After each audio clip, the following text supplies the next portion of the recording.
everybody, and welcome to the April 29th meeting of City Council.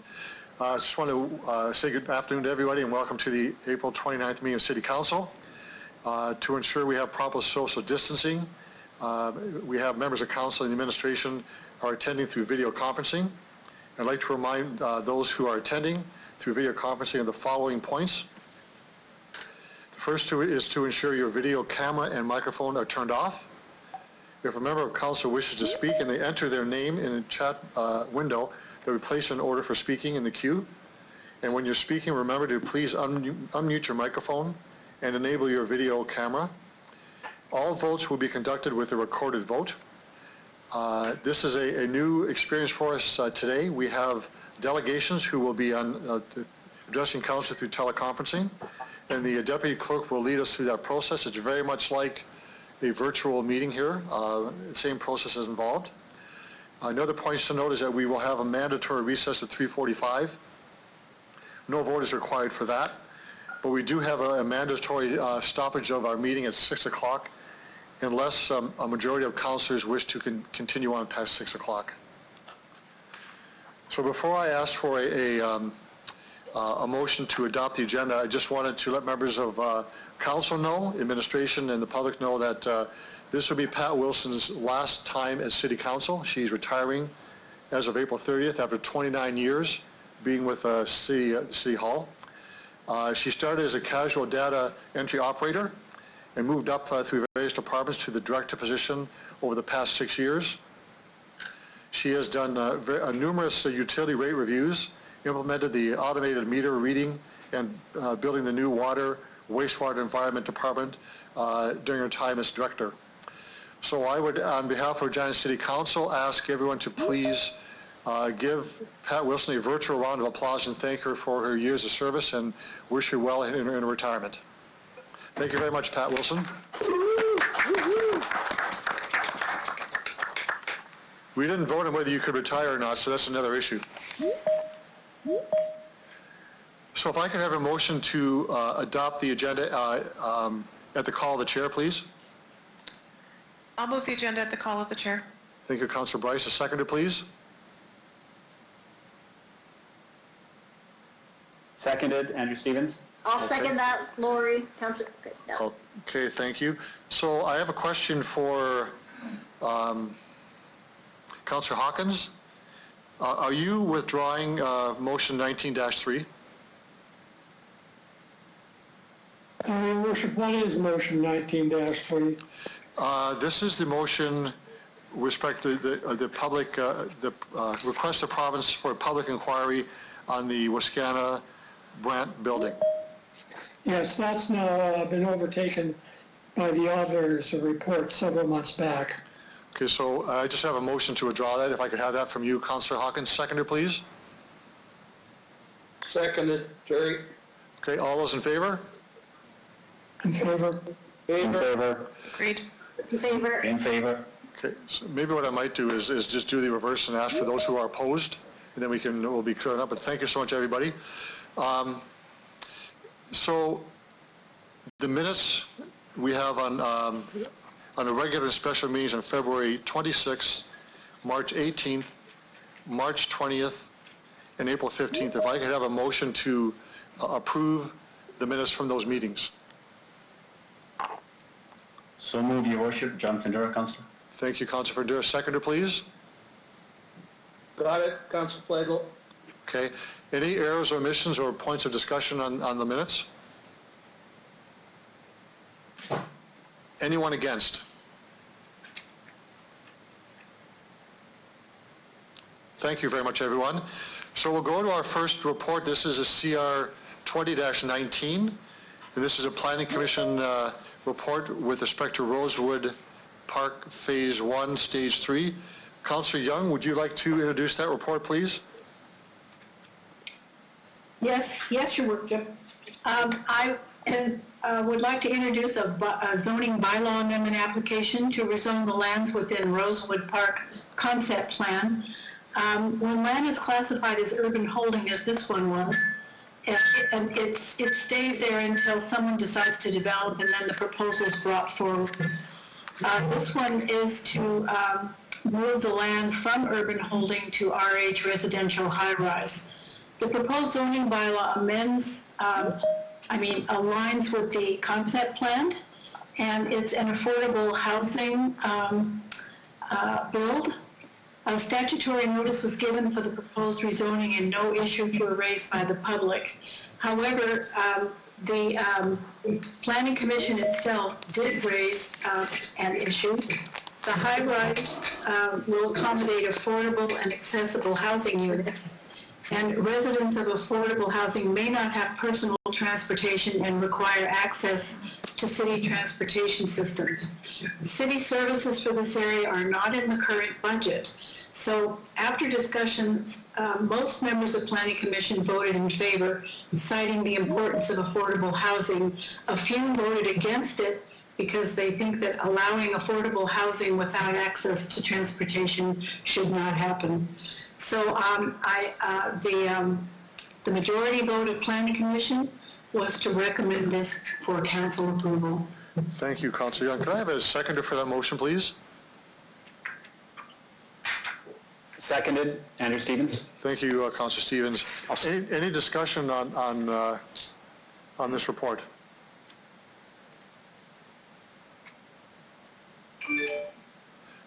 Okay, anyone opposed to the recommendation contained You in this want report? us Question. to queue in web or just access it through the microphone? You should do it through the chat room, anyone who wants to speak through the chat room.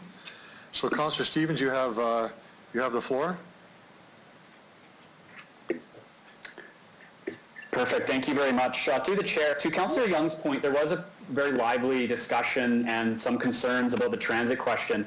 Could administration clarify what the population would likely need to be before it was fully serviced with public transportation? Through the chair. Mr. Onright.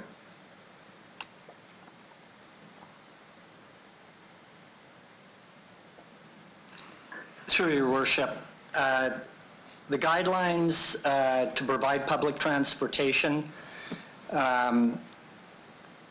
would have it at 1,000 residents per kilometer. Councillor Stevens? Yes. All right. So there's actually quite a bit of time before we might see that. Did the developer give a sense of when this project might actually go ahead? We're talking about rezoning.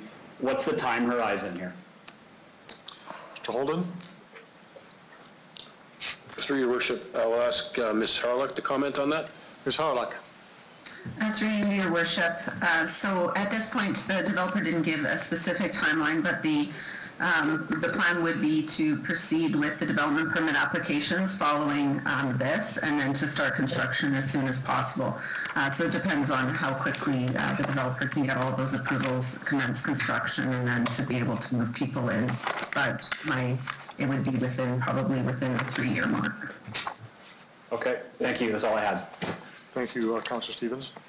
Other speakers to the report?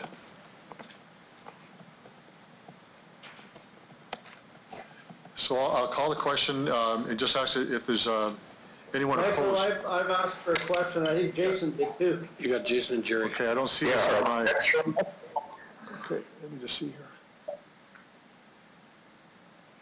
It's on the chat. Okay, I don't have that on my... I have to look at that. Okay, Councillor Flagel. Actually, Councillor Mancinelli was first. Councillor Massinelli, go ahead. Thank you. I just wanted to stop to comment that prior rezoning in this area led to a lot of input from residents affected by it. These changes haven't really resulted in the same type of outcry, so I'd like to think that it's a successful plan in that aspect. I'm aware of the transit problem. Because of the way this area is developed, I think throughout the process we're always going to have to look for some type of adaptations and concessions, so I don't think there's any easy way out of this. So my 2 bits, I will vote for this. Okay. Thank you, Councillor Massinelli. Councillor Flagel. Thanks. I was just wondering if I could through you. We're talking development in Rosewood again, and we've already approved one section.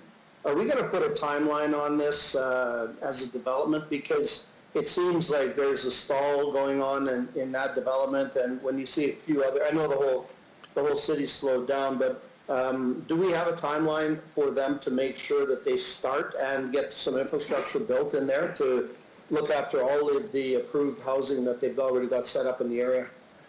Ms. Harlock? Through your worship, so the developers are proceeding and they are doing their first sets of servicing agreements to, they have the area serviced because of the school, but the area to the north is, we're finalizing those agreements, and then of course this is the new one. So at this point it is in the phasing plan, so there is no time frame specifically on how quickly they have to build out or proceed. Okay. Thank you. Through you also, is this the same developer in both parcels of land that are, because I think the area across Buffer and Courtney is the other area, and that hasn't started. Is this the same developer? Ms. Harlock? Through your worship, so Troika is the land developer for these pieces of land, and then they sell the parcels to different builders. I believe that the two are two different builders. Okay. Okay, good. Thanks. Thank you, Councillor Flagel. Councillor Bresciani.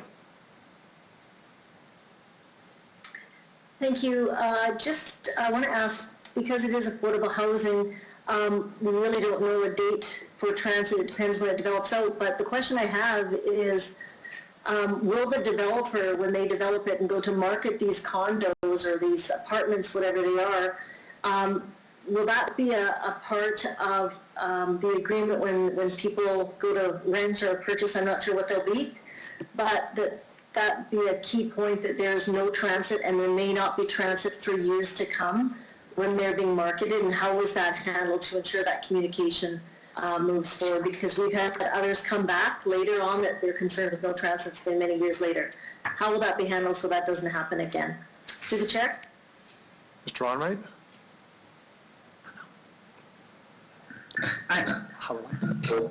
Go. Ms. Harlock, okay. Yeah. Through your worship.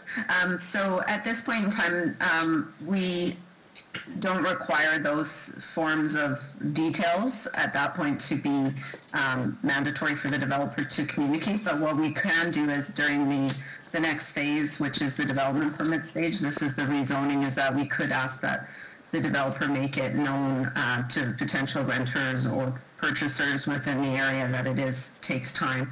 A lot of people know when they go and they tour the area, they'll see that there is no stops, and they will inquire to us at times about timing and those sorts of things. But we definitely can work with the developer to make sure that they do make people aware that there is a gap for a little bit before we see transit. Great. Thank you. That's all I have. That would be great. Thank you. That's all I have. Okay. So I don't see any other speakers asking to speak, any councillors asking to speak, so I'll ask if there's anyone opposed to Report 19. The report is passed. Thank you very much, everyone. We'll move on to our first teleconference delegation. Evan Hunchak. And this is related to Report 20-20. I'll let the... Mr. Hunchak, are you on the line?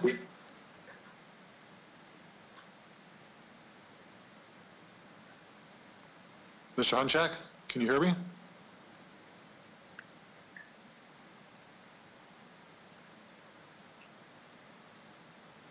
Just going to try one other thing here. Hi, can you hear me? Yes, Mr. Hunchak, go ahead. You have, I'll give you 5 minutes for your presentation, and there'll be questions from member of council afterwards. And if you identify yourself, who you represent, you have 5 minutes starting now. Sure, thank you. My name is Evan Hunchak. I'm the General Manager for Dream Development. On behalf of our company, we'd like to thank you for the opportunity to provide our support for the Regina Humane Society's proposed Animal Community Center in our community of Harbour Landing. With this proposed facility, Regina will continue to be the leader in Canada through the work of our Regina Humane Society. They were first to implement a mobile spay and neuter clinic in Canada, first in Saskatchewan and only to have an animal shelter hospital.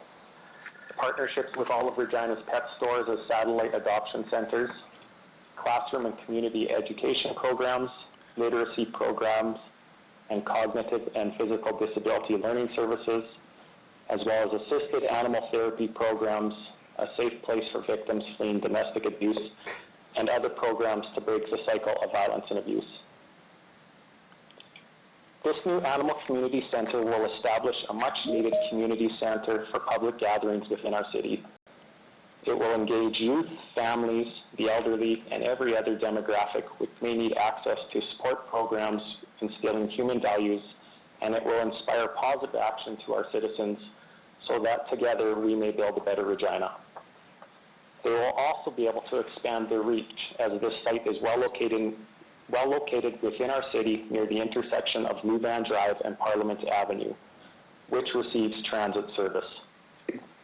Within the Harbour Landing neighborhood, it is well located to walk to and is in close proximity to the two existing elementary schools, as well as the two newly proposed elementary schools, extended health care facilities, daycare facilities, and high-density residential complexes. The center is in close proximity to the Regina Airport, but it is a compatible use, whereas other uses such as residential homes would not be compatible due to concerns with air traffic noise. Within the new Animal Community Center proposed, there will be areas for animal enrichment, training, a veterinary hospital, interactive exhibits, classrooms, as well as two publicly accessible off-leash dog parks, one for small breeds and the other for larger dogs. I would like to thank you for your time, and I'd be happy to answer any questions you may have. Thank you. Thank you, Mr. Hunchak, for your presentation, and I'll see if there are members of council who have questions. Any questions from members of council? There are none. Mr. Hunchak, you can exit now. Thank you very much. Thanks for your presentation. Yep, thank you, Vera. Thank you. And move on to our next presentation. Lisa Cook, please. Ms. Cook, if you could identify yourself, who you represent, you have 5 minutes for your presentation as well.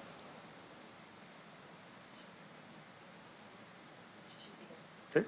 Ms. Cook, are you there?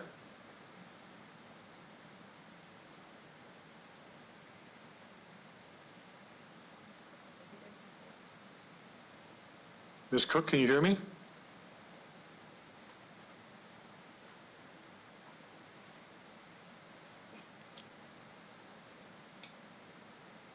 Can you hear me? Yes, we can hear you now. Thank you. Thank you very much. If you could identify yourself for the record, you have 5 minutes for your presentation, and members of council may have questions afterwards. The floor is yours. Thank you, Mayor Fougere and honorable council members. My name is Lisa Cook, Executive Director of the Regina Humane Society. I would like to thank you for the opportunity to speak in support of the zoning bylaw amendment and discretionary use application for the proposed location of Regina's new Animal Community Center. For the past 32 years, the City of Regina and the Regina Humane Society have forged an enduring positive agreement to provide streamlined, centralized, and cost-efficient animal services which ensure the health, safety, and well-being of Regina's people and animals. This collaborative approach is the basis of the Society's ambitious strategy to build our humane community through diverse animal life-saving services, progressive education programs, and proactive outreach initiatives which help animals while supporting and engaging the people who care for and about them. The Regina Humane Society's life-saving efforts advanced with the opening of Saskatchewan's only animal shelter hospital in 2010 and the launch of Canada's first mobile spay and neuter clinic providing services both to homeless pets as well as those of at-risk pet owners. Fresh approaches to education and outreach in the shelter, the classroom, and the community instill empathy, teach new skills, and extend the reach of our resources. Literacy programs like Kitty Readers encourage children to practice reading in a fun and engaging way, while service learning programs engage hundreds of young people annually, including those with cognitive or physical disabilities, undertaking vocational assistance or exploring career opportunities. Through pet-assisted therapy, shelter pets reduce anxiety and depression with therapeutic visits in schools, hospitals, and nursing homes. But the Society's 50-year-old time-expired facility, inaccessible location, and limited capacity do not support our growing community's need for these vital programs and services. Following research and consultation, the Humane Society retained George Myers of Swap Myers Architects to develop project plans for a new animal community center for Regina. Swap Myers is internationally known for their animal care projects, including the Winnipeg, Edmonton, and Ottawa Humane Society facilities, as well as numerous others across the United States, including the most recently completed Annenberg Pet Space in Los Angeles, California. Advances in science, a heightened recognition of the role of animals in people's lives, and better models have created a new standard in animal care facilities. The Regina Animal Community Center will be consistent with facilities built across Canada and beyond. While a new building is required, what it will enable in the community is significant.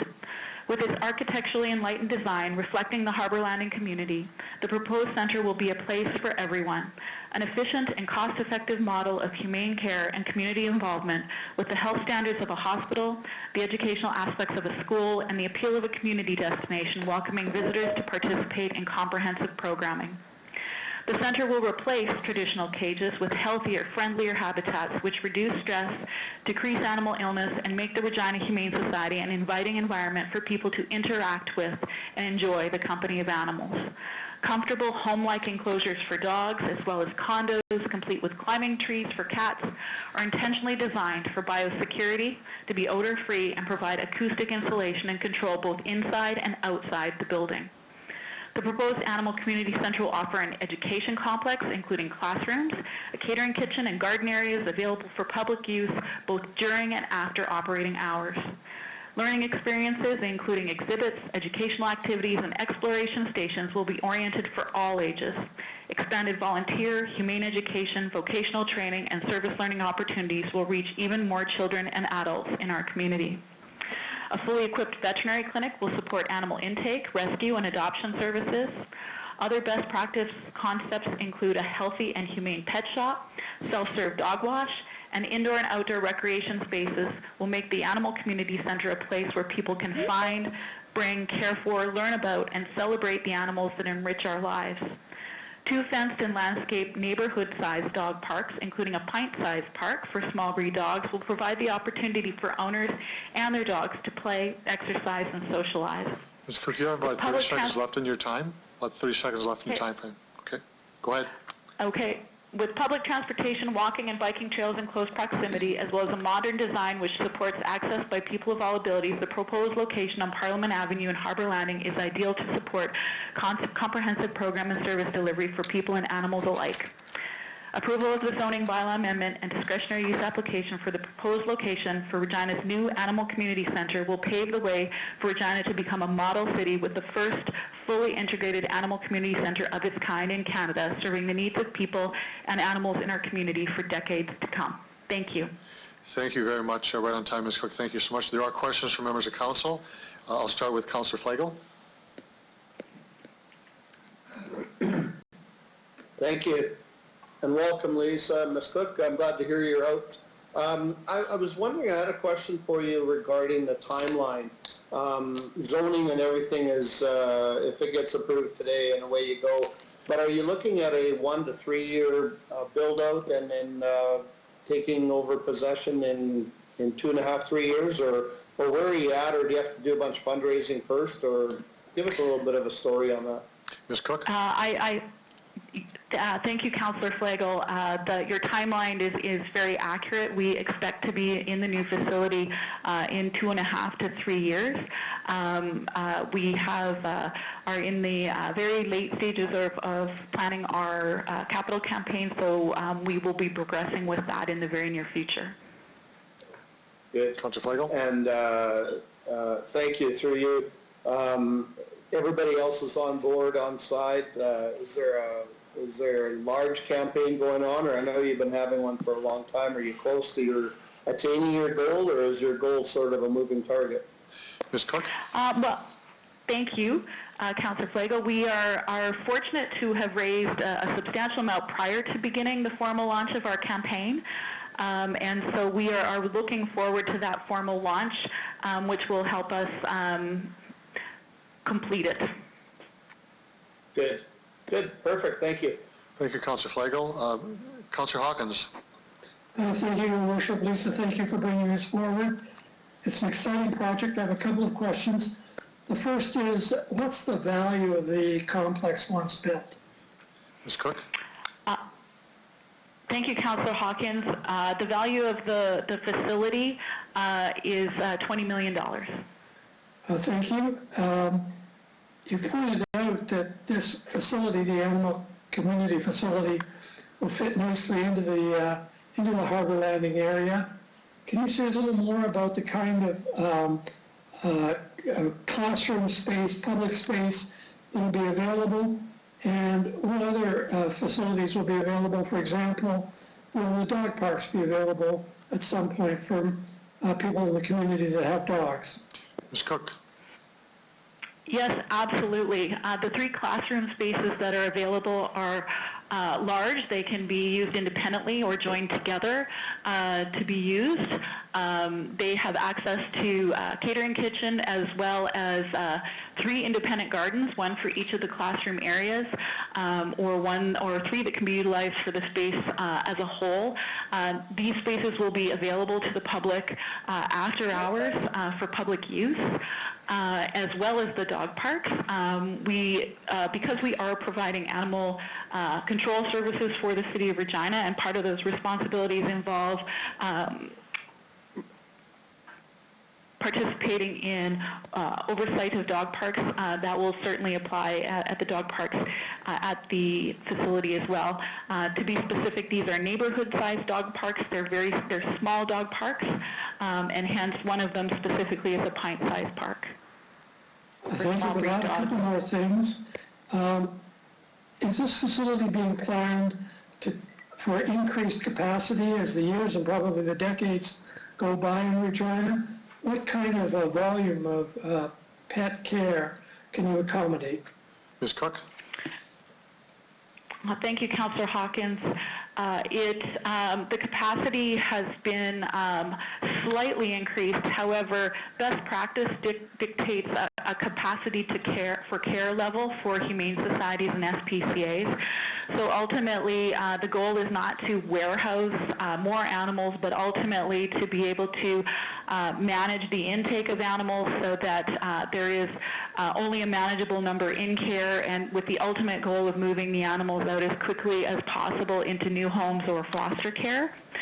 So if we're doing things the way that we should be with our spay-neuter programs and our outreach and prevention programs, ultimately there shouldn't be an increase or need for increased capacity for animals in the facility, but rather managing what we have. And the ultimate goal is to really end the need for an animal shelter, which would hence be replaced by an animal community center, which is a space where people can learn about animals and participate in programs about animals, and ultimately that's the goal of the facility. Thank you. That's very interesting. One final thing, some residents have asked me about noises and smells. Can you say anything about noises and smells in connection with the community center? Ms. Cook? Thank you, Councillor Hawkins. Absolutely, animals will not be housed outdoors during the day or evening and will not be outdoors for long periods of time. So with regard to noise from the airport facility, we have concerns obviously about noise affecting the well-being of the animals, and so the building is designed to provide acoustic insulation and control both inside and outside the building to support both animal health as well as the public well-being. All of our facilities design systems and finishes, including state-of-the-art waste removal systems and cleaning technology, will achieve best practice odor control. Simply put, in the dog kennel specifically, there are flush toilets, if you want to put it that way. The dogs don't use them themselves, but it allows us to eliminate waste very quickly and clean it effectively. Thank you very much. I'm very supportive of this, as I believe is the community. Thank you, Councillor Hawkins. Councillor Bresciani. Thank you. Thank you, Lisa. Just a follow-up question in your statement. You had indicated that the City of Regina and the Regina Humane Society have a good connection and working together. Is there any funds that the City of Regina, would there be any extra funds to this new project from the City of Regina that would be required through the chair? Ms. Cook? Thank you, Councillor Bresciani.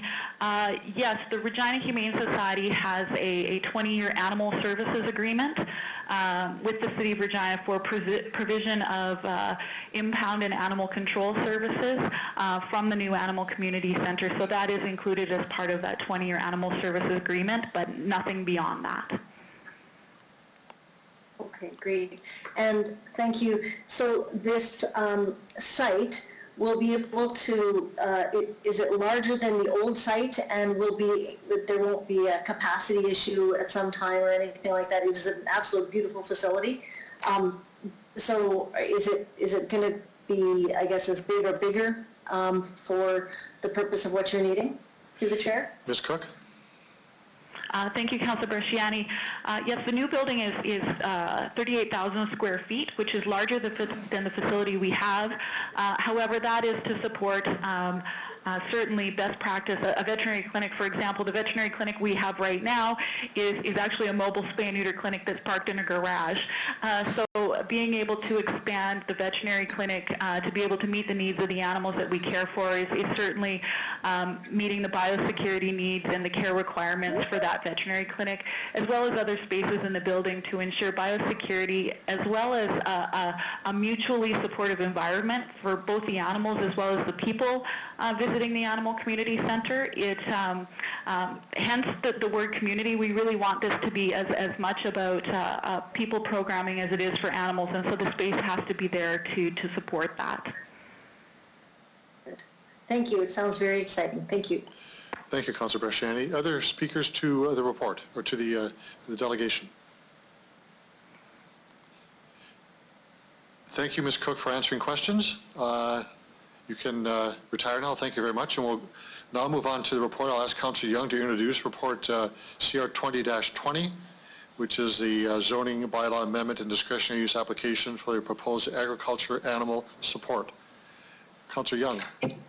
Thank you, Your Worship. CR 2020 has two asks in it. The first is to rezone, moving from mixed low-rise to mixed high-rise, and that's because the square meters of the building is more than 500.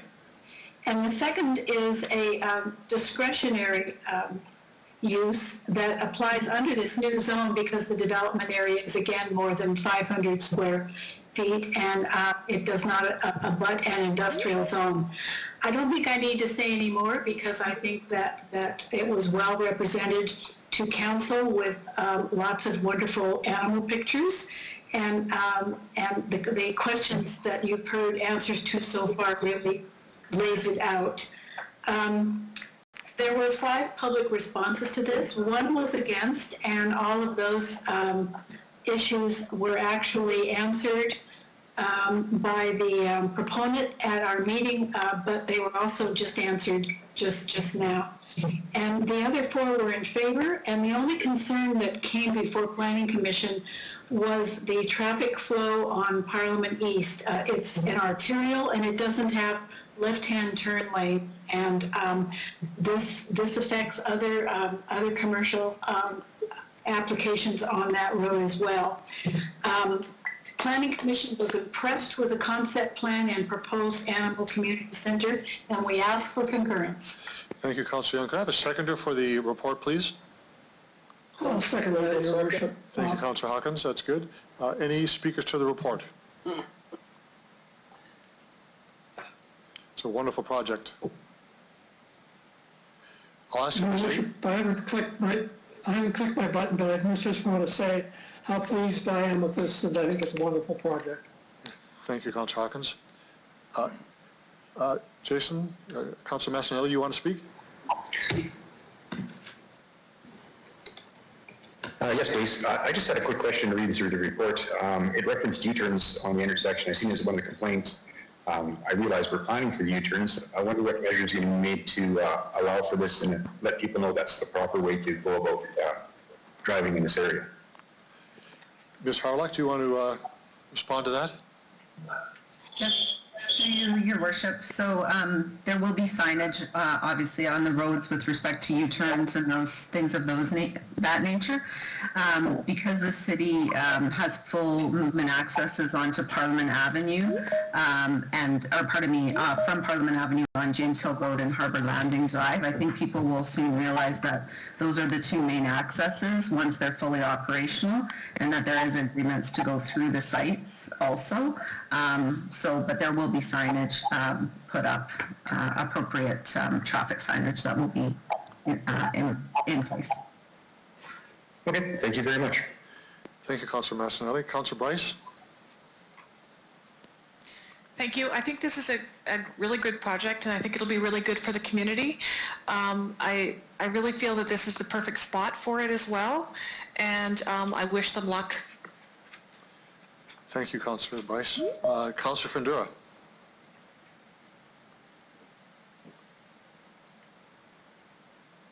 Councillor Fundura? Yes, thank you. Good afternoon, Your Worship. To you, it's to figure out a way of getting out of chat thing there. So I think the question was asked, Councillor Manson talked about the U-turns. I drove through there a couple of times, and the project is great. The building looks great when you look at the rendition and what's happening. That's been talked of and talked about. It's needed. It's going to be on a transit route. Individually able to get to this facility. But the concern is about that left turn going east. And the concern is, I drove a couple of times, and I had some people looking at me funny when I went around a couple of times around the block and I did the U-turn. James Hill, it's going to be busy. So the question would be to the administration is that, I don't know if that's a good practice to be doing this. I know there's going to be, the facility is going to be nice, but I think this kind of a movement into the roads, to the U-turns, going to the residential area, that's one thing. I know we've talked about that, and the administration looked at it, but I have a little concern with that. Like I said, I drove several times through there, and it gave me a little bit of discomfort. Going to the facility from Louvain, going west, perfect. Now leaving, it's a problem. The same thing for the businesses in that area, like Co-op and the other guys. What's going to happen on the 25th Avenue right now is grid. Who's that grid road or that 25th on the grid side? Does that belong? Is that still? Is that in the city, or is that RM? What's going to happen there? It's going to be access to from the 25th to make a little better connection and make it a little easier on individuals coming and going from there. Your Worship. Ms. Harlock? Through you, Your Worship. So that is a gravel grid road. I believe the long term. We may look at what that access looks like or that portion of road, but right now there will be access agreements between the different lots to allow people to get back to the intersection at Harbour Landing, should they wish to make that left-hand turn that way, if that is an issue. Okay, thank you for that. Your Worship, just a quick comment. Transit movement will be great for anyone who's coming in on a transit to bring their pets and their to the clinic, and then going back on again. So that's good. But just my concern is about the U-turns and all that. So as we move into the future, I do believe that 25th to help with the traffic and just keep an eye on that. So that's my comments. Thank you, Your Worship. Thank you, Councillor. And I support this. This is a great project. I support it 100%. Thank you for that. Other speakers to the report? I would just add that I'm fully supportive. I think this is a wonderful project. The design is wonderful. The plans are very forward-thinking and looks like a completely different concept than what we've seen before, so fully support that as well. Anyone opposed to the report? So the motion is approved. The report's approved. Thank you very much, everyone. At the beginning of the meeting, I asked for to approve the agenda at the call of the chair. So I want to move one report up from at the back of the agenda just to ensure we do this report today. This is report CR 20-29. It is a car wash on Anaquad Road. And I'm going to ask that Councillor Young, if you could introduce that, please.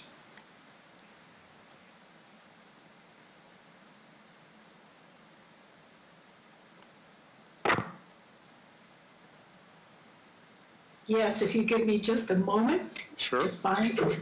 I will do that. Thank you very much for accommodating the change. Yeah, so this is CR 2029, and it's a discretionary use application for a car wash on 2150, whoops.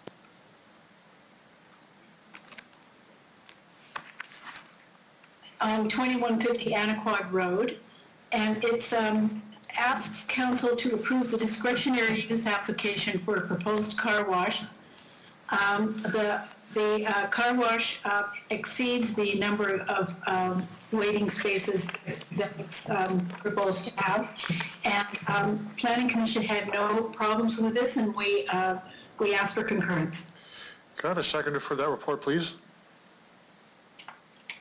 Your Worship, Councilor Pandura, second. Thank you, Councilor Pandura. Any discussion on the report?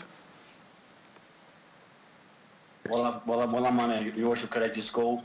Or Go ahead, Councilor Pandura. Go ahead. Okay, let me just enable my my camera. Thank you for letting me to speak, Your Worship. I do, yeah, I mean, living in the area, I don't see any issue with the car wash. It's abutting to the ring road or bypass and all that, and it's in the area where it's not going to interfere with too much, and you know the individuals and owners that are running this place are very upfront and reputable. I've got no issue with that. I'm in total support. Thank you, Worship. Thank you, Councilor Pandura. Other speakers to the report? Your Worship, I just have one question, Councilor Bresciani. Councilor Bresciani, go ahead. Thank you. Just for administration, I want to ask about water pressure in the southeast. So I know that was a concern at one time. By adding, car wash and more businesses and stuff, as we move forward, any concerns in that regard to the chair? Ms. Harlock? Through you, Your Worship, those things will be looked at, and at this point we do not feel that there would be a problem with that. When we looked at the full subdivision and the Aurora development, we did take those different things under consideration. If there is water pressure issues, then there would be things that the development on site would need to do in order to meet that, but at this point in time, we do not believe we have any concerns with that at this point in time. We are proceeding with his larger... Oh, sorry. Go ahead. Ms. Horlock, go ahead. You were still speaking. Go ahead. Sorry, yeah. Through you, Your Worship, yeah. So we are proceeding with the work on the third pressure zone that will help with all of those issues. But at this point in time, when we did some additional work on the pressure, we feel this will be adequate. Councilor Bresciani? That's all I have. Thank you. Good. Thank you very much. Any other speakers? Okay. Can I just ask if there's anyone opposed to the report? Thank you very much. Now we'll move on back on to delegations, and the next delegation, this is related to our sign bylaw. This is Andrew Nutuk. I hope I've got that right.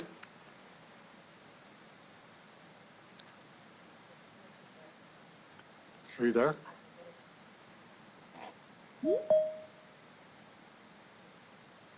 Mr. Nutuk, are you there?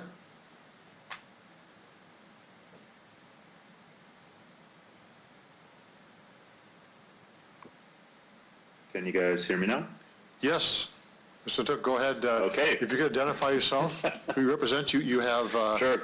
5 minutes for your presentation, and members of council may have questions afterwards. Excellent. Well, my name's Andrew Natick. I'm with Pattison Outdoor Advertising. And today we are asking that the City of Regina pass the Regina Bylaw 2019 as initially proposed. We feel that the sign bylaw changes that were proposed for the zoning bylaw are kind of unnecessary and would not achieve the intended goal of reducing clutter and upholding visual integrity of that bylaw as originally presented. We do understand that these new sign bylaws impact advertisers, including ourselves, but we do not feel that they unfairly restrict one form of outdoor advertising. A repeal of the sign bylaw changes would solely and unfairly benefit the portable sign companies and be detrimental to the City of Regina and its citizens. So as such, we ask the Mayor and Regina City Council to pass the Regina zoning bylaw as initially presented. Now, speaking from experience from the outdoor advertising industry, separation distances are essential for reducing clutter and upholding the visual integrity of the city and the advertising itself. Regina has significantly more portable signage than other similar markets. I manage the entire province, so I can definitely speak to that condition. And under the current conditions of Regina, both first and third-party signs are suffering and are lost in this portable signage clutter. So we feel keeping and enforcing the separation distances benefits Regina residents, businesses, and all stakeholders. So we basically are we oppose any amendments to this to the sign bylaw and the Regina zoning bylaw of 2019. And that's all I have. I'm open for questions. Thank you very much for your presentation. I'll see if there's questions from members of council. Thank you. Just 1 second. We do have a couple of us, councillors. Councillor Flagel. Thank you. And I would like to welcome you to City Council. I'm wondering, Mr.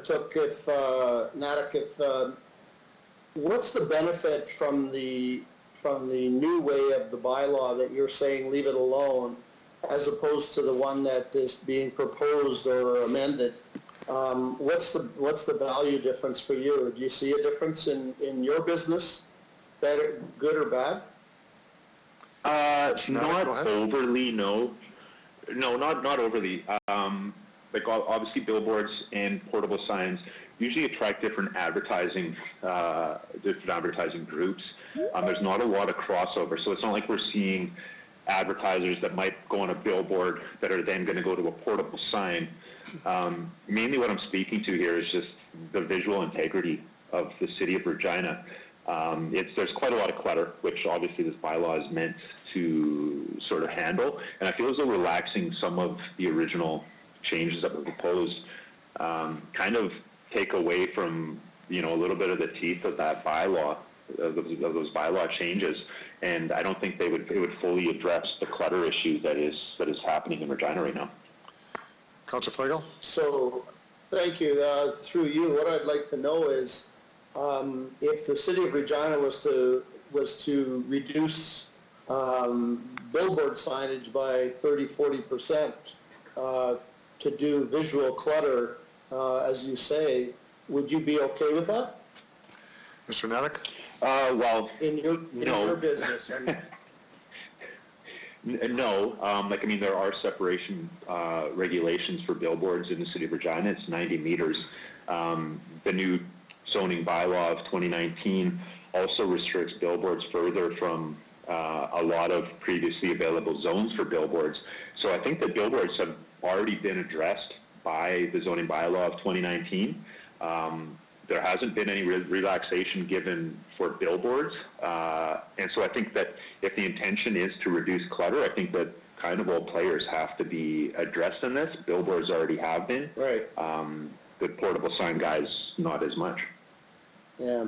I'll ask you the question, and I'll have to, because I'm a little bit confused. The last time we got any representation or information from your business or any of the billboard businesses was the only thing that you wanted done was a larger sign, and the rest of the bylaw let the City of Regina do what they want. But now you're speaking against most of the other bylaw, but yet you got your larger sign. I'm just wondering, was there a change in business philosophy from your point that made you got the larger sign, but now you're thinking, okay, well, we don't need all those signs around our base of our poles. I don't quite get the message that you had sent earlier and are sending now. Mr. Nadek? Well, certainly before, whenever we were speaking about the Regina zoning bylaw 2019 changes as in regards to billboards. obviously the portable sign guys spoke to their industry. Right now, if I'm not mistaken, we are strictly discussing the proposed amendments to the Regina bylaw, which we are now opposing, as we feel that it does unfairly benefit the portable sign industry, which obviously, like, I mean, we didn't have any issues with the Regina zoning bylaw of 2019 as it was impacting the portable sign guys. We felt that those were fair changes. And if I'm correct also, my interaction with the city wasn't successful. The zoning changes and the size allowance for those new zones has remained unchanged. That went forward. We didn't get the industry standard size to be acceptable in the downtown areas or areas that were formerly MAC, mainly along Albert. So yeah, we're speaking towards the amendment here as proposed for the zoning bylaw. Yeah. Okay, I just wanted to clarify. Thank you. That's all I have. Thank you for that, Thank you. Councilor Massanelli. Thank you very much. Through the chair, thanks for coming out, by the way. Can you identify a specific example of the clutter issue you were talking about in your presentation, just for a visual so I can see it through your eyes? Mr. Naddick? Sure. Certainly, Albert Street, basically north of downtown. Like Albert North is littered with portable signage. It's fairly rampant. I come from Saskatoon, so I visit Regina once or twice a month, and the first thing I see basically once I'm out of Lumsden is portable signages in the ditches, and then it just keeps proliferating as you get into the city. Now, some of it is first-party signage, so they're advertising on-premise stuff, which is great, but there's a lot of visual clutter for third-party advertising, where we feel that separation distances would definitely help. I think it would help, kind of everybody. Because like I said, visual clutter is detrimental to not only billboards, it's also detrimental to the portable sign guys themselves. It's detrimental to permanent first-party signage on premises. And it's detrimental to just the visual aspect of the city of Regina. Okay, thank you. Thank you for that. Thank you very much for the reply. That's kind of the same way I viewed it as well. And I noticed, I think you call it first-party signage. Many times it was called action signage on behalf of a business within its property lines. Looking at the regulations, it looked like that would dramatically have an effect on small business, especially to have a call to action, maybe seasonal call-out on their premise. Do you have any comment on that? Yeah, I recognize in speaking with the city that they were grouping together what we would define as like first-party signage and then third-party signage and just calling them portable signs. Obviously, like at Patterson, we support business. Like that's what we do. That's basically what advertising does. It supports business. We don't want to take away from people's ability to support their own business. The fact that the separation distances are going to be detrimental towards those first-party advertisers, I think that should be addressed. I'm not sure how much impact that will have, just because we're not looking at a major shift from having a portable sign on your property. It's basically just how many you can have, from my understanding of things.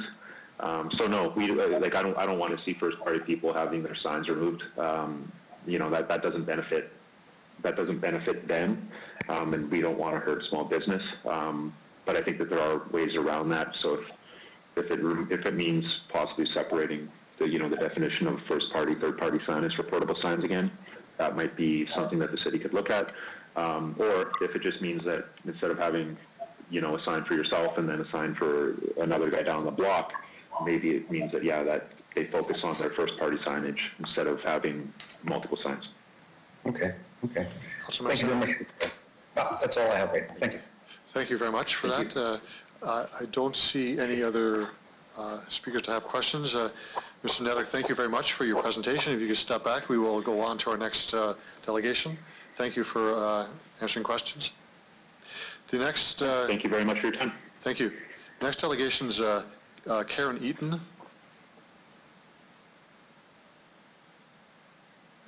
Ms. Eaton?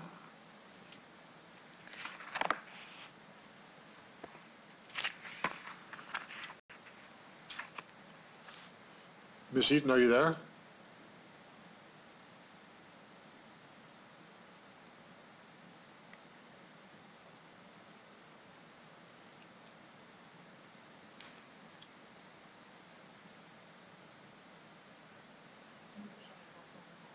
Ms. Eaton, are you there? Karen Eaton?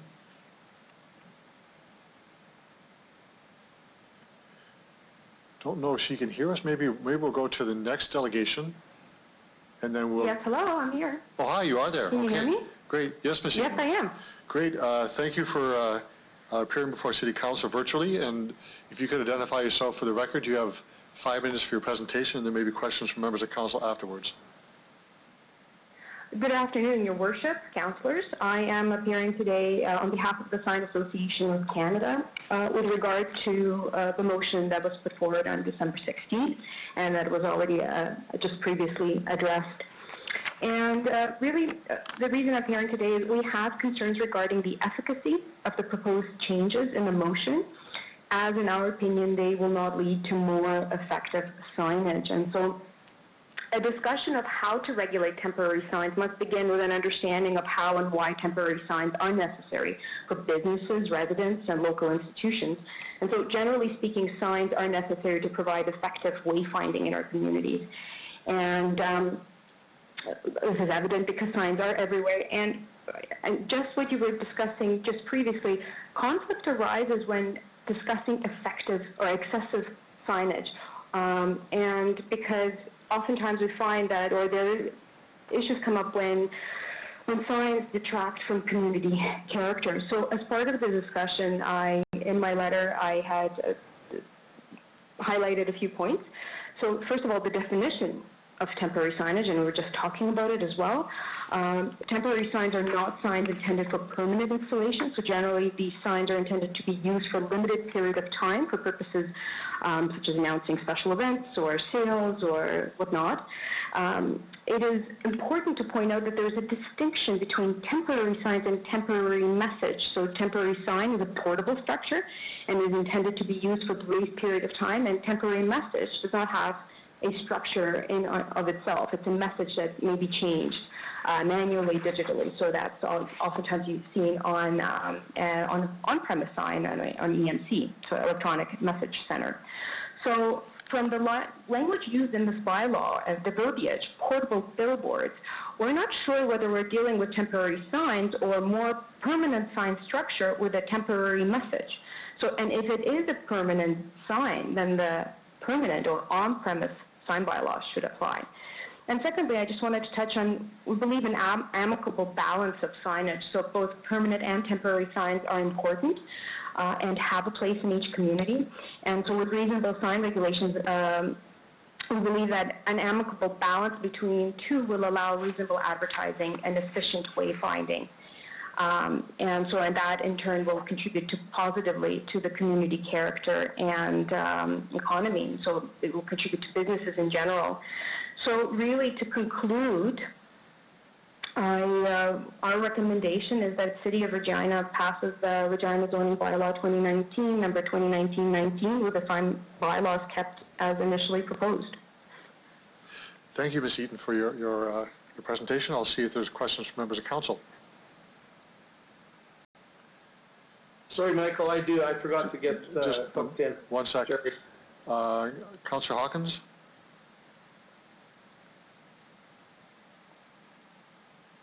Councillor Hawkins, you have questions? Yes, thank you, Your Worship.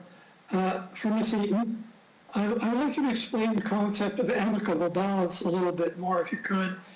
And I'd like you to talk about whether this proposal presents an amicable balance, or if not, why bylaw 2019 as originally proposed would present an amicable balance. Ms. Eden. Yes, thank you, Councillor. Really, we liked the original zoning bylaw as proposed, because from an association point of view, and when we hear from cities or planners when they come to us and saying we have issues with the bylaw, oftentimes, and from public, it's about excessive signage. So that's why it's important to have that to strike, again, to use that word, amicable balance, so that you have, there is a point in place for everything. So you have the on-premise signage that is on the sign itself, and on the business itself that advertises the businesses. Then you have temporary signs, like whether it's a sandwich board to advertise, very useful for mom and pop shops to advertise, I don't know, let's say the latest lunch deal. And then there is the off-premise sign. So everything has its purpose. Every type of these signs has its purpose. It's just that if you have too much of one or the other, it can, you start hearing from the public too. And then as an industry, we have an issue as a whole. Councillor Hawkins? Thank you, Your Worship. Okay, Councillor Flago, you're next.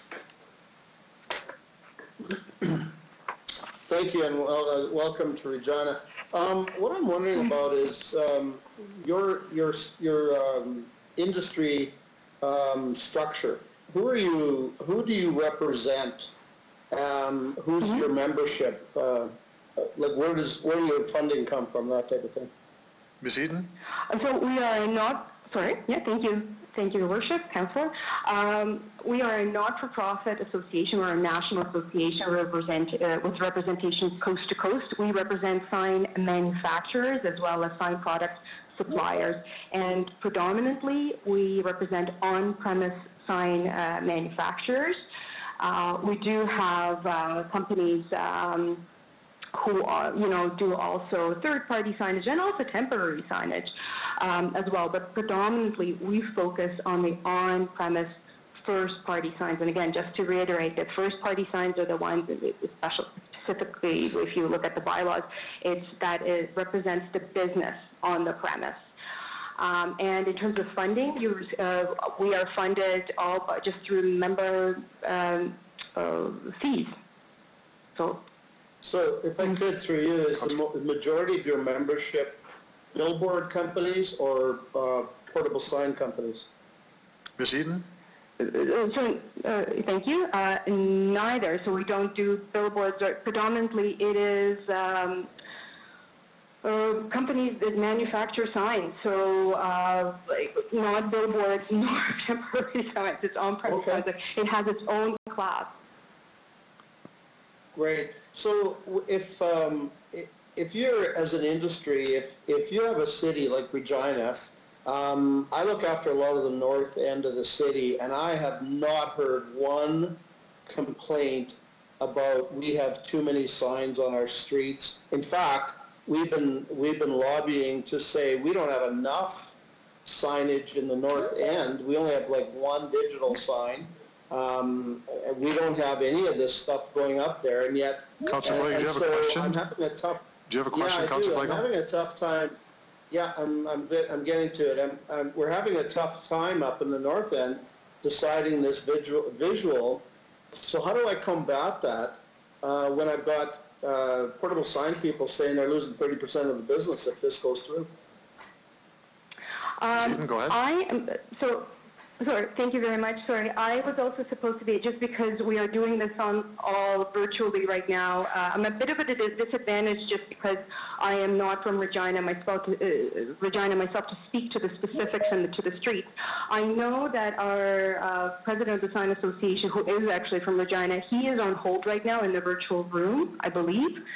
And he can speak more specifically to what we see on the streets. Okay. Just because I think, because you have a specific question, and I can't say, well, on this street or that street. Again, we're not against, please don't take this as us going against the temporary sign companies. No. We just want to ensure that that there is, a balance of signage. And that's where we're here today, so that the visual integrity of communities is kept. Perfect. That's what I just needed to clarify with you. Thank you very much. Thank you, Councillor Flago. Any other questions for the delegation? There are none. Ms. Eden, thank you for joining us this afternoon. and you can retire from the teleconference, and we'll move on to our next delegation. Doug Hudson.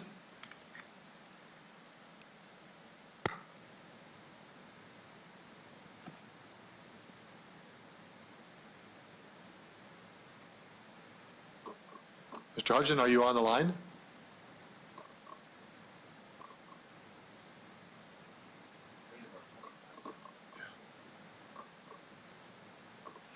Give him a moment to get hooked up here.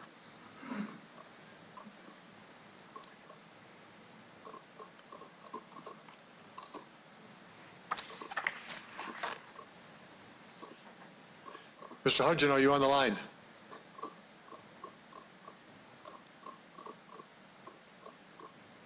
Doug Hudson?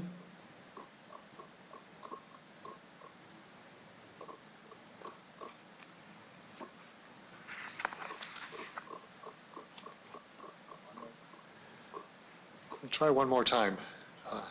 Mr. Hudson, are you on the line? Are you available?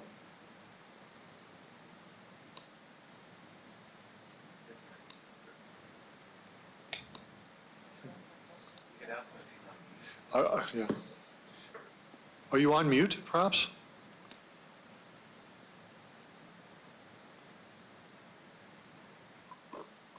Oh, I don't hear him, so I'm going to maybe do a quick check with the deputy clerk to see if she can find out if he's still there. Otherwise, we'll just move on to the next delegation.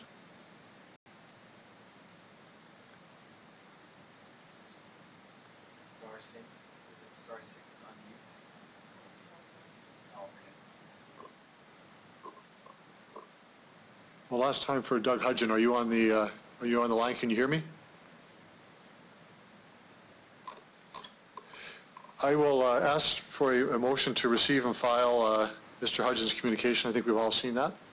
A motion for that, please. So moved. Andrew Stevens. Thank you, Councillor Stevens. Seconder? The seconder to receive. Okay. So moved, seconded. Councillor Murray. Councillor Murray, thank you. Anyone opposed to receive and file? Sorry, Michael, I just got a note from Mr. Hudgens. He is on the line. He is. He says he is.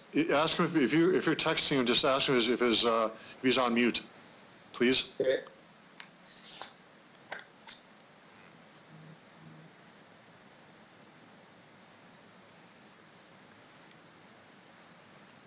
Yeah, I just asked him. Because he definitely wanted to present. I understand, but if he's not able to, we'll have to move on at some point.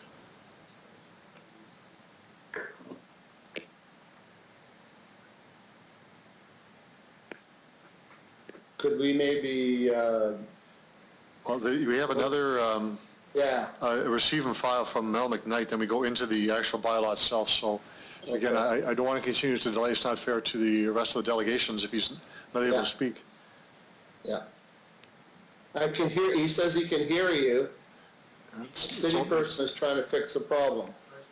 He's not on mute either. Yeah, that's only half the issue. He can hear you speak.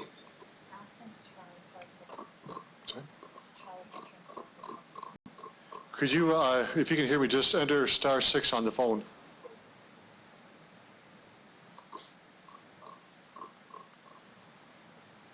That may help to unmute your phone.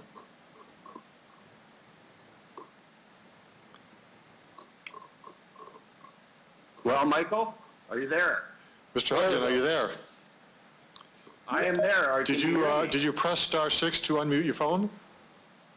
I did, and it said it unmuted it, but I never did mute it. So all right, well, you're I'm here. not That's sure the main how to thing. work it out. Okay, so for the record, if you could identify yourself, who you represent, you'll have 5 minutes to speak on the issue whenever you're ready to go. Okay, thank you again for hearing me, Michael, today. My name is Doug Hudson, and I own Classic Portable Sign Rentals, and as the president, I represent the interests of the 7 members of the Regina Portable Sign Association. On January 14th, 2 of our members met with Fred Searle and Jordan Reed to discuss the reports requested by council from the December 16th meeting. In reference to points 1 and 2 of council's motion December 16th, a suggestion was made by the administration members at the January 14th meeting that the Distance required for a portable sign from a billboard be reduced to 10 meters from the previous suggested regulation of 30 meters. The 10-meter separation is welcomed and acceptable by the Port Regina Portable Sign Association members. That said, the actual measurement would be consistent with the current enforcement agreement. There must be 10 meters separation from the center of the support post of the permanent billboard to the actual advertising face of the portable sign / billboard. As now, portables facing a different traffic flow would not require this separation distance. An accommodation or exemption was discussed for the few properties that could not host a portable due to the presence of a permanent billboard even at this reduced distance. This is what we suggested. Lots that cannot host one portable sign along their property line due to the combination of driveway or corner sightline regulations and the 10 meters distance requirement for a permanent billboard, whether it be on or near their property, will be exempt from the billboard's 10-meter distance regulation. This allows every business in Regina or every lot to at least have one portable sign on their property. Point 3 of Council's December 16th requested report is the following. The distance placement of a second portable sign on a lot be reduced from 90 meters to 70 meters. In 2 verbal conversations following the January 14th meeting, Fred Searle has stated that the recommendations by the Portable Sign Association in relation to this matter and others mentioned previously are acceptable to the city manager / administration. A compromise that is acceptable to both parties has finally been reached. I noted there are 3 other submissions. Oh, go ahead. No, you keep going. Sorry. Okay, I noted there are 3 other submissions in relation to portable signs at this meeting. My first thought was, where were these people the last 15 months and during the previous 3 council meetings? These other submissions label our portables as temporary signs. That is not the case. For the last 26 years, at our third-party locations, we revolve customers on the signs exactly the same way they do. The only difference is our advertising is eye level and much more affordable for small local business.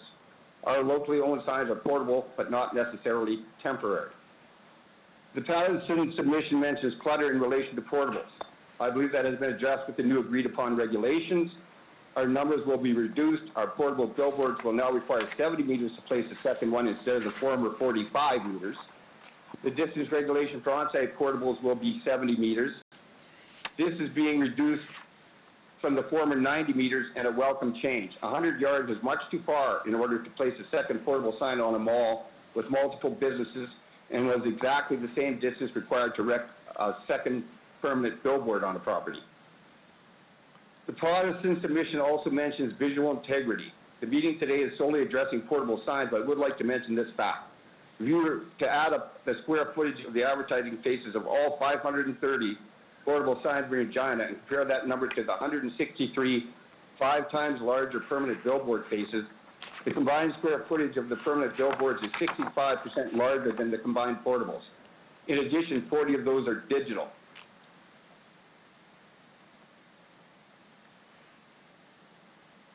As for the Sign Association of Canada, I'm well acquainted with Carl Wager. He's the president of the Saskatchewan branch, I believe. He's also the manager of Sleek Printing. We actually sat together last June during the first council meeting. Patterson Outdoors is by far Sleek Printing's largest customer. I would speculate that this submission was a favor either asked or offered and received. At the December 16th council meeting, members of the Portable Signage Association spoke from the heart about our industry. Their words and the over 400 businesses that signed the online petition and supported this industry were heard by council. Ms. Hardin, you have half a minute left on your time, okay? Sounds good. Now is the time to conclude this issue in a positive way. Let's see here. I've never met or discussed this issue with David Natuk of Patterson Outdoors, but our opinions are obviously very different. I did meet with Terry Morgan of Patterson Outdoors last July and Mel McKnight of Outfront briefly in early June of 2018 when the Zone Forward team was introduced to the stakeholders. If you'd like me to Mr. Hudgen, your time is up. I'm sorry, Mr. Hudgen, your 5 minutes is up. I have to stop you there just to be fair to everyone. Okay. I apologize for that, but... I understand. Any questions on those last comments? I'll see if there's any questions. I'll elaborate on. Thank you. Yeah. Any questions of the delegation? Any questions?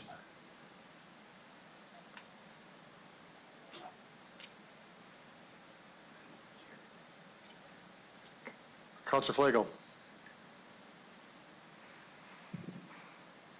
Spelled the wrong word. You did. Yeah, I'd like to ask Mr. Hudgens about the amendment that is being proposed. Are you okay with those 4 points in the first part of the recommendation? Mr. Hudgens? In the first, the 90 meters being reduced to 70 meters for a second portable sign, and the 10 meters from a billboard, we are acceptable for that. And what about the, and then add the former small sign regulations to number 9250? Mr. Hudgens? I'm not familiar with those. Yeah, the report. At one time, was there not a conversation about having your portable signs at the base of the billboard posts, and it was never an issue, never a problem? Was that not a conversation you had with the other companies? Yes, I did have that conversation. Direct West, in one of your meetings, while you asked him a question, and he said, we don't have a problem with the portables being right underneath. They don't impact us at all. I did have a conversation with Mel McKnight in early June of 2018 when Zone Forward was first introduced to us, the team, and we spoke in the hallway outside Henry Baker Hall, and I asked him about his opinion on our portable signs being under billboards, that kind of thing, and he said the same thing. Actually, asked him how he felt about the positioning of portable signs in relation to large billboards. He said the portables have no impact on the effectiveness of large billboards, even if they were right underneath. He also said we were all in this to make money, and the only reason they lobbied against the portable signs, or he lobbied against the portable signs 25 years ago, was their appearance, which had greatly improved. Thank you. Through you, Mr. Mayor, have you been getting complaints about sign pollution and too many signs and damaged signs, wrecked signs, ugly-looking signs, any of that kind of thing? Mr. Hudgens? No, not at all. No, I've never heard that. No complaints. Yeah, me neither. Each company is a little bit different, but I find them very presentable. I mean, they're different sizes, different colored letters, but I think the vast majority of the portable signs look just fine. They're well groomed, well taken care of. Yeah, and do you think that the portable signs that go on, some of them have double and triple locations because one person owns 5 or 6 different locations and he's taking advantage? He might own a place on Albert Street and he's trying to push people over to Broad Street. Do you see that happening in your industry? Mr. Hudgens? I'm not quite sure I understand the question, Jerry. Can you say that again? As an example, let me give you this. Sure. The owner of the Luigi's area, I'll use them as an example, has signs that promote his other location or a different location or a different restaurant or a different business, and it's on Broad Street or Winnipeg Street. That you got the same ownership group, but at different locations, but they're promoting within their own corporation. Do you get a lot of that or some of that? I find that very rare. I can't even really think of an instance of that. The Luigi's lot, with the new regulations, there will only be one sign allowed there. Currently there's 2. Right. Yeah, it just, and I'm sure the Luigi's lot is going to want to advertise Luigi's or a tenant. There will be very little with this, with the new regulations of a business being able to advertise on their property and then have a third-party sign as well on that property. Most of them will be on vacant lots, so on. They will need 71 meters to do that. And let's face it, I mean, these are valuable tools. If you've got 6 tenants in a mall, very, very few property owners want somebody advertising a different business in front of their business. And the tenants' priorities take precedent, obviously. So exactly. I have a quick question, Mr. Mayor, too, about First Avenue North has always been a bone of contention for a lot of people. It's a wide open stretch on the south side of First Avenue North. It's an absolute grassland and it's against the rail yards. The 70 meters apart, is that excessive? Mr. Hudgens? Is that excessive? excessive. First of all, I believe you need to... too far apart, and you're not getting enough utilization out of that kind of green space. Mr. Hudson. Well, I mean, yeah, first of all, that's on the north side of the CN rail yards. Right. Yeah, I believe, basically it's a supply and demand thing too. The traffic flow there is about 9,000 vehicles a day on the west side of McIntosh Street and something like 13,000 on the east side. And let's put it this way, there just isn't a lot of demand. There's the customers that are there. I don't get people saying, I want to be on First Avenue North. I mean, you offer that to them. The 70 meters, I guess obviously, yeah, well, you would need, there'd be room for one or two or more signs there, or even more than that, but I don't think anybody wants to put any more there. I mean, we have to market according to, need, and that is CN Rail property, and we have to pay them a year in advance, so to have a sign blank for half a year, 6 months out of the 12, is not feasible, so. Thanks. One more quick question, on your economics, what's the fallout that happened to you over the prior to the COVID, even like last fall? What was the fallout of all the stuff that went on to your industry? Mr. Hudson? Well, I can speak for myself. I do know somebody like the sign guys had 20-some cancellations. What I'm doing myself as a sign of goodwill is anybody who doesn't have their doors open, I'm still advertising their sign, and I'm just not charging them for it. I've just voided their invoices. We have had some positive fallout with businesses like, Canadian Tire South, a number of them that want to advertise that they are still open, but the damage on the negative side, I've got at least 15 or 20 customers that aren't being charged. They're just sitting there till they open, and we have to share the grief in these hard times, I guess. So.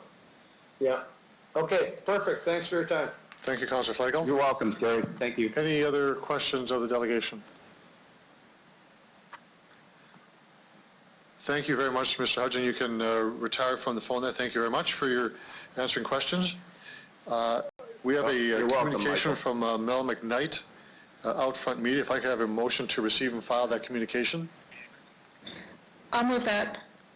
Thank you. Seconder? I'll second it, Bob Hawkins. Okay. Anyone opposed? Okay, we'll accept that. That's good. Thank you very much. And now we'll move on to CM 20-9. If I could have a motion to accept the recommendations. This is a report, the signed bylaw motion, report CM 20-9, which is the administration doing a follow-up on the motion from previous council. I'll move that. It's Jason. Jason, thank you. Councilor Mastinelli is seconder for that, please. Seconded, Jerry. Okay, Councilor Flagel. If I had the administration just provide a background to this report, the city manager's report. So, Ms. Howlick, do you want to provide some background on the report? Yes, Your Worship. So, as you had indicated, the council had asked us to go away and work with the sign industry. There was specific things that we were asked to go and look at, which is located on page 2 of the report. We did look at items 1 to 3 in this report, and just due to the amount of conversation that would have to be had with the moratorium on billboards and Pattison, the contract with Pattison Outdoor Group on benches, we'll bring a future report on that. But when we went back and worked with the portable sign industry, as Mr. Hudgens said, we did come to an agreement. The previous 90-meter requirement was carried over from the previous zoning bylaw. So reducing the lot frontage required from 90 to 70 meters in order to accommodate additional signs will mainly impact the larger commercial properties, but not the majority of commercial properties throughout the city. So we believe that this would have a minimal impact on the number of permitted signs in the city. And then how was the 10-meter separation distance determined? So reducing the required separation distance to 10 meters can still achieve the intent of the regulations to prevent an excess of signs and maintain the visual amenity of Regina streets. We felt that it represented the best balance between competing stakeholder interests, given that these properties would otherwise be permitted to have a portable sign based on lot frontage anyway. So based on our conversations, and the one other thing I should mention is we did bring forward the former small sign regulations, because on further review, it was important that the small sign regulations allow for advertising of businesses or services on the same lot, provided that the sign is no larger than 1 meter square and is located no closer than 6 meters to the property line. This was missing for those smaller signs in the new bylaw, so we feel it's important that we add this back to, or make this change now so that it is back into the bylaw. So we'd be happy to answer any questions that council might have. Thank you, Ms. Harlock. We do have questions. I'll start with Councillor Stevens. Terrific, Your Worship. One thing that really jumps out when I read the report,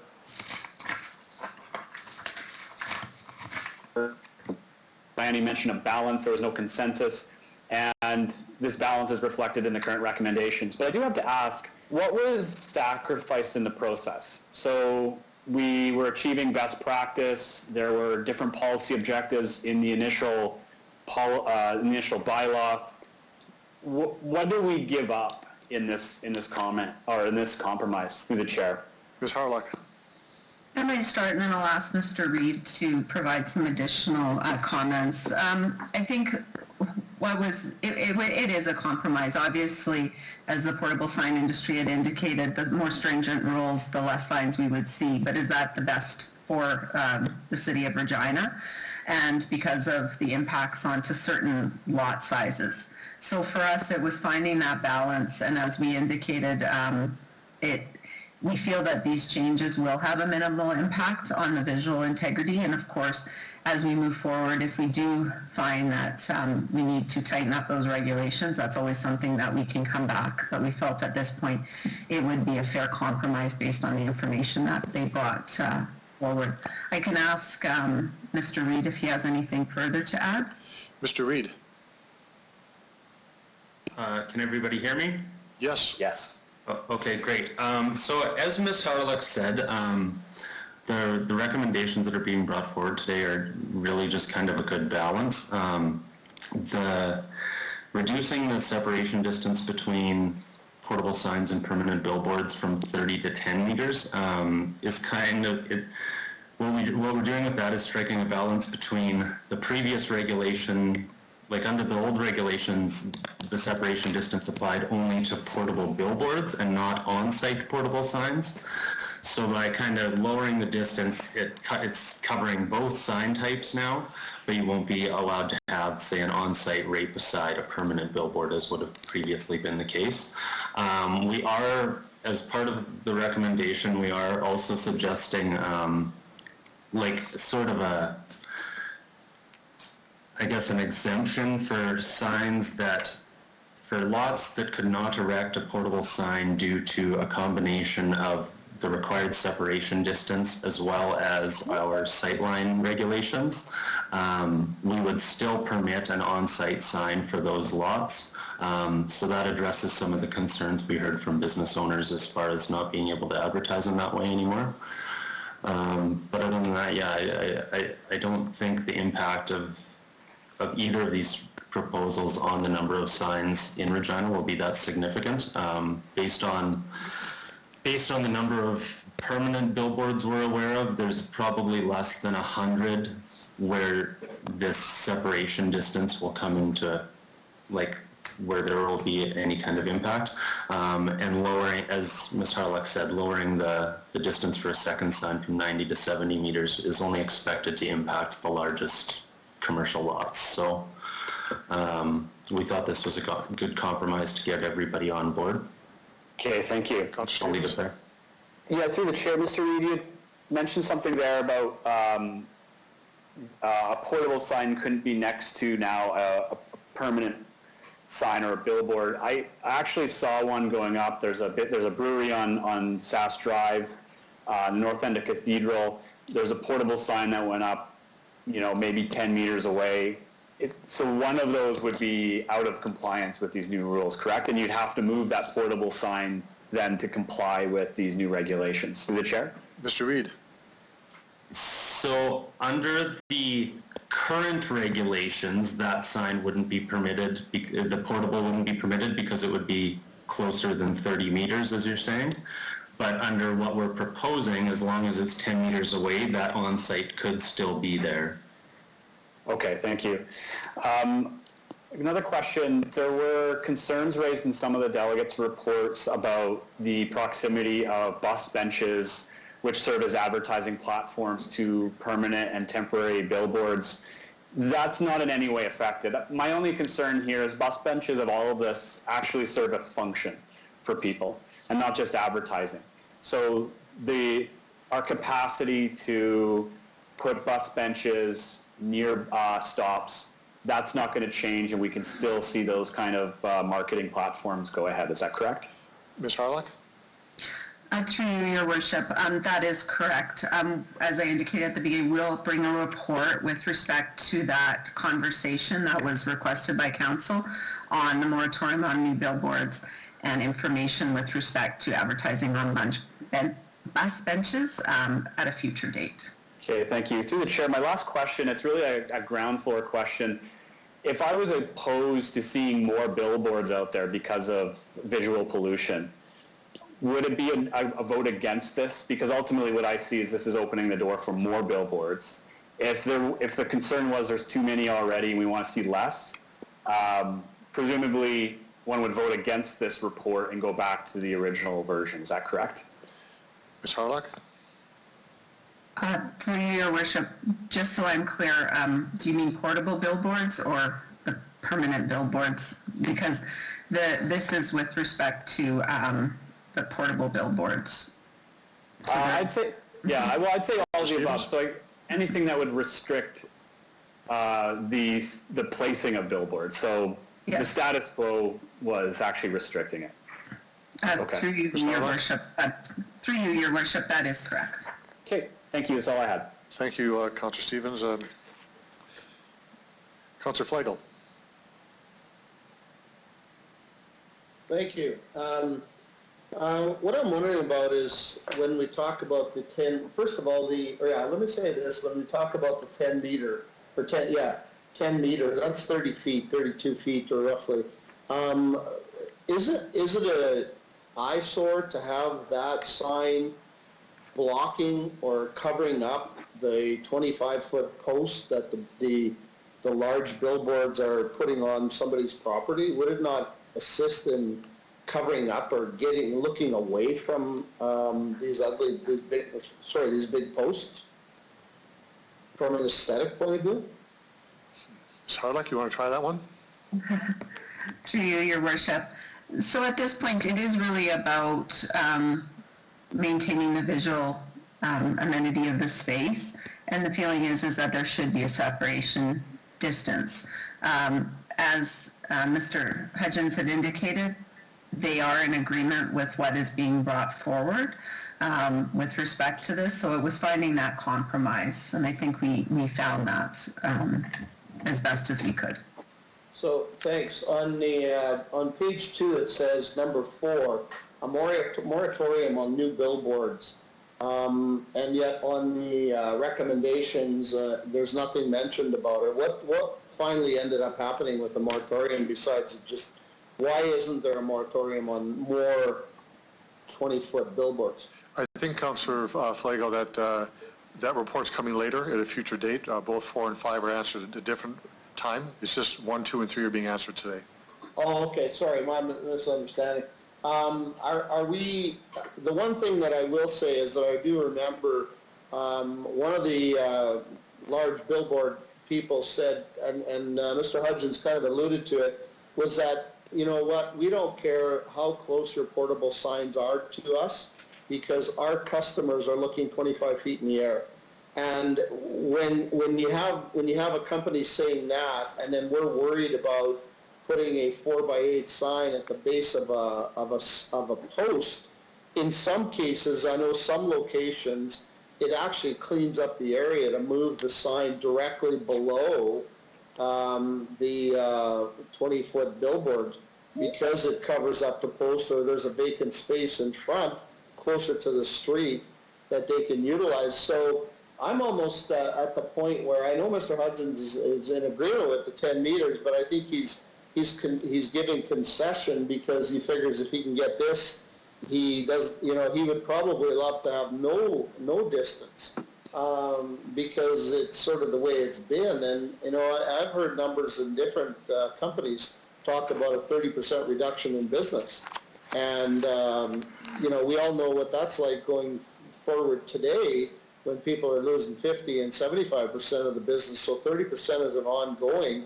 Whether they're going to recoup that at the 10 feet or 10 meters, I don't know. But I guess if the people that are running the city, and you got to remember, there's 7 sign businesses, according to what he said, that sell advertising to 2,000 businesses, and they're going to need more help than ever going forward after this COVID thing to pump the business back into their own businesses. And this is the most economical way for them to do that. So I'd hate to shortchange businesses that are coming back from the COVID in not allowing them to get at least as much, you know, bang for their buck at $200 or $250 a month to get some more advertising into their business so they can survive going forward after the COVID. So I'll support this because it's better than the alternative was. So thanks. Thank you, Councillor Flagel. Councillor Hawkins. Thank you, Your Worship. Question for the administration. When you fashioned your initial proposals that were contained in zoning bylaw 2019, what was the basis for those proposals? Who did you consult, and what was the basis for the proposal? Ms. Harlock. Through you, Your Worship.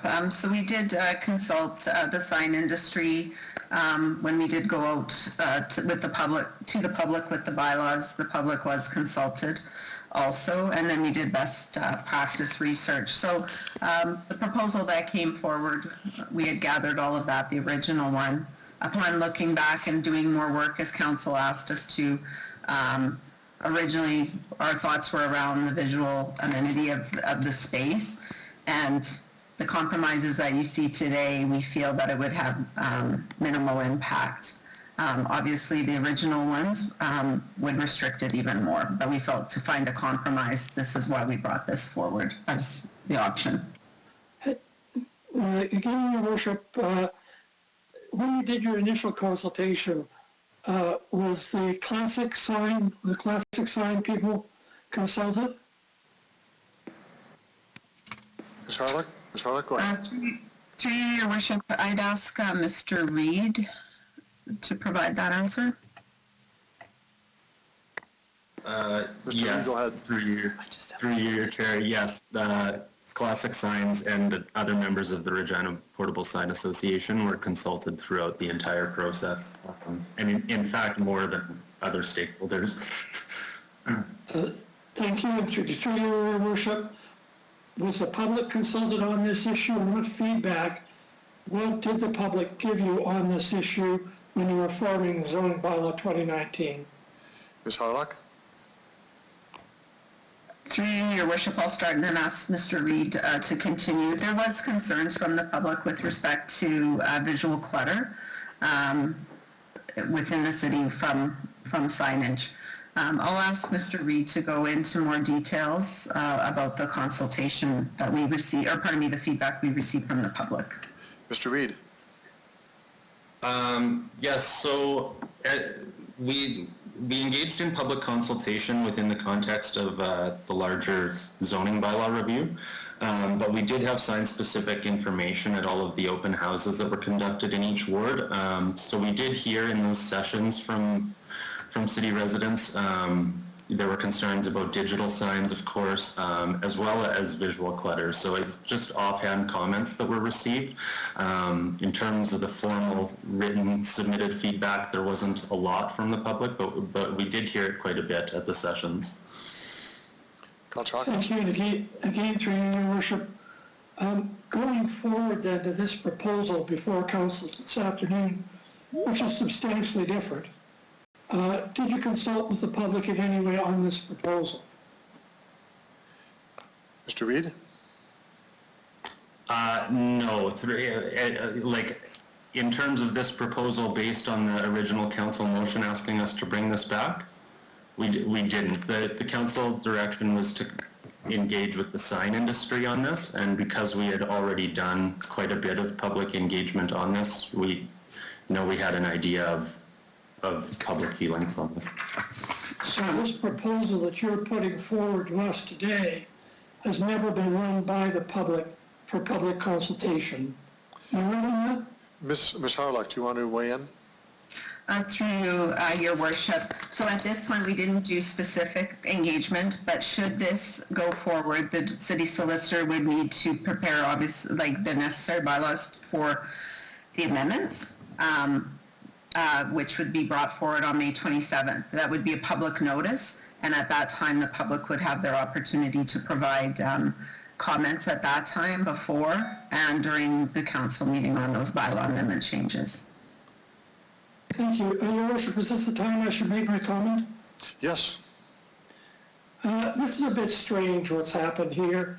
We have the city administration going out and seeking advice both from the public and extensively from the sign industry. They sit down with their advice, they fashion a recommendation for us that they feel represents the public interest. They then bring back today a proposal which is completely the opposite, really, of what they proposed initially, and council accepted. The only reason this is before us, of course, is because the provincial government, for not substantive reasons, but for form reasons, said the sign bylaw could not be part of the zoning bylaw. I'm a little concerned about the notion of compromise and balance. I'm concerned that there isn't a balance here because the public hasn't yet been consulted on the very specific proposal before us today. I'm also concerned about the notion of compromise. It's one thing to compromise one interest, one business against another to reach a middle path. It's quite another to say, we have thought about the public interest and brought you a recommendation in the public interest, and then to abandon that in face of a further submission on a specific special industry interest.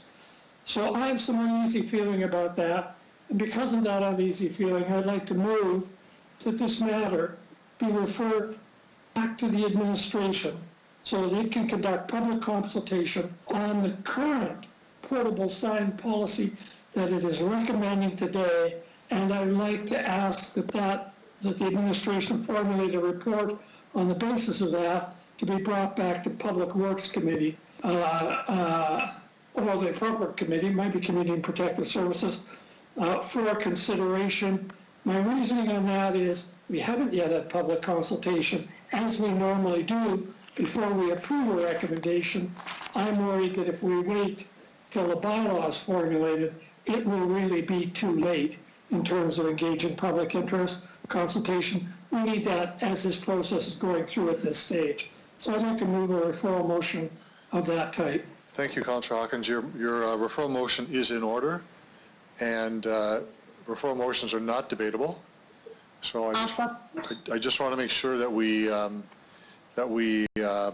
understand exactly, and the administration has that down, what you want to do. So we do have other speakers, and I'm wondering if we could hold the referral motion until we hear other speakers. There's Councillor Bresciani and Councillor Findura want to speak as well. Councillor Hawkins, practice, I agree with it. You okay with that? Okay, yes, so we do have pending a notice to refer the motion back to the administration for public consultation, but we do have two other speakers. I'll start with Councillor Bresciani, and then Councillor Fundora afterwards. Councillor Bresciani, the floor is yours. Thank you, Worship. I'll keep it short. I agree with Councillor Hawkins to refer this for public engagement as well. I think there's, it's important to get the feedback, but I want to just touch on the actual, when we talked about the actual feedback from the sign organizations, the companies that came forward, and those neighborhood communications that where the staff came out during the bylaw, the zoning bylaw changes. It was all quite confusing. I think we all remember that. And I think that there was people out there that weren't even sure what this really meant. So I would, now with these new changes coming in, I would support, that was my thought, that we should actually go back out to the public to make sure that this is what we want, but also to ensure that the sign companies understand as well that, I mean, with all the changes with meetings and stuff, I've heard from a few that they want to make sure that they understand as well, so I would support that. Thank you. Thank you, Councillor. And I can second that as well. Yeah. Thank you. Councillor Fundora, the floor is yours.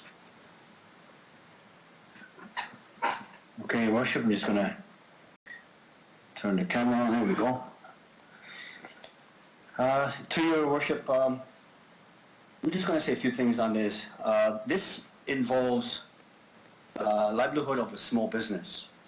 I mean, we're dealing with small businesses or businesses paying taxes and redirecting how they can promote themselves to make money, and the public to attract the public come to these businesses. So, I mean, yeah, public is very, we should go to public, we should discuss that, the individuals thought. I mean, I did not hear hardly anything, or maybe one, not even a big concern about that from the people and the public in my area that I represent.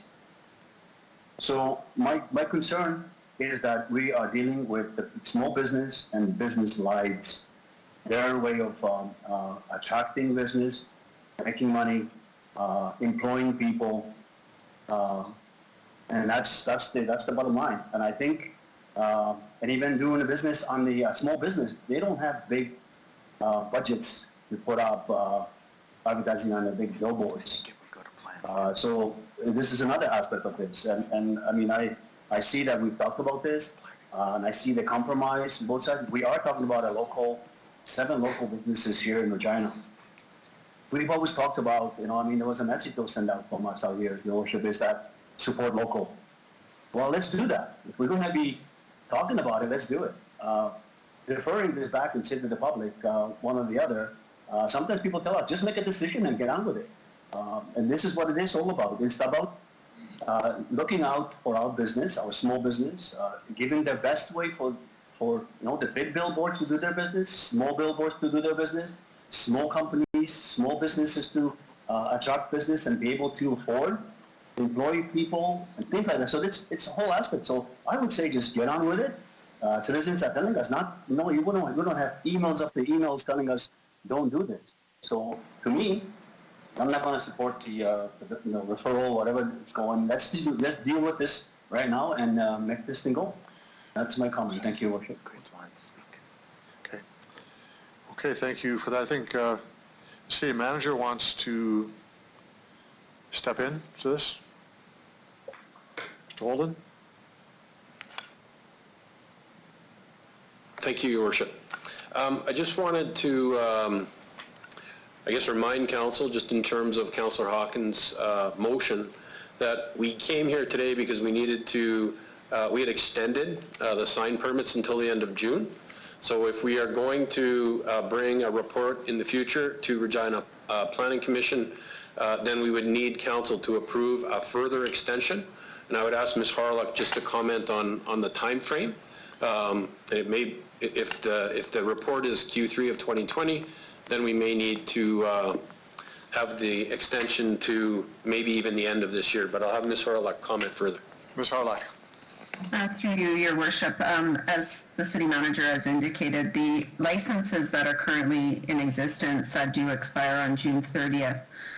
So they would be subject to the existing licenses needing to be renewed, would be under the the new policies. So if we were to go forward to give them more time to move forward with Councillor Hawkins' motion for consultation, then we would ask that we give them an extension on the current regulations to which their permits are under right now, the regulations, until a decision is made with respect to this item, So which would be... Perhaps you could add that to the referral motion. Councillor Hawkins, are you okay with adding that concept to your referral motion?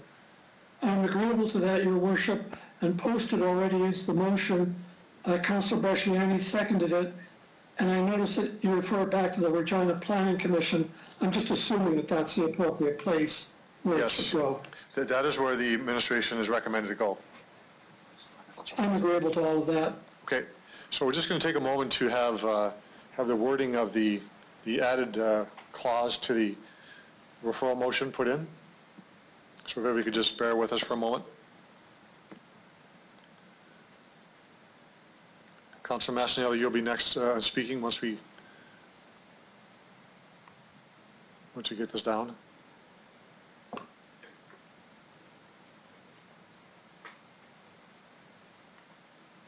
Extend until October 31st. I don't know a date. Do you know a date that would be reasonable? Until the end of the year? Say to the end of December, Amber.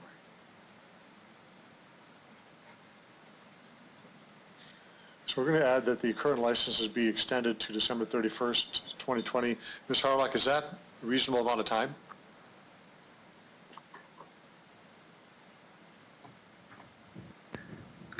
Through you, Your Worship, yes, I believe that should work pending our consultation and us being able to get a report back before the end of the year. Okay, that's good. So now we have Councillor Massanelli. Thank you, Your Worship. Question to the administration through the chair. Would the changes as amended have an effect on the visual clutter that you were trying to achieve through the original recommendations before the amendment? Ms. Harlock? Through you, Your Worship. So as we've noted in the report, obviously these changes would not reduce the clutter like the other regulations would have, but we feel that it would have minimal impacts to the visual clutter than where we are today. Okay. A second question. Would the changes unamended have an adverse effect on local business in our city, potentially by not allowing them to reach their clients? Ms. Harlock? Through you, Your Worship. So that's hard for me to answer because the regulations do have some restrictions with respect to where signs are allowed or how many signs. So that impact, I'm not sure whether or not it would have an adverse impact because we still allow advertising. It's just the number that could, with the existing regulations that were proposed to the new bylaw, the new zoning bylaw, they were just a little bit more stringent, but it didn't stop advertising of small businesses. Okay. One more question. So if I understood this correctly, if this was approved, we then would go forth for public input on what we are approving if we didn't follow through with Councillor Hawkins' motion? Ms. Harlock? Through you, Your Worship. So the options before you would be to, yes, either approve these recommendations or amend them, and then bylaw amendments would come forward, and there would be a public hearing process. That could happen. If these were not approved today, then they would revert to the regulations. We would bring forward the regulations that were originally approved, but they still need to be put, as Councillor Hawkins indicated, it was because we needed to put it back into the zoning bylaw. Okay. And so this has all been debated numerous times throughout the zoning bylaw. We've gotten input from residents already throughout the zoning bylaw. This isn't a standalone item. It's actually been part of a larger item for years ongoing, correct? Ms. Harlock? Through you, Your Worship. So the previous regulations that we brought forward to council through the sign bylaw that we brought and that was approved, that was vetted through the zone forward process and public consultation. What Councillor Hawkins was asking is whether or not we had a very separate public consultation process on what we're proposing today.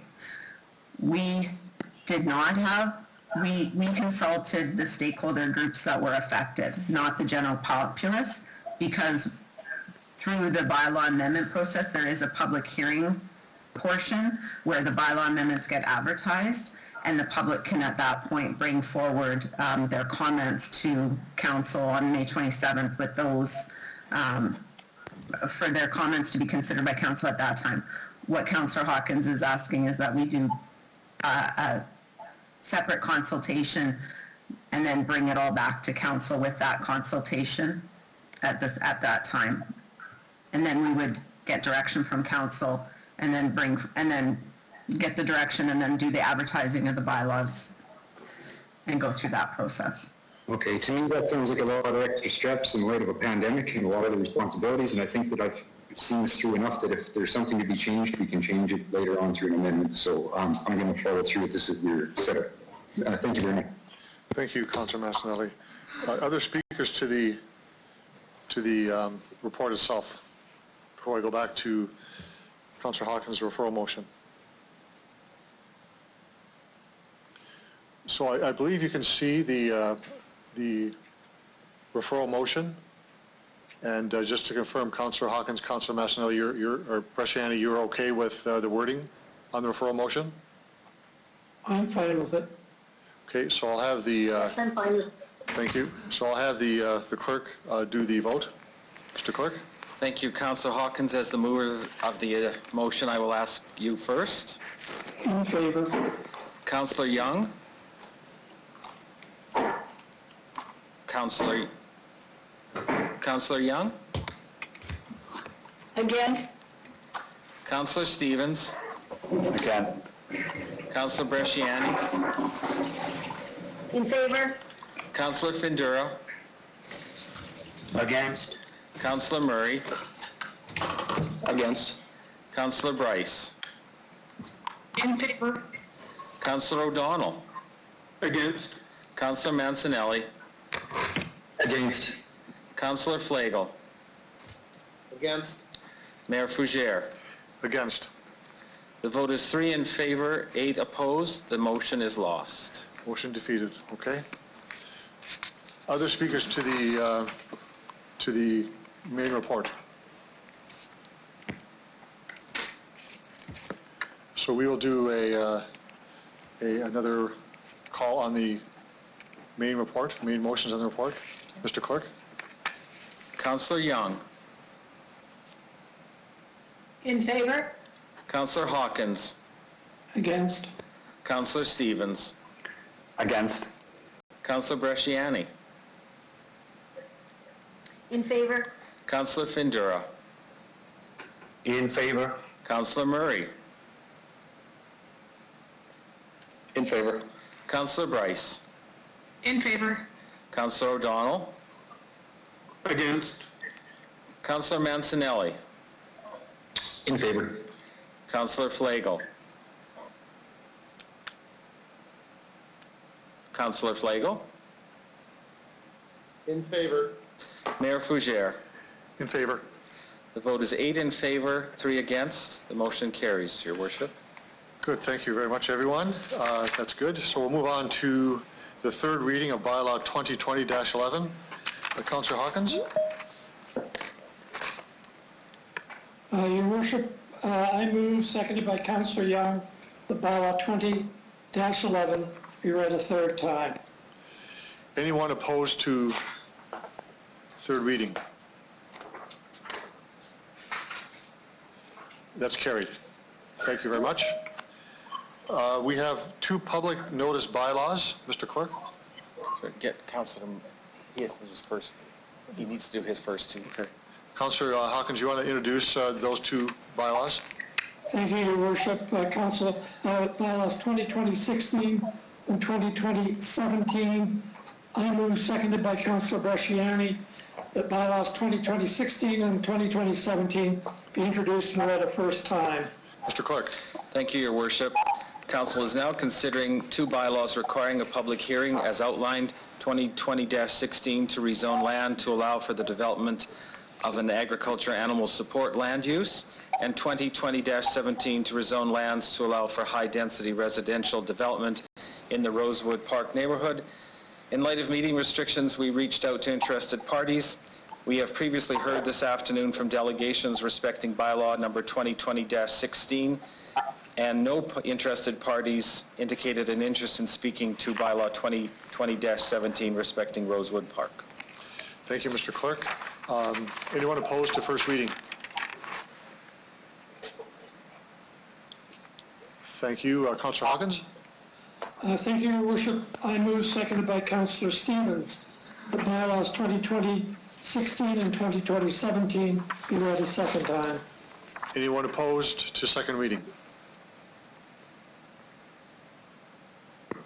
Thank you. Councillor Hawkins?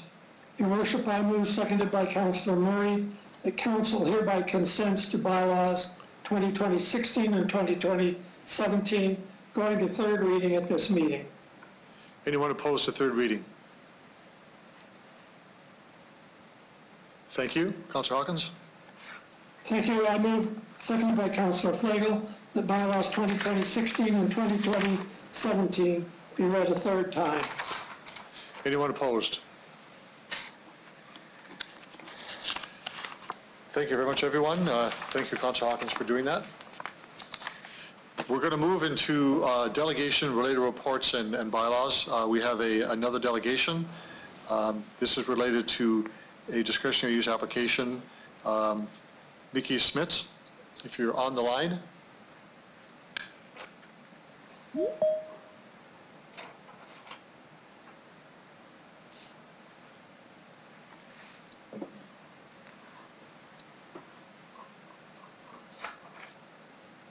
Mr. Smits, are you there?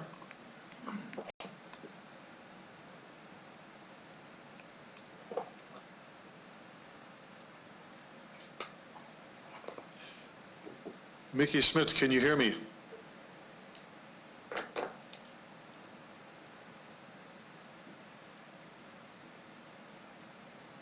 Going once. Hello?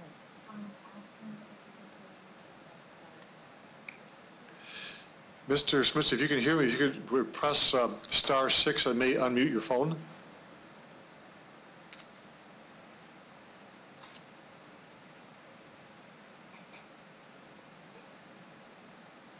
If you press *6.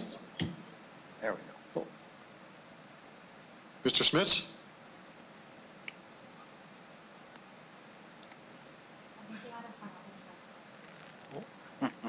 You may have hung up on, so he'll phone in again, I believe. So, ask for everyone's patience.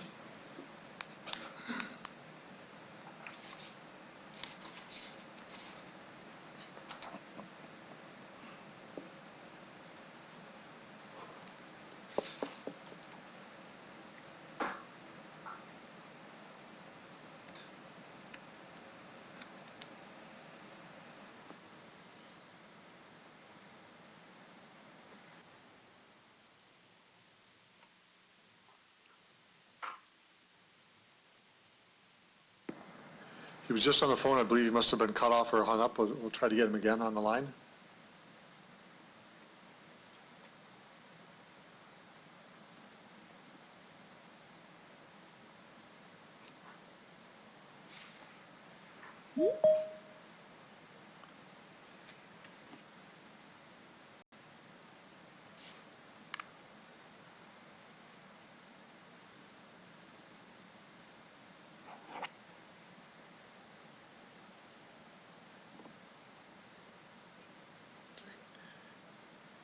Mickey Schmitz, can you hear me? Yes, I can. Great. Good to hear from you. Welcome to virtually to City Council. Thank you for being here, and I'm going to ask you to state your name, who you represent, and you have 5 minutes for your presentation. And members of council may have questions afterwards. So the floor is yours. Thank you, Your Worship. Councilors and administration, we're here on behalf of the landowners of 631 Victoria Avenue, and we are also representing the applicant for the discretionary use application as well. I just wanted to address council and just give a little history on the site, and if they have any questions, I'll endeavor to try and answer those. The site was originally owned by Imperial Oil Limited for many years and was used for gasoline, petroleum sales, and a car wash. Imperial Oil closed the site and sold it into the market, and the present ownership of the property purchased that. They had plans to develop it for themselves, which has changed, and they've now decided to sell the property to the present discretionary use applicant and move on to other endeavors. The applicant has extensive experience in car wash operations in Alberta and Idaho. And without further ado, we're requesting council approve said application, and which we fully support. Thank you, and, Mr. Yeah, go ahead. Good. Thank you very much for your. If you're finished, I will see if there's member of council that have questions in R1. Councillor Young. Thank you, Your Worship. Mr. Schmitz, there was a question that came in by email this morning from the Secretary of the Alberta Community Association. And the question is, what are the hours for this car wash? And is there a noise factor? And will you have to do some noise attenuation around the property? Mr. Schmitz? Thanks for the call, for the question. I'm probably not the person to actually answer that question. The applicants themselves have a consultant, William Meredith, probably answer it better. But all I can say is the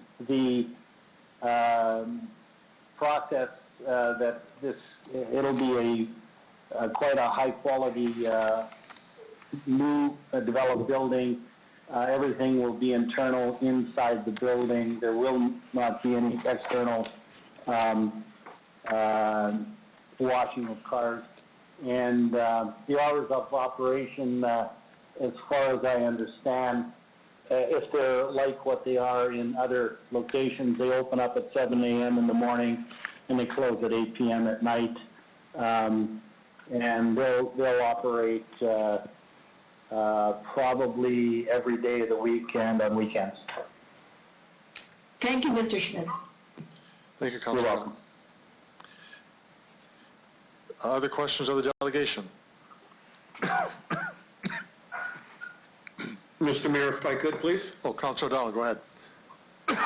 Thank you. Mr. Schmitz, I appreciate the little history on the site.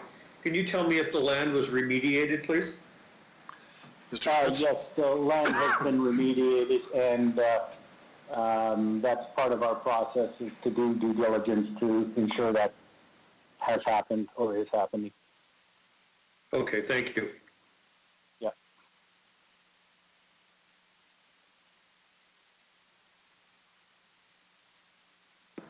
Thank you, Councillor O'Donnell. No other questions. Mr. Smith, thank you very much for your presentation and answering questions. And we'll move on to the main report. Councillor Young, do you want to introduce the report, CR 2021? Thank you, Your Worship. This is for a proposed car wash on vacant property at 631 East Victoria. It was reviewed under the regulations in the old bylaw, which makes it discretionary. If it had been reviewed under the new zoning bylaw, it would not have been discretionary. It differs from the car wash around the corner on Park Street. It's a drive-through, full-service car wash, and it exceeds the waiting spaces required by the zoning bylaw. The property owners nearby were contacted, and one respondent was concerned that the alley will increase vehicular traffic. Planning Commission had questions about the movement of cars and traffic in the alley, and it was noted during the meeting that the alley is paved and it's an emergency exit, and that the entrance and exit to the car wash are off of Abbott Road, and there should be very little traffic, if any, along that alley. So Planning Commission approved this recommendation. Thank you, Councillor Young. Could I have a seconder for that, please? I'll second that. Okay, thank you. Any discussion on this, Councillor Flagel? Thank you.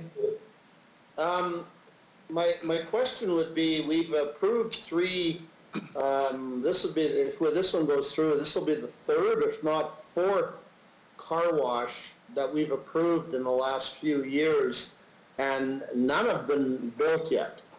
So I hope that this is a precedent being set by this proper developer, because I know the reputation he's got is very good.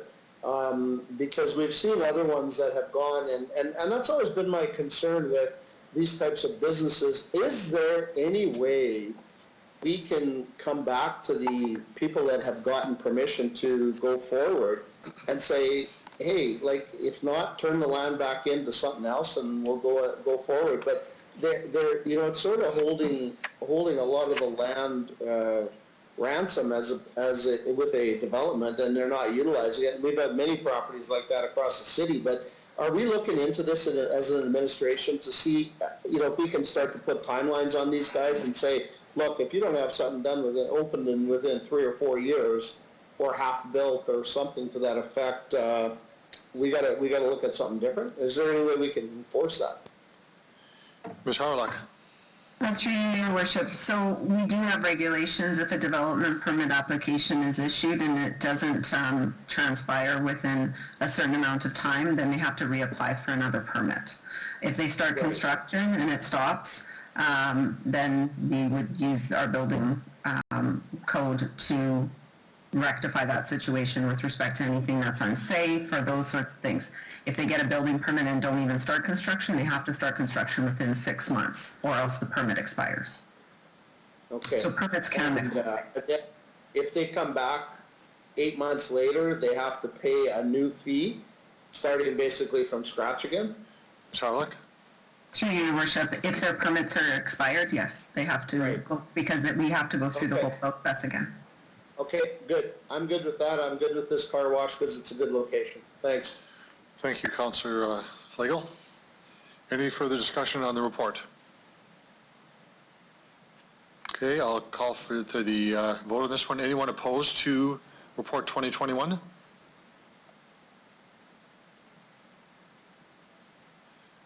Okay, that is passed. We're going to proceed with a motion to receive and file Adolf Rogaszewski's communications on cycling safety. He is not on the line, so if I have a motion, please, to accept his communications as receive and file. So Mike O'Donnell moves it. Mike O'Donnell and seconder? Sharon Bryce. Sharon, thank you for that. Anyone opposed to it receive and file? Okay, thank you for that. We'll move on to Delegation Angel Poirier.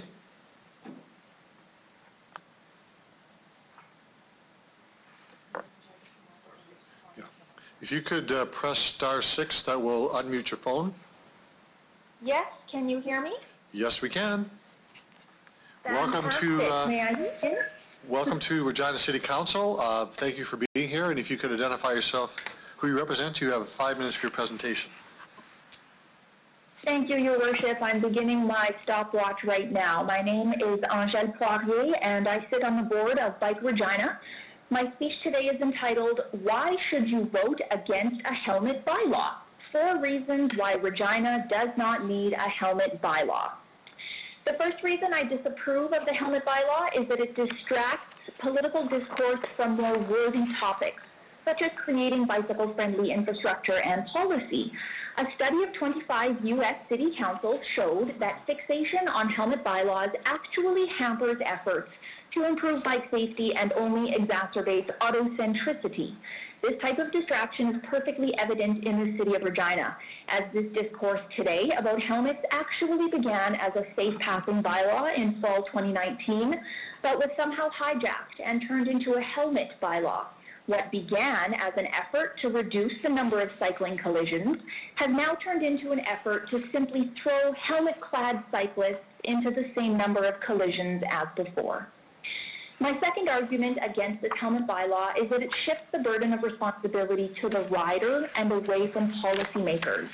While cyclists should do all they can to stay safe while riding in traffic, such as wearing proper gear, obeying traffic rules, and being aware of their surroundings, even the most savvy cyclist is limited by infrastructure, education, and the attitudes of other roadway users. Policymakers and city planners have a responsibility to the cyclists by way of budgeting for bike-friendly infrastructure, promoting cycling as a viable means of transportation, and educating roadway users of everyone's rights and responsibilities. In a city with a helmet bylaw, head injuries to cyclists are automatically blamed on the cyclist, especially if they weren't wearing a helmet. This is an unfair scrutiny of a cyclist's choice whether or not to own and wear a helmet, and simply paves the way for shaming and blaming. Rather, the disposition towards cyclists' head injuries should be more focused on the actual cause of the collision, be it unsafe infrastructure, hostile attitudes from other road users, or a general lack of education. By correctly identifying the cause of cyclist collisions, policymakers can make informed decisions on how to improve all traffic safety, rather than using a helmet law as a Band-Aid fix and then blaming all future cycling collisions on the cyclist. My third argument against the helmet bylaw is that it can decrease ridership for many reasons. Just one example is that it complicates the riding decision. If a family of 4 all have bikes, yet only 2 of them have helmets, they face 2 alternatives. Either 2 people stay home, or they all go out and 2 people break the law. Studies have shown that while helmet laws do increase helmet usage, they also decrease ridership, in some cases by over 50%. Bike share rentals also decrease post-helmet bylaws. Decreased ridership then decreases the critical mass of cyclists and hampers the principle of safety in numbers, which has been empirically proven. More riders, fewer crashes. If this time of social isolation due to the COVID-19 pandemic is actually increasing ridership as we witnessed in our neighborhoods, we must ask ourselves, do we really want to stifle an uptick in cycling by imposing a helmet bylaw? My fourth and final argument against the helmet bylaw is that there is a huge lacuna of evidence that helmet bylaws improve overall safety. In an intercontinental study of head injuries, pre- and post-helmet laws, head injuries to cyclists was actually the same before and after passing the legislation, despite an increase in helmet use. Even for adults alone, helmet use increased drastically, yet head injuries to adult cyclists did not change. This result is not surprising, considering the fact that the number of collisions does not respond to helmet bylaws. After all, if a city is riddled with poor cycling infrastructure, along with animosity between roadway users and cyclists, Ms. Cole, you have half a minute left in your time. You have half a minute left. Thank you, Your Worship. Okay. Thank you. A helmet bylaw does nothing to change those 2 factors. Given the data available for Regina, we should not be targeting a helmet bylaw, but rather we should be targeting the factors that have a direct impact on reducing the number of collisions, infrastructure, and road user attitudes. I'm complete. Thank you. Thank you very much for your presentation, and we'll see if there are questions from members of council.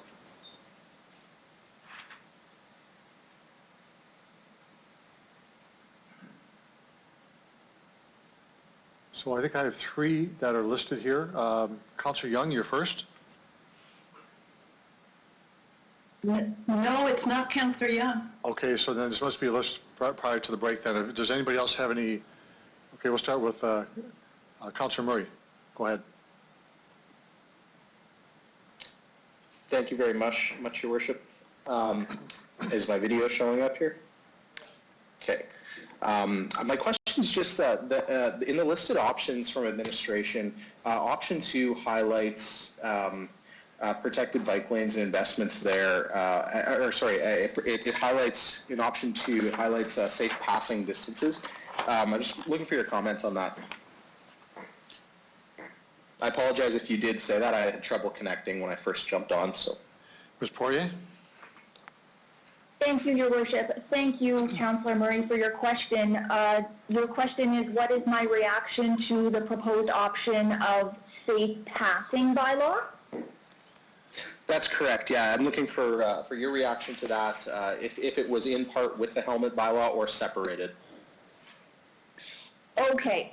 Well, firstly, I guess my reaction to rolling up the two policies together into one bylaw rather confuses me because they both target different policy objectives.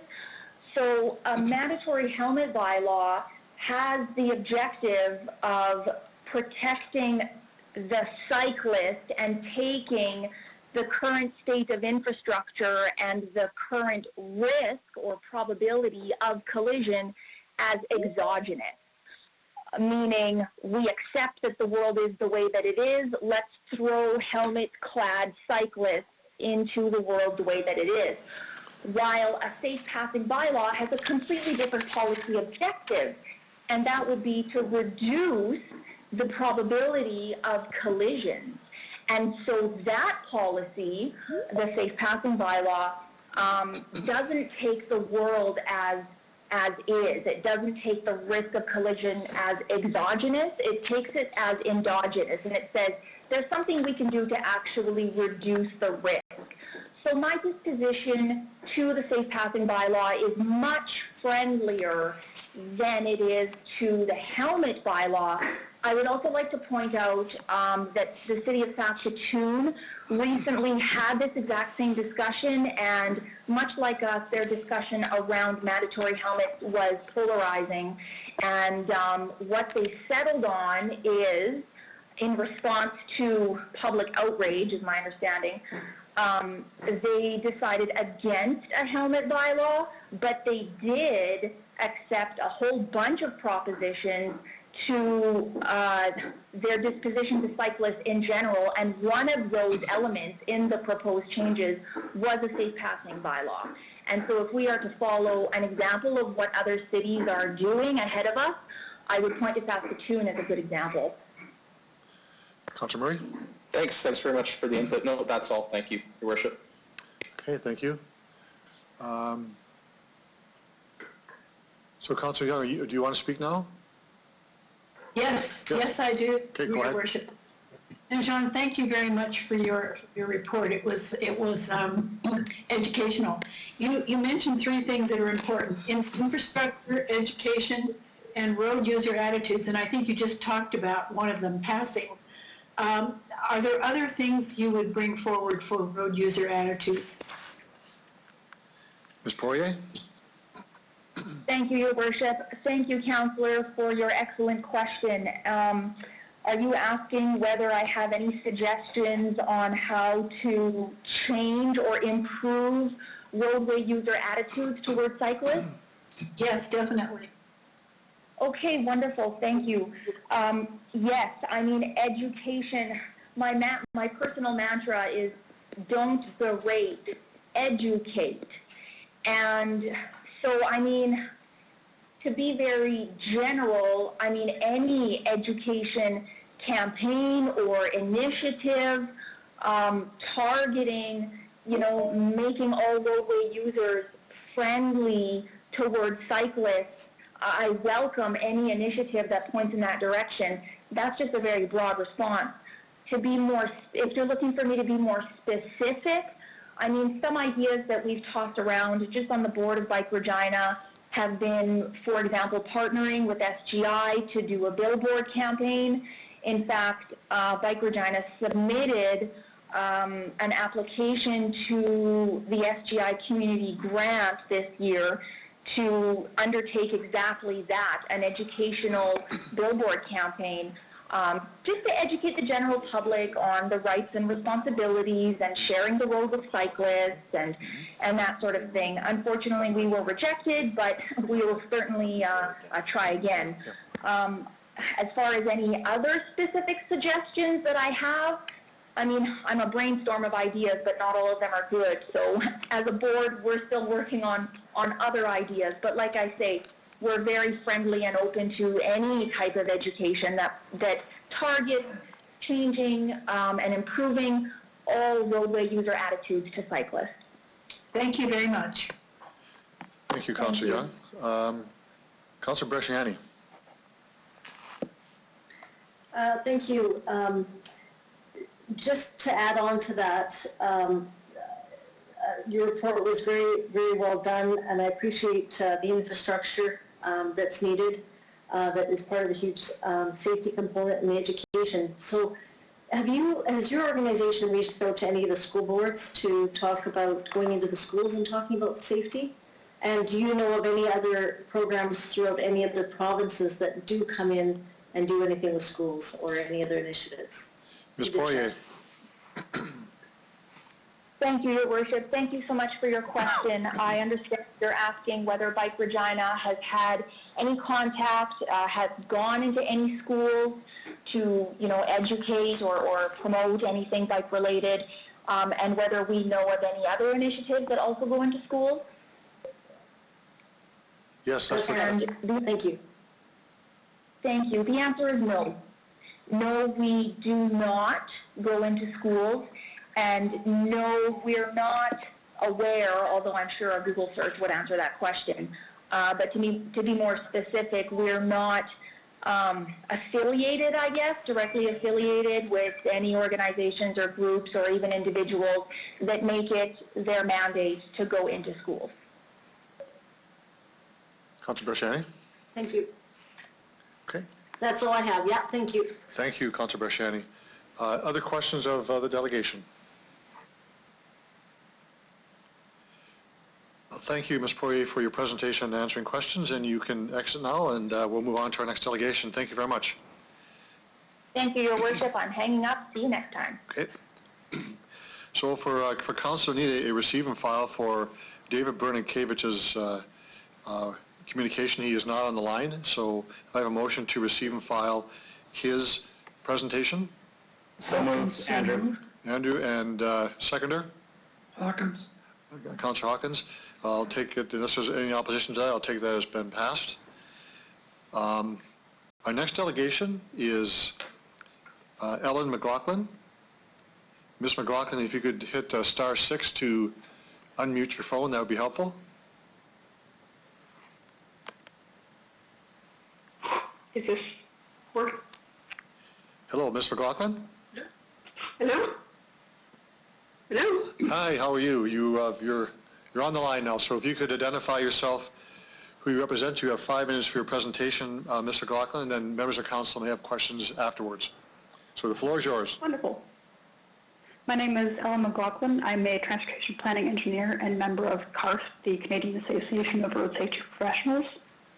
And I would like to begin by stating clearly that helmets can save your life in a serious collision. This is well documented and not a topic of debate. But what is good for the individual might not necessarily be good for the whole population, i.e. an overarching helmet bylaw might not have the same positive impact to cyclists on a large scale as it would on an individual basis.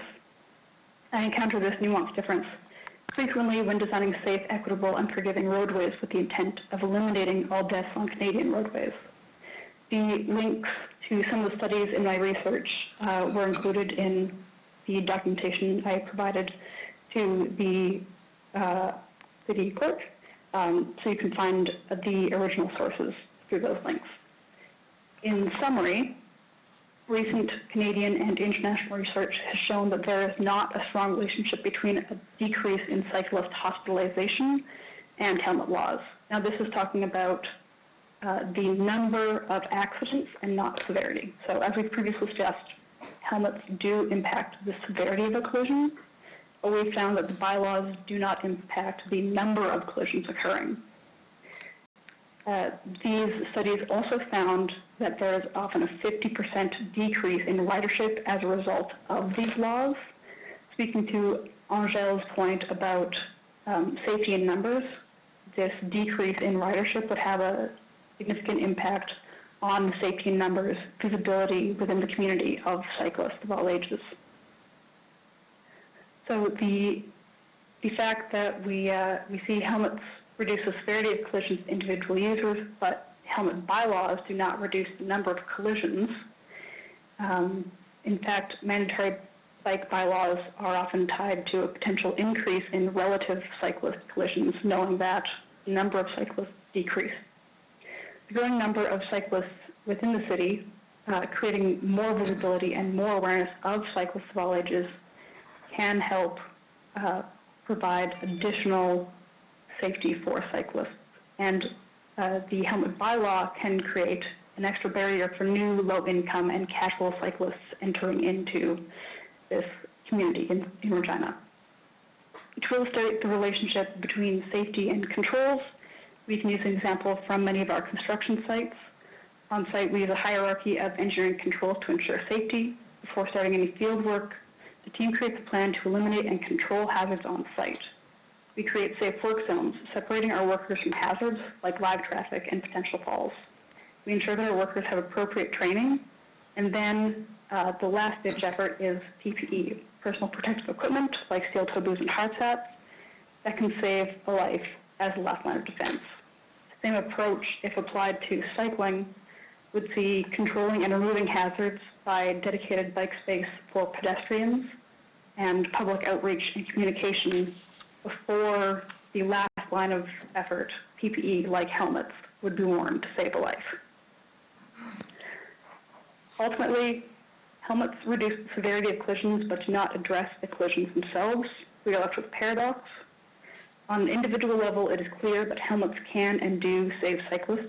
On a social level, research shows that law enforcement for helmets does not actively increase cyclist safety and has driven many casual cyclists off the road, which the authors of the research point out indirectly increases the danger to cyclists in the long run as cyclists are protected by their numbers. The recommendations of the Canadian research urge Canadian city councils to consider public education and infrastructure upgrades to protect riders considerably before helmets come into play. Mandatory helmet laws, meanwhile, may discourage riding to the point where public safety as a whole suffers from the relative decrease in physical exercise. I believe the other tools included in this general motion, the educational campaigns, communication campaigns, and safe passing bylaw, and continued investment in the cyclist infrastructure and transportation master plan align with the current research. Mr. McLaughlin, you have under 30 seconds on your time. You have under 30 seconds in your time.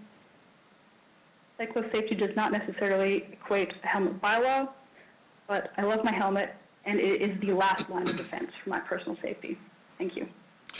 Thank you very much for your presentation, Mr. McLaughlin. I'll see if there's any questions.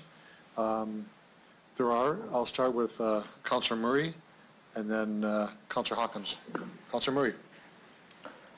Thank you, Your Worship. Thank you for the presentation. My question is on bike sharing programs and municipalities that have them.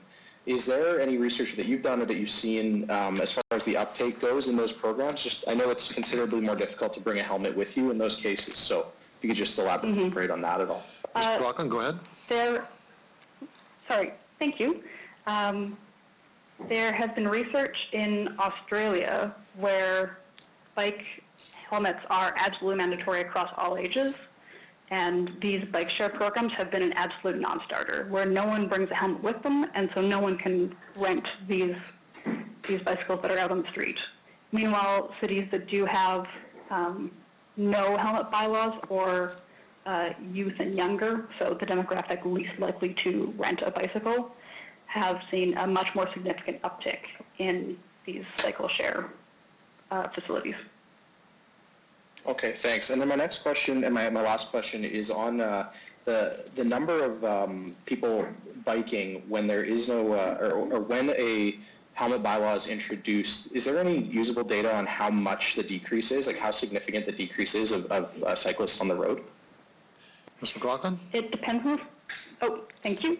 Thank you, Councillor. It depends on the data. We have seen decreases between 44% and 50% in some locations, but it really depends on how good the before and after data is. I know a lot of municipalities don't collect regular data on current cyclist volumes within the city, so there would be a lot of data collection required to actually produce that kind of data going forward. Okay, thanks. And just to make it clear, if I'm following the logic, is that when a helmet bylaw is introduced, it lowers the number of cyclists on the road, making motorists less used to having cyclists on the road and can actually increase injuries. Is that the logic? Ms. McLaughlin? Yes, it is. Okay, thank you. Thank you, Councillor Murray. Councillor Hawkins. Thank you, Your Worship. Thank you, Ellen. Just one question. If you were able to couple infrastructure improvements, education, and helmets in one package, would you have something approaching the ideal for cycling safety? Ms. McLaughlin? Yes, thank you, Councillor. It could be packaged, although I would recommend instead of a mandatory helmet bylaw, educational campaigns to promote voluntary use and voluntary uptake of helmets, where people are more likely to wear helmets if they feel it is their own idea and in their own best interest, as opposed to just the law saying it is so. What's your evidence for the latter statement? Ms. McLaughlin? That is, thank you, general personal experience, and also these research papers that show that uptake and general cycling volumes have decreased and suffered as a result of the mandatory laws. Thank you. Thank you, Councillor Hawkins. I have one question, and I don't want to take this out of context, Ms. McLaughlin, so I want just for clarification, and I might have missed this in your written submission as well. You did say, though, that helmets do reduce severity of injuries. So I don't want to leave that dangling as an issue. Can you just explain your idea around that? There's other caveats, I know, conditions upon that too. Could you just explain that, please? Yes, so thank you for the question.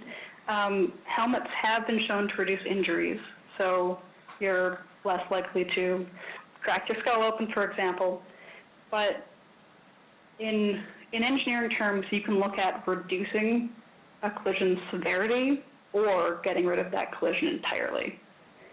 And it has much more of a payoff, much more of a societal payoff, less impact on healthcare, and a larger benefit to the general public by eliminating the collisions entirely than simply reducing the severity of the collision. What do you think of the idea of if you concede that having helmets would reduce severity, but reducing these collisions entirely would be based upon education, both of the driver and the person driving the bike? Mm-hmm. Thank you. So to repeat that question, how does education play into reducing collisions? Well, I'm just asking, what I'm asking is that if you concede that helmets do reduce severity, would you also entertain the idea that public education would reduce the likelihood of other collisions because people are more aware of the rules of the road, both for the drivers of vehicles and drivers of bikes? Yes, I would, and I do see the benefit of including the educational campaign that is a part of this motion. I remember reading the minutes correctly. The number of times that a vehicle pulls over or rolls down a window and screams at me that I shouldn't be on the road entirely, despite that being the law, is every day that I bike. So additional education to understand both where cyclists should be from a cyclist perspective and a automobile perspective would be helpful to the general public and safety. Great, thank you very much for that. I see no other questions from members of council. Ms. McLaughlin, thank you for being in City Council, making a presentation and answering questions. Thank you so much. Thank you so much. Okay, so back to the reports before us. We have CM 20-10. This is a receive and file, and it actually is information that feeds into the next report, CR 20-22.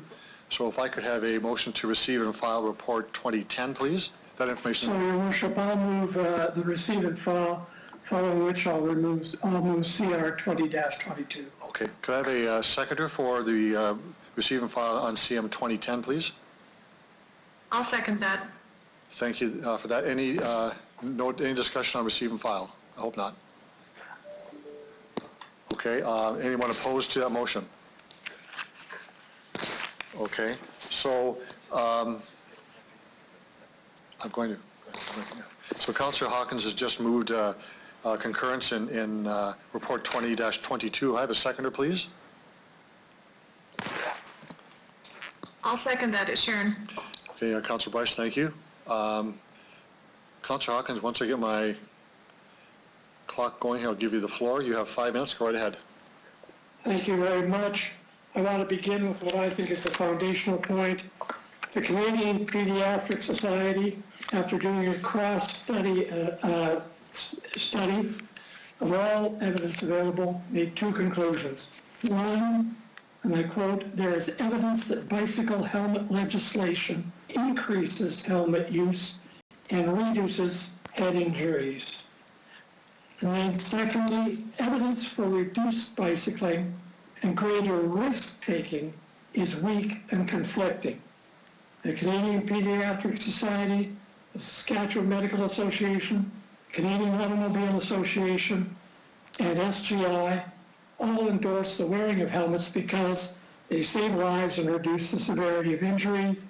I think that's the bottom line in the studies. It's clear from other jurisdictions that they accept these conclusions. Only Saskatchewan and Quebec of our provinces does not have bicycle helmet legislation. Bicycle helmets are a piece of personal protective equipment, much like seat belts in cars, motorcycle helmets, athletes' hockey visors, workers who wear personal protective equipment, police who wear that equipment, medical personnel in infectious diseases and other fields.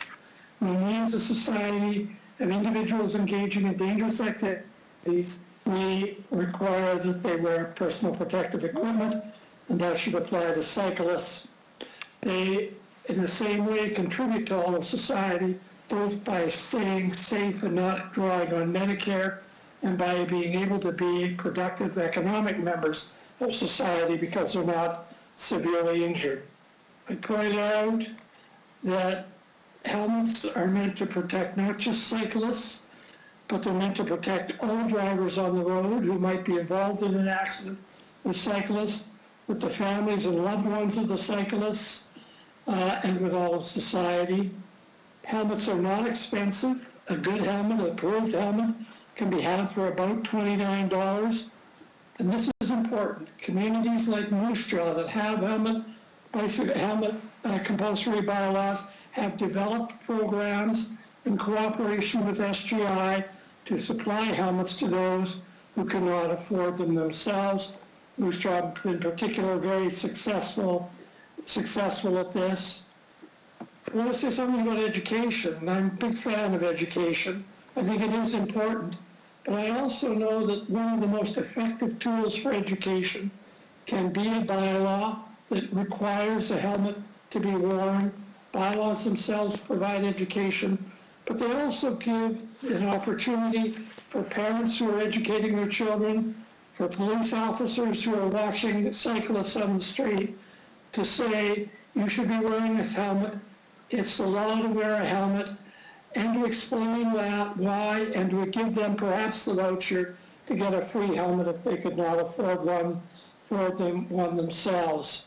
I had an email this morning that said, oh, this is just a way of shaming cyclists. This is just a way of enabling police officers to harass cyclists. It's not that at all. It's a way of saying that we want to not only encourage cycling, but we want to encourage safe cycling. And I just want to make one other point. It interests me that people have said, well, do infrastructure, do education, do all of these things, that PPE, that the helmet is the last protective feature you need. I just don't understand the argument. This is not a case of one or the other. This is not a case, can you walk or chew gum? We can do all of those things.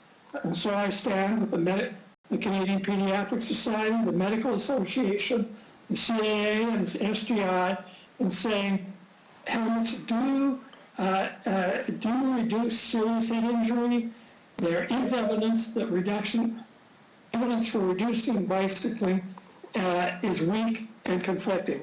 For those reasons, I would submit that with all of the jurisdictions that support compulsory helmet bylaws, that this is a way to protect our cyclists. It's a way to make cycling a safe activity, and I'd ask councillors to consider it carefully. Thank you. Thank you, Councillor Hawkins. You're right on time. Next is Councillor Stevens. Terrific. Thank you very much, Your Worship. The first thing I'll say is I really appreciate this discussion on improving cyclist safety in Regina and recognize the role of education and infrastructure in achieving this goal. And to that point, I think there's a real choice quote in Angel's submission, which is the problem with helmet bylaws is that it shifts the burden of responsibility to the rider and away from policymakers. And I think that's an important takeaway. And secondly, there's very much a clear divide between cyclists, particularly those who are committed to wearing helmets, and non-cyclists when it comes to this bylaw. My reading of the evidence that administration brought before us is actually, it's not all that conclusive if we look holistically at safety. And I'd be curious on administration's findings. So what does the research say about helmet enforcement overall when it comes to providing safe cycling infrastructure and a safe cycling environment in municipalities? Through the chair. Mr. Holden? Mr. Enright. Okay. Mr. Enright. I'm going to ask Faisal Kaleem to provide comments, and then we'll extend that to Superintendent Davies. Mr. Kaleem was responsible for overseeing the collection of the information that's in front of Council today. So I'm going to pass it over to Mr. Kaleem to provide comment. Mr. Kaleem. Through you, Your Worship. So yes, as Councillor Hawkins said, the Canadian Pediatric Society does have some research and a statement of purpose. I can't remember the exact wording they used, stating that helmet legislation does make a difference in terms of helmet use. We did find quite a bit of conflicting studies and research stating that helmet legislation did not have, in fact, have that much impact on people actually wearing helmets. The research is very clear that helmet use does help prevent injuries, but helmet legislation doesn't necessarily improve helmet usage. If that makes sense. It does, yes. Thank you very much. Would it be fair to say, based on the evidence, that the application of such a bylaw has an effect on how many people are cycling in the community where this legislation is in effect? And in other words, it wouldn't be the same as when we introduced seatbelt legislation. It didn't deter people from riding in cars or driving cars, but it seems like the evidence points to a reality where you force people to wear a helmet, it can actually affect how many people are riding bikes. Is that fair to say? Mr. Kaleem?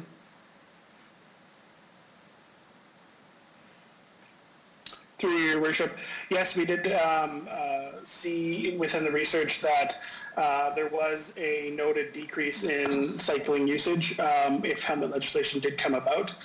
In terms of seatbelts, I have to admit that that was before my time of even driving, I think. But seatbelt legislation, my understanding is it was more of a legally non-conforming type of situation where vehicles would be able to still function for a period of time without seatbelts to help bridge that gap for vehicles that may not have it. And then once seatbelt legislation was put into effect, vehicles, it was mandatory that they would be actually installed. The separation of helmets and the actual physical bike does make it a little more difficult to do like a legally non-conforming situation. Okay, thank you. And for these as well, if Superintendent Davies or Inspector Young would like to weigh in, that is also a possibility. Is Superintendent Davies there?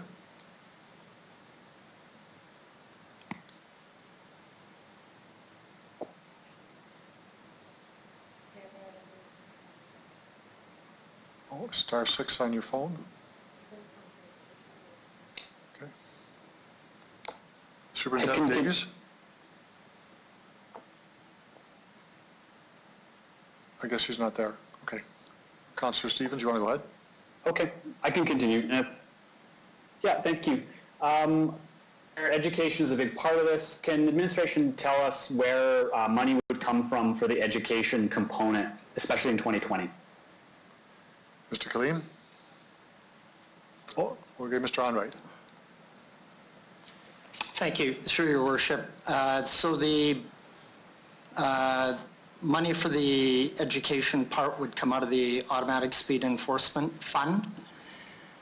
As you will see in the report, there were two pieces to this. There was $30,000 was the initial, or $35,000 for the initial education program, and then an additional $30,000 if the actual change to the traffic bylaw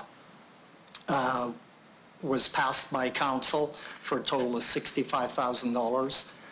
Also note, we did reach out to SGI to participate in the education program, and they have indicated they cannot provide that support in 2020. And then moving forward in the 2021 budget, 2022 budgets, this would be a budget item that would be brought forward. It could possibly still come out of the Automated Speed Enforcement Fund, but it would come through the regular budget process. Okay, thank you. What actually started this whole conversation were buffer zones, 1 meter, 1.5 meter over a certain speed. That's not in there. Can administration clarify when that report and the report specifically on the bylaw change will be coming to CPS and then council? I think it actually is in the recommendation number 4, Councillor Stevens, but if the administration wants to provide more information, Mr. Onright? Through your worship. So, Councillor Stevens, if I understand your question, it would refer to number 4 on the report. I would ask, I'll just back up. Last week, council was given a schedule of outstanding reports that would come forward. This was one of the items in that conversation that was being asked to be pushed to 2021. If council would require that this come forward sooner than later, I would ask that we bring this forward in Q3 of 2020. And this is just due to the amount of work we've taken on readjusting our construction plans. Part of this team is involved in that also, and with COVID-19 has pushed some of that work forward, and some of the other work has had to take a back seat to it. Okay, so would you require a motion? Because I would like that to come forward in Q3. Do you need a motion to ensure that that report comes before CPS in Q3, or can you simply take the recommendation will come before us? So if you look at recommendation before Councillor Stevens, just say to you, it says the report come back April 8th, 2020 with respect to the distance separation. And if it's third quarter, I could just ask perhaps for a friendly amendment just to add that And I know, Councillor Hawkins, you moved the amendment, or the report itself. I ask if you are okay with that going into the third quarter of 2020? Yes, I am. Okay, and I don't remember who seconded that, if they're right as well with that. I did, thank you. Yeah, I'm good with that. Okay. And if I'm Councillor Stevens, the floor is yours again. You got about 2 minutes, 26 seconds left. Yeah, that's fine. Actually, my last point is to the city clerk. When we vote on this, I would like us to vote on the item 1, which is the helmet bylaw and fine of $29 separately from items 2, 3, and 4. So if we could just break those apart.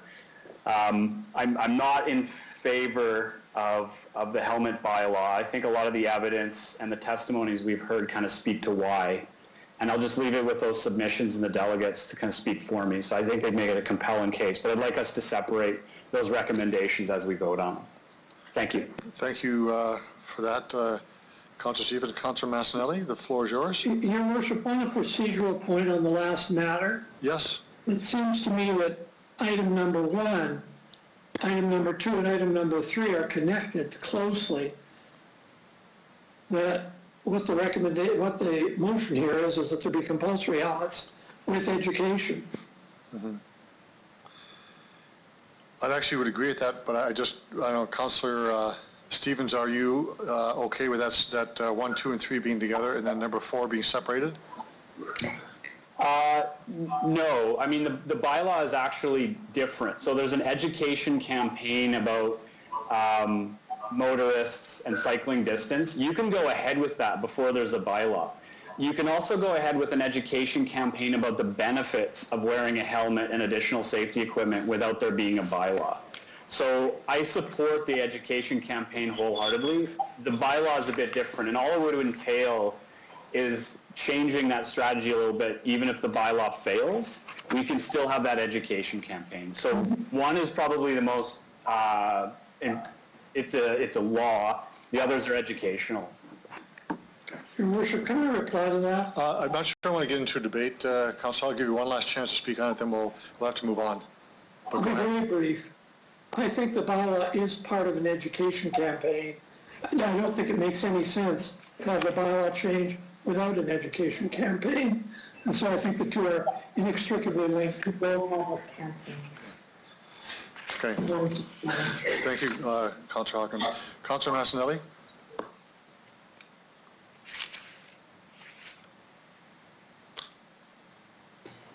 Councillor Massanelli, did you want to speak on the report? Yes, I did. Thank you. I'm just making sure I'm unmuted here. So I'd like to start by saying thank you for all the information through the chair. I agree with the safety aspects cited in most of this report, but I understand the argument against helmets, I guess is the easiest way to say it. I don't agree with making a bylaw that doesn't have any hope of being enforced. I think it's a waste of resources, especially in light of what we have going on. And I could go into many details on why, but I think we've heard many of those already. So for me, I just want to move a motion that we remove number 1 away from a list of actions to carry forward with the outcome of this vote. So I'd like to move that. And that way we can talk about that separately, because I think the rest of the campaign, everyone does have the best interest at heart. I think this is divisive, and there has been enough input from citizens, and we're in the middle of a pandemic. Okay. Thank you for that, Councillor Massanelli. Are you finished? I am. I guess if we have to have a vote on that now, I believe. Well, we do, pending other, we have other speakers first, though. I believe so. So we have Councillor Murray and then Councillor Flagel. Councillor Murray, go ahead. The floor is yours. Thank you, through your worship. I'd just like to start off with saying that I encourage helmet use wholeheartedly, and if anyone out there needs a helmet, I can help supply you with one. My concern around this comes down to decreasing the number of cyclists on the road. I believe that's a risk based on the data that we're seeing. And the safest way to keep a cyclist safe, the best way to keep them safe, is to separate them from motor vehicles first. And second of all is to allow them to normalize having them on the road so that they don't get run off the road, they don't get yelled at when they're on the road. And that that's the real concern here for their safety. So I won't be supporting the helmet bylaw, but I will be supporting the other three pieces. And the reason is the risk of decreasing cyclists as a whole being on the road. We need to normalize. So that's my thoughts. Thanks. Thank you, Councillor Murray. Brief as always. Councillor Flagel. Thank you. I like what the lady from Karst had to say, because a lot of it was factual, some of it was personal. And I finally get to say I've had hundreds of phone calls about bike helmets, and actually I've had about 6. And they all said, no way, no helmets. We are out there encouraging, we see kids riding their bikes with helmets. Probably 90. I ride my bike, I'm out my bike every day, Andrew, and it's been out there, and I'm not wearing a helmet, but I'm more cautious, I'm more optimistic. I watch where I'm going, I watch and see what I'm doing. You have to pay attention as a biker. Doesn't matter if you're wearing a helmet or not. But when I see kids riding around with their mom and dad in like ducks going down the rail, they're all wearing a helmet already. So I don't want to enforce something, and then I do not for sure want to have a $100,000 police officer running down a $29 ticket, and then our administration has to chase that $29 ticket because they decided they're not going to pay it. It ended up probably costing us $400 to give them a $29 ticket.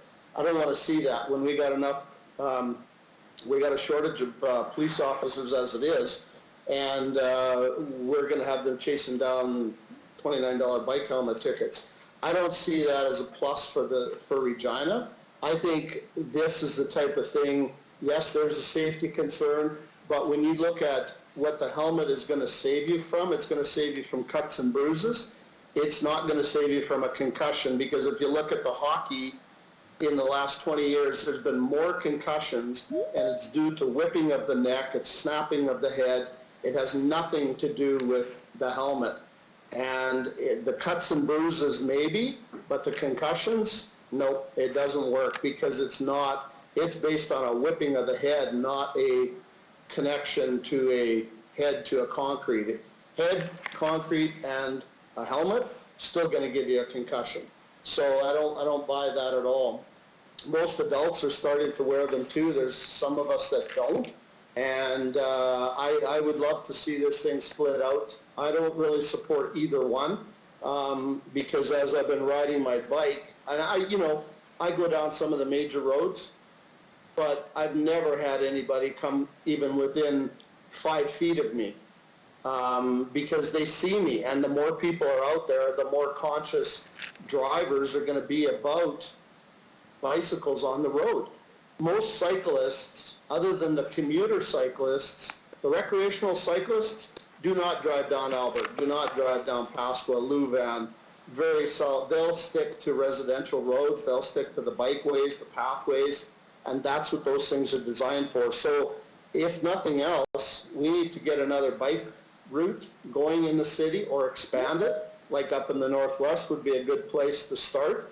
To bring it and connect it back over to the east side of the city, around the back side of the city as a bike route, and then that'll eliminate everything going east and west. So I would rather see us spend that kind of time and effort and resources and administrative time on those types of things, than opposed to enforcing the $29 helmet. And if we can get SGI on board to supply us with some helmets, then great. For the people that can't afford it, regardless of whether there's a bylaw in place, maybe SGI will come forward and pony up some cash, or one of the government agencies, to help with those that can't afford a $29 helmet, and get them up. And if it makes them feel more safe, that's great. But for us to enforce it and put it in place, I can't support it. So I'll wait for a split on the 4 pieces too. Thanks.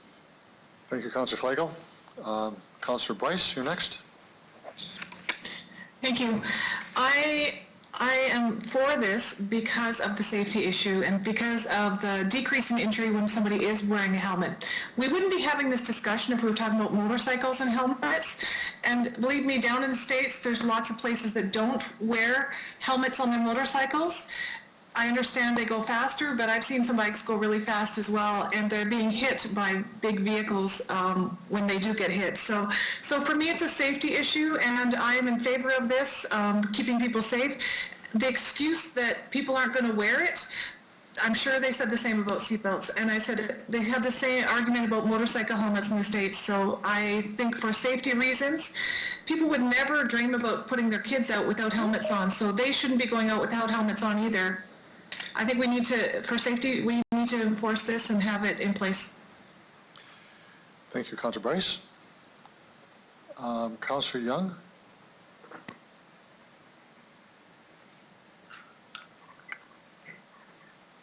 Thank you, Your Worship. I'm certainly for safety, but I think this is the four recommendations before us are complicated. And in the reading I've done, other cities that have this bylaw, the police don't enforce, they educate. And the other part of the information we were given says that many of these cities who do this also have dedicated bike paths. So they've already put in place infrastructure for safety. So I don't think you start to change people's minds with bylaw. I think the bylaw comes later. I think education comes first. And I would even say that unless we deal with the issue of road user attitudes in this education program and not just distancing, I really don't think we will get very far. So I would like to see 2, 3, and 4 go forward. I would even would like to see a bylaw perhaps later down the road if we need that. But I think we need bike lanes and we need infrastructure more than we need that right now. And I think the education program that are talked about in 2, 3, and 4 need to be concentrating on road user attitudes, because just asking them to distance will make them even madder, and it will make the bad road attitudes even worse. So I think we have to approach this from a social policy change, and we always start that with education. So I would like to see road user attitudes included in 2 and 4, and I also think that the Regina Police Service already does some bike education, but to hand this to them to have to educate and assess fines is adding to their very, very busy agenda right now, and I don't think this is the way to go. Thank you. Thank you, Councillor Young. Councillor Bresciani. Point of order, if I may. It's Jason.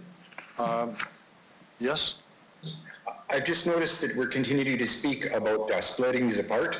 I called for a vote on removing number 1 from the list of actions. I just wanted to make that clear.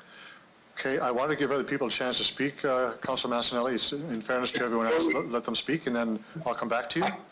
I totally agree with it, letting everyone speak, but I've heard 2 people reference if we can only split these apart now. So that's why I asked for number 1 to be removed. We're voting on splitting them apart when we come after everyone speaking. I just wanted to make that clear to everyone involved in the meeting. We'll have a conversation about how we proceed once we have all the speakers done, if that's okay. It would be, but I guess that I have a question and a point of order. I called for number 1 to be removed as an amendment.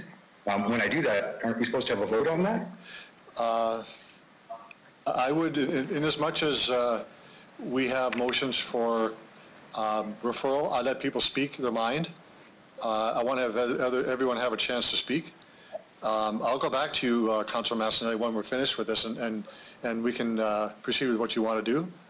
But I do want to give people a chance to speak on the main motion before it's... Totally agree with everyone speaking. I just wanted to make sure that when we come back to the vote that we're voting to remove number 1 and then to how to proceed after that, so everyone understands the flow of what's been said. I'm fine. Thank you. Okay. Councillor Bresciani. Thank you, Worship. So I've heard both sides from residents. Residents, or some say they have moved from other cities where they have this bylaw, and then there's others that say they don't want it. They're already wearing helmets, and that they feel that it is their right to have that if they want to and not want to. I'll say that many of the families that I've seen that are out riding, their kids are riding or they're wearing helmets. But the question I have was when I read the bylaw, it said on section 82.1, number 1, this section only applies to bicycles propelled solely by human muscular power. So would that mean that e-bikes and stuff like that, that they wouldn't fall in this and they would not have to wear a helmet then, through the chair? Mr. Onrait? Through you, Mr. Chair, I'll ask Mr. Weary to comment on the bylaw itself. Mr. Weary? Yes, Your Worship. The reason that is not included in the bylaw is that it's already covered by provincial regulation, so we didn't feel that it was appropriate to duplicate it. So e-bikes, in effect, are already regulated by the Provincial Traffic Safety Act. Great, thank you. One of the other ones on there that I did see was that they do not have to wear a helmet if for, and I think it was for religious. Again, how would that ever be monitored? I think that was on number 5. Oh, I wrote it down here. Again, how would that ever be monitored? They're not wearing a helmet due to religious? Or was that just common in the... Mr. Weary? I could just have some respond.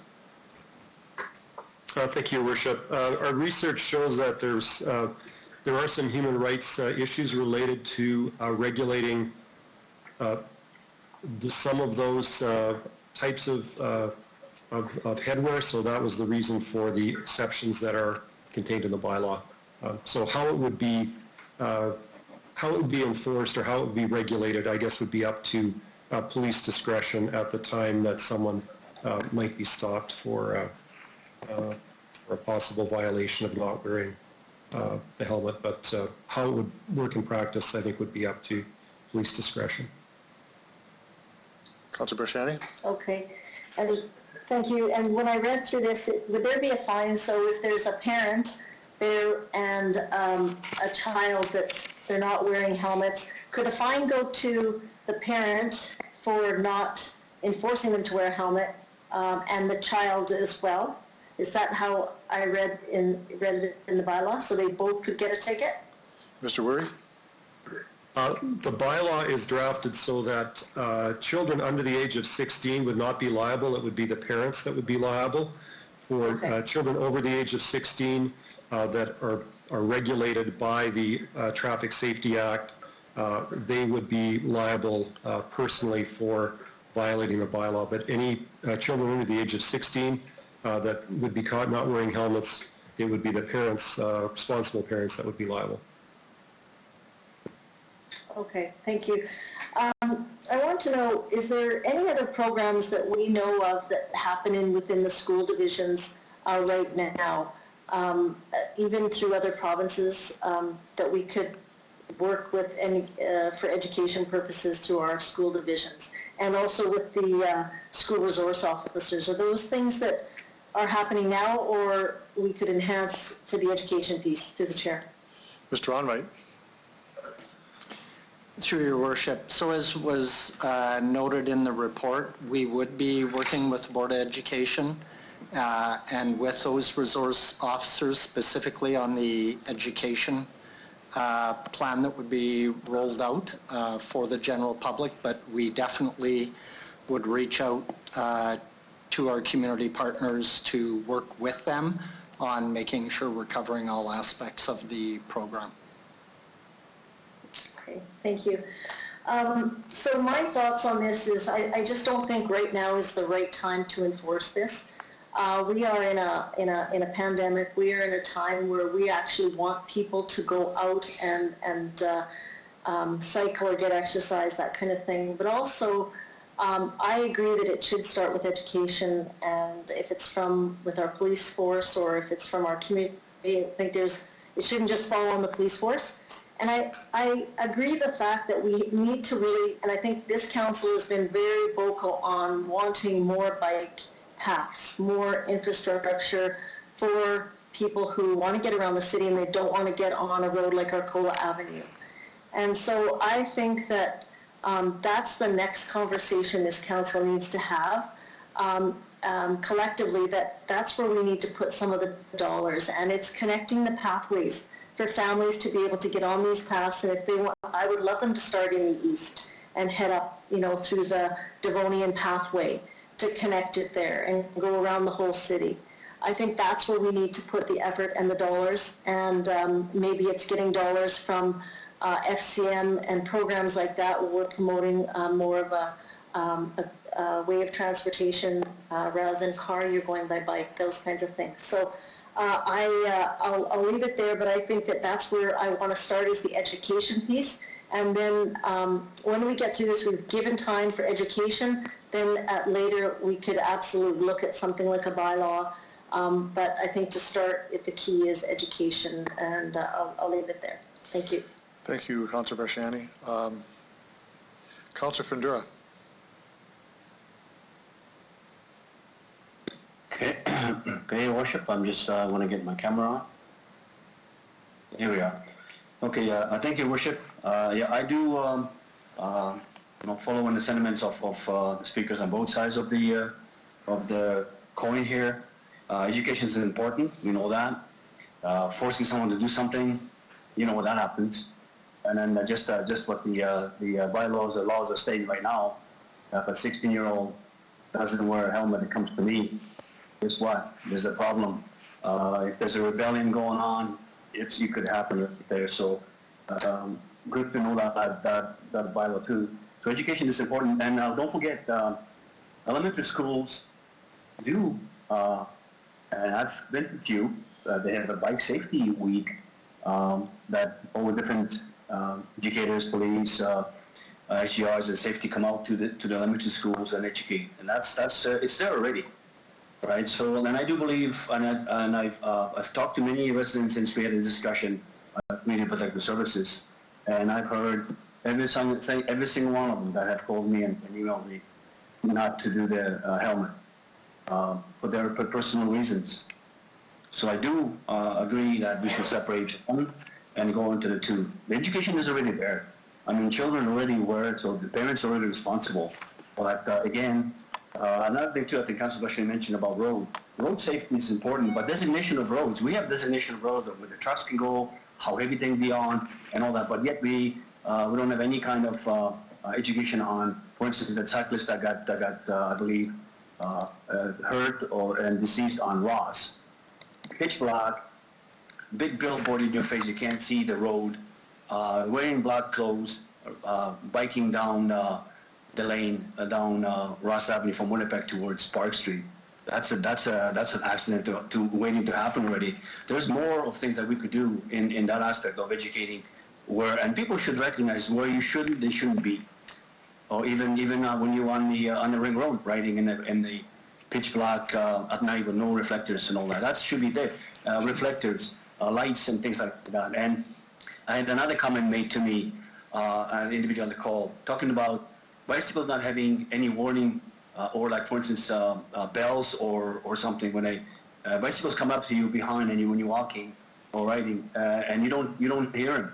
So there's got to be some kind of you mentioned to say, you know what? When I'm on a bike path, or I'm in my in a scooter or something, or a wheelchair, you don't hear the bicycle coming at you. So that's another aspect of safety. Signal, let people know that you're coming, that you're around. So that's where we should be going. So education is important, and I would definitely support separating the one and do 2 or 3 together. We're already doing that, so that's my comment. And if we go in any other ways, I will not be supporting helmets. Thank you. Thank you, Councillor Fundera. Other speakers on the report? Councillor O'Donnell would like to speak too. Okay, so O'Donnell, if you just sometimes if you want to speak, just put your name on the list. But go ahead, you got the floor. I like to listen first. Thanks. So, at the risk of losing some credibility, I want to make a statement first. I was listening to all of you speak, but for the first 45 minutes of this discussion, I also glanced out my window. Some of you know that I have a bike path behind me. 99 bikes went past in that period of time, at 45 minutes. 53 people wore helmets and 46 did not. Not very scientific, but I just wanted to know for myself what was going on there. That's one. Two, I would never get on my bike without a helmet. Just seems to be logical to me. But what I've noticed, not only in my pathway that goes behind your neighborhood and people that I deal with, is that they often start with kids. So what I really like is the idea of an education program. I like to start with the kids. If it makes sense to them, I remember this discussion about recycling and how we use kids to make sure that parents understood. And I think John Findura made an important point. There's etiquette on both sides. While there is car etiquette, there's also etiquette that bike people need to understand, whether it's the bell, whistle, and all that kind of stuff and so on. So I will not support the mandatory notion. I will support separating, and I look forward to the education portion going ahead. Thank you. Thank you, Councillor Donald. Any more speakers? Okay, I'll just say a few comments. I find a very interesting conversation, and both sides are very strong and very clear in their approach to this issue. This began, of course, with the issue of separation between cars and bikes, as per number 4 in our recommendation, but it moved into helmets, use of helmets. I strongly believe as well that education is absolutely key here on both sides. Councillor Findura and Councillor O'Donnell just mentioned this, and I agree. It's education on both sides. As a general statement, my perspective on the delegations, and what I tend to hear is that it's and I'll take responsibility for this interpretation, that oftentimes it's the driver is always at fault. The cyclist is not at fault.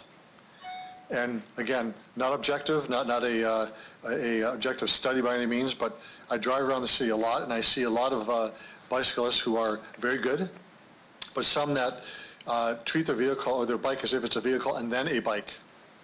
They're on the sidewalk, they're on the street, and that adds to the stress of people who are driving vehicles. So there's education on both sides, what the etiquette is, what the responsibilities are to remain safe for themselves. I view the issue of wearing helmets as a positive statement for the protection of those, particularly younger people riding bikes, children, for safety reasons alone. One of the delegations spoke about the helmets actually reduce severity of injuries. And then, of course, the next step is is that you want to get rid of all injuries and all collisions. That's the education portion. It is not, in my view, having or not having a helmet. So from my perspective, I'm going to support the first recommendation. And while it's not in the recommendation, I would hope this would be more of a educational tool as opposed to sanction related right off the top, to educate people as to what they should be doing, both for themselves, their children, or people that are with them. So I do support separating as well for that very reason, as I do not support recommendation number 4 in particular with the separation of 1.5 meters. I just find that really hard to, first of all, to identify, and for the police service to actually have a mechanism to judge that, I think is virtually impossible to do that. So I think it's well-intentioned, but really hard to put in place. So those are my comments. So we have a couple of different perspectives on this one. Councillor Stevens wanted to separate recommendation number 1 from 2, 3, and 4. And Councillor Massanelli, if I understand what you want just simply to jettison recommendation number 1. And I think we can achieve.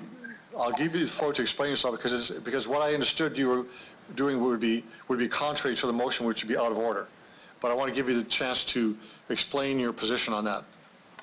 Councillor Massanelli?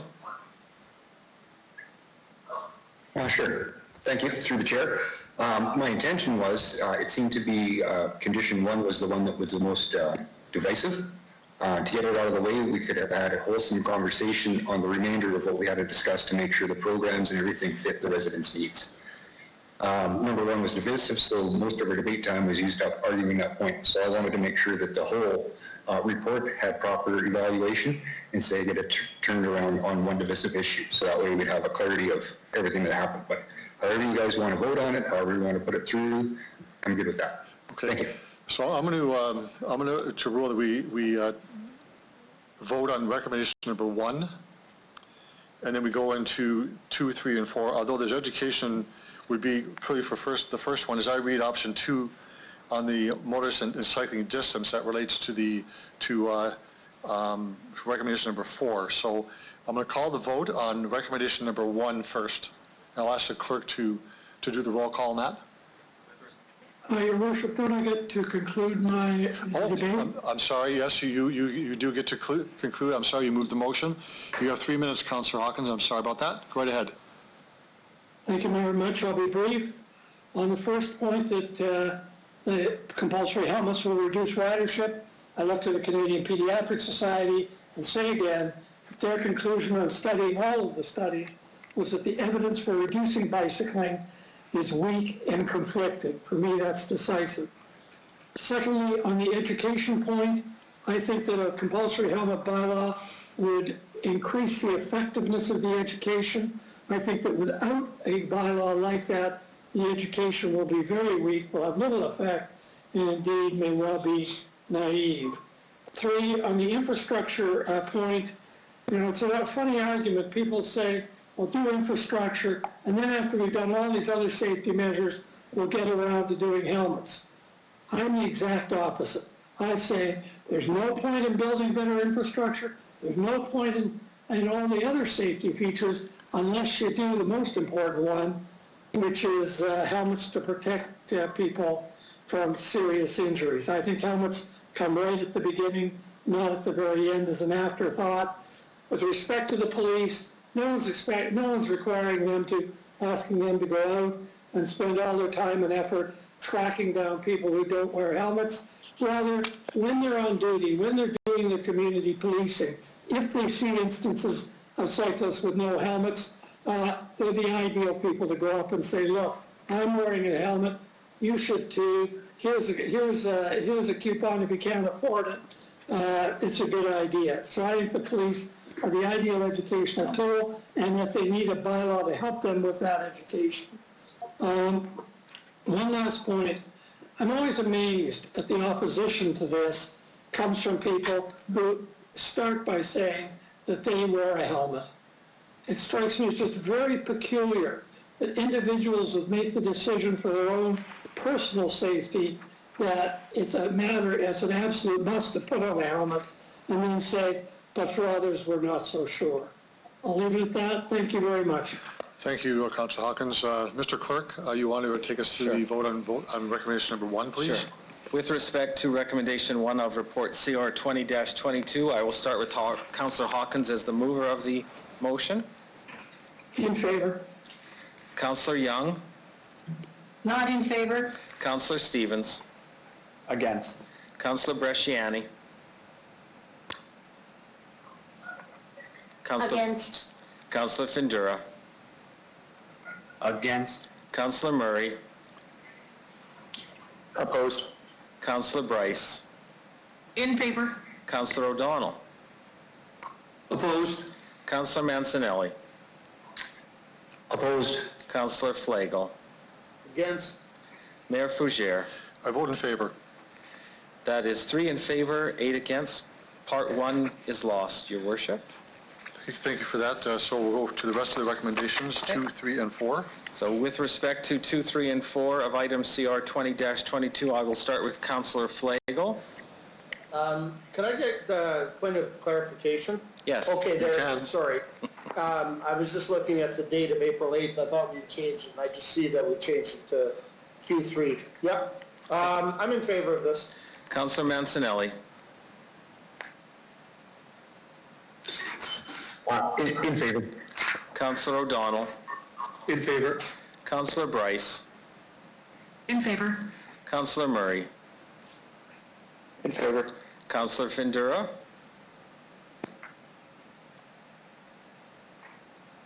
Councillor Findura.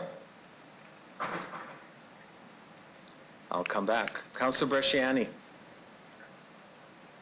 In favor. Councillor Stevens.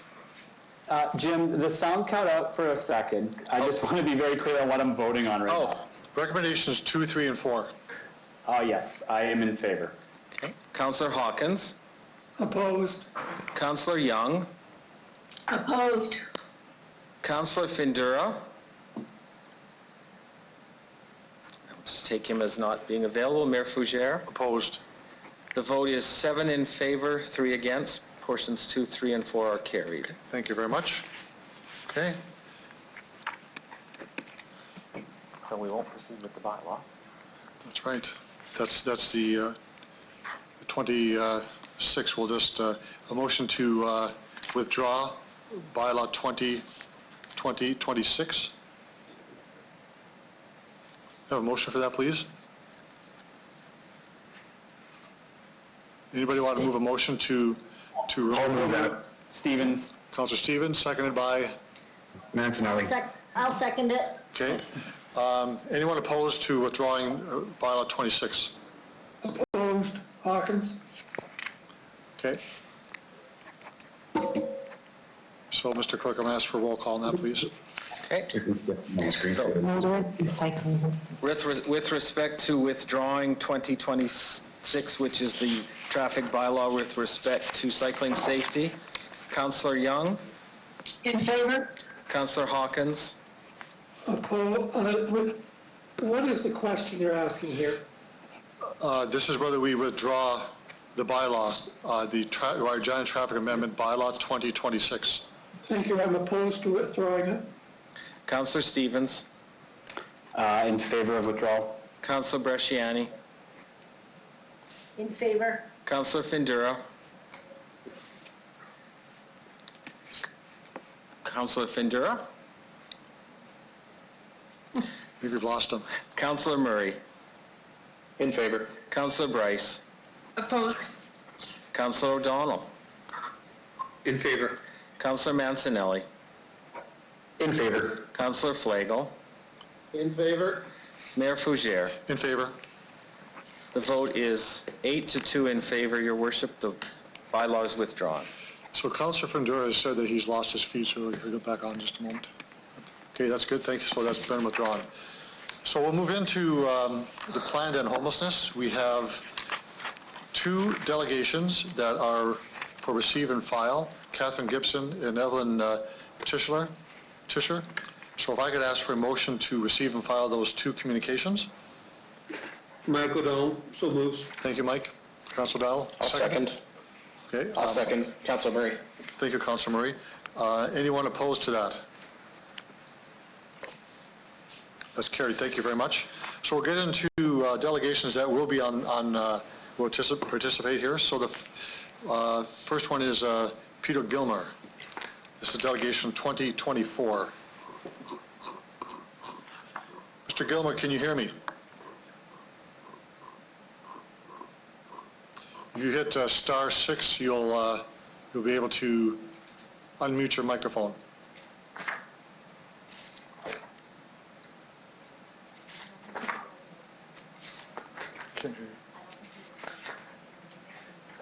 Okay. Well, I think he's trying to get quite in the meeting now, so is he ready? Okay. Mr. Gilmer, are you there? Mr. Gilmer, if you hit *6, you'll unmute your microphone.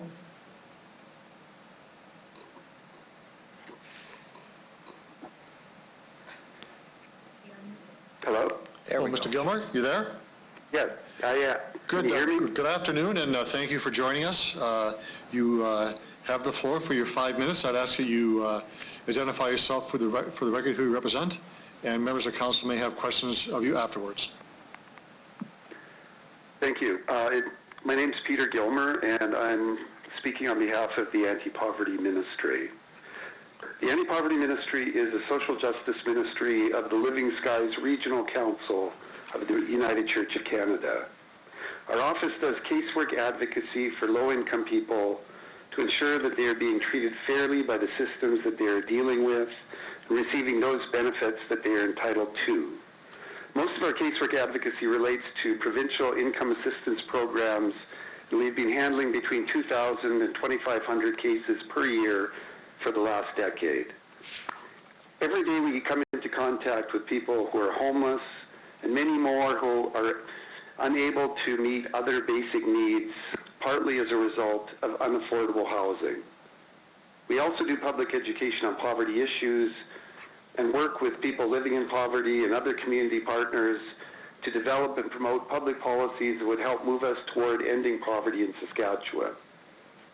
Homelessness is a symptom of poverty, which causes tremendous human suffering, and like poverty, is preventable if there is the public and political will.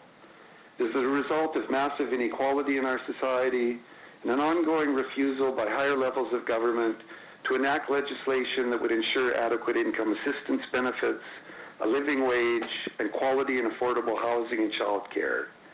Each of these policy pieces are basic human rights that Canada and Saskatchewan have committed to under international law when we signed the UN Covenant on Economic, Social, and Cultural Rights in 1976. Until the federal and provincial governments act decisively to ensure these rights, we are left with all the preventable human suffering caused by poverty, none causing more misery than outright homelessness. According to the plan to end homelessness, this is the misery faced by 2,200 of our fellow citizens in Regina. The Anti-Poverty Ministry supports the City of Regina's 5-year plan to end homelessness. It is a good plan that is based on the Housing First model that has been favored by many community organizations and City Council members as a proven response to a homelessness problem which has caused so much pain for so many. While this is a good plan, there is still no financial commitment from any level of government to cover its $63 million investment over 5 years. It is our belief that the City of Regina needs to set a positive example for higher levels of government with a funding stream of at least $2 million per year. This $2 million could cover the permanent supportive housing component of the plan as outlined on page 106 of the report and the first housing and supports point of the executive summary. It is also an amount in line with the motion put forward by Councillor Stevens at the March 3rd, 2020 meeting of the Mayor's Housing Commission. And that went that the administration create the housing and homelessness funding stream within the community investment program with funding levels to start at $2 million, and this be referred to the 2021 budget process. In July of 2012, I was at the Rough Riders Lions game when the announcement of a plan for a new stadium was made. I said to the media at that time that while a new stadium would be nice, it certainly should not take priority over the crisis of a lack of affordable housing and homelessness. My view hasn't changed. If the city can spend $5 million a year on Mosaic Stadium, it can make a major annual investment to combat homelessness. Part of the promotion for the new stadium at the time was that the plan had the provision that where the old stadium stood, there would be a redevelopment that included 700 new affordable housing units. This was seen as a helpful long-term backfilling after the city had lost so many affordable rental units through the condominium conversion process. If there is not now a meaningful financial commitment to the plan to end homelessness, it is our fear that it will be lost altogether. It is our hope that with a strong financial commitment, the city can help this plan come to fruition and see that everyone does have a home. Then we can focus on the broader issue of poverty by working to see that higher levels of government guarantee adequate income supports, a living wage, and expanded social housing where rent is geared to income. Thanks for listening. Thank you, Mr. Gilmer, for your presentation. Are there any questions of the delegation? You're always very clear.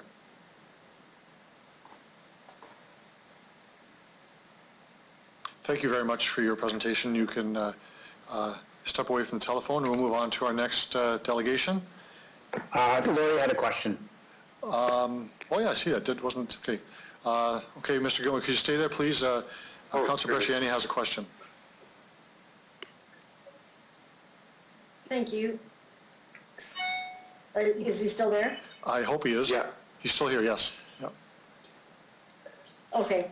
Thank you, Peter, for coming and for sharing and all the work you do in the community.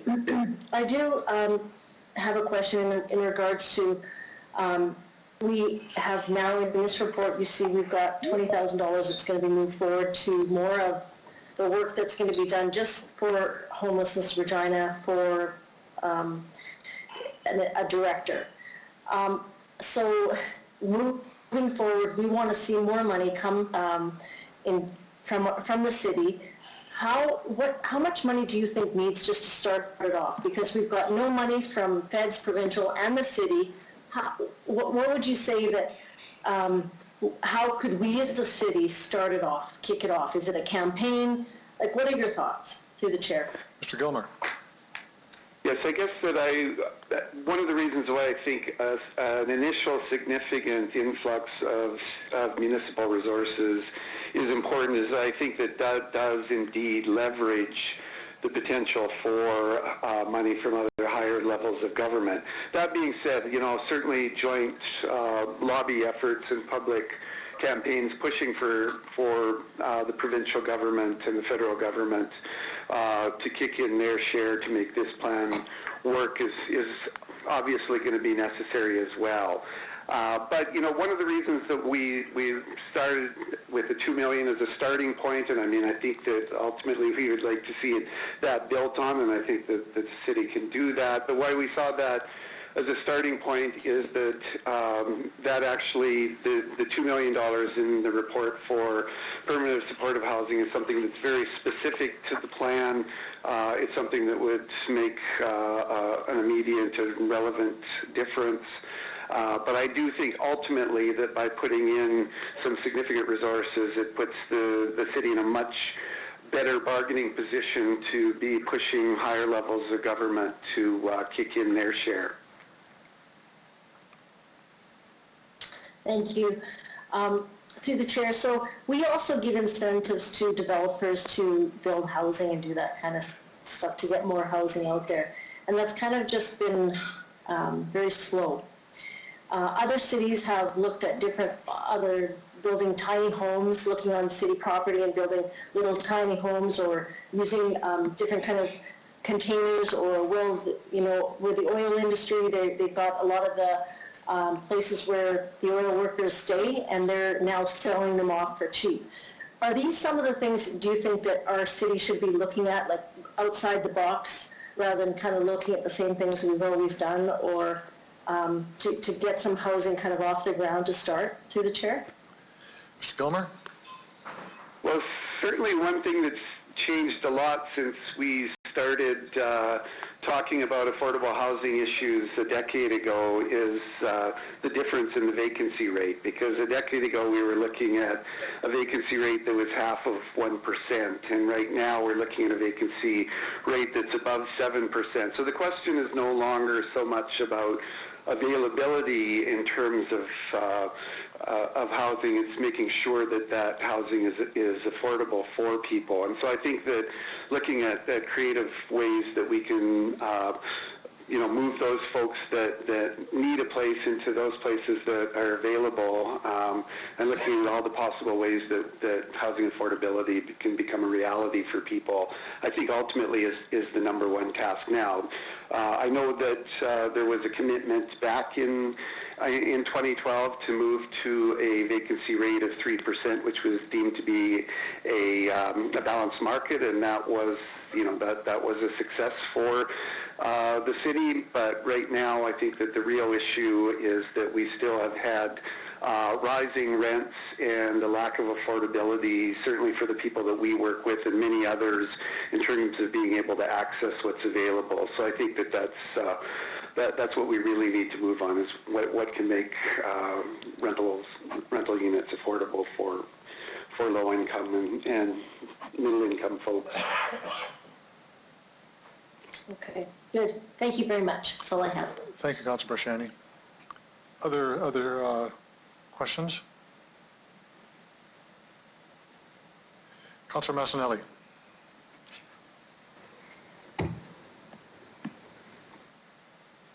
Thank you. Through the chair. Our current incentive policies through the city, do you think they have any effect whatsoever on the price of rent or keeping rent prices high? Mr. Gilmer? Well, I do think that there is a strength for focusing incentives on, on property that is going to be affordable for low-income folks. That, we've seen, I've heard of examples in other major centers where a lot of the incentives programs were just used for development that was going to be taking place anyway, and it didn't have the focus on affordability. So I do think that that's kind of the key provision in all this, is to find a place where the incentive meets up with the actual ability for it to be affordable for those folks who need it most. Thank you very much. Thank you, Councilor Massanelli. Any other questions?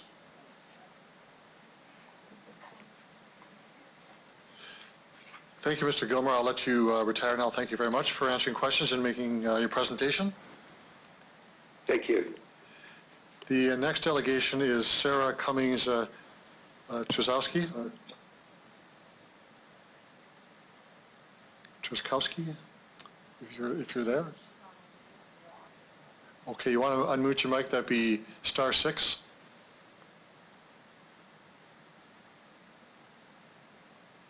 Hello? Hi. Okay. Welcome Hi. to City Council. If you could state your name, who you represent, you have 5 minutes for your presentation, and there may be questions afterwards. Okay, thank you. Hello, my name is Sarah Cummings Trzaskowski, and I represent myself. I am an artist, an art teacher, a community volunteer, and a mother living in Regina with my partner Rob and our 3 children. We own a home, and because of the privilege we were born into, we have all the supports and comforts of life that we need. For this, I'm extremely grateful, and my children reap the benefits of this privilege as well. It saddens me greatly, though, that in a nation as respected and privileged as Canada, and in a province as beautiful and prosperous as Saskatchewan, that we in the hands of our governments are not taking care of our neighbors and fellow humans sufficiently. There should not be such great numbers of homeless people in Regina. According to the 2019 Plan to End Homelessness, 2,200 people were homeless in Regina in 2018. Currently, 35 of those 2,200 people are being housed under the Housing First program using federal money. Only 35. So if we do the math, there are still 2,165 people who are homeless in Regina. The plan calls for an investment of $63 million over 5 years in the Housing First program, a plan to move people who are experiencing homelessness into stable housing without conditions and with supports if needed. $25 million is to come from the federal government and $38 million from the provincial government. At this point, neither are certain. And in the last 3 years, the Regina City budgets didn't allocate any money to this program. We need to change this. I would like to suggest that the City of Regina and this Regina City Council be a model for the provincial and federal governments and show them that the City of Regina cares by contributing financially to directly battle homelessness in Regina. I suggest you pledge to contribute $5 million for 5 years, making a total contribution of $25 million to the Plan to End Homelessness. This is the amount going annually to pay for Mosaic Stadium. We should be providing equivalent funding for our most vulnerable friends and neighbors through Housing First. Saskatchewan has the highest homeless rates in all of Canada, with 1 in 5 saying that they are homeless or at risk for being homeless. Regina is in a desperate state, and considering ways that we can help our friends and neighbors is necessary if we want to call ourselves caring, compassionate citizens of Regina. Please consider my suggestions and take action today to make Regina a great place for us all to live. Thank you. Thank you very much for your presentation. I'll see if there's questions from members of council. You're very clear on your thoughts. Appreciate that.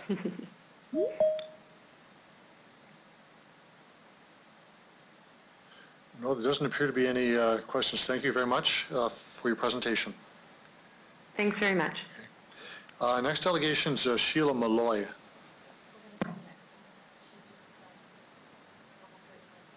Okay, well, I guess Ms. Malloy is unable to, she'll be calling back in, so we'll go to Florence Stratton, report 35. Ms. Stratton, are you there? If you hit *6, you will unmute your microphone, your telephone.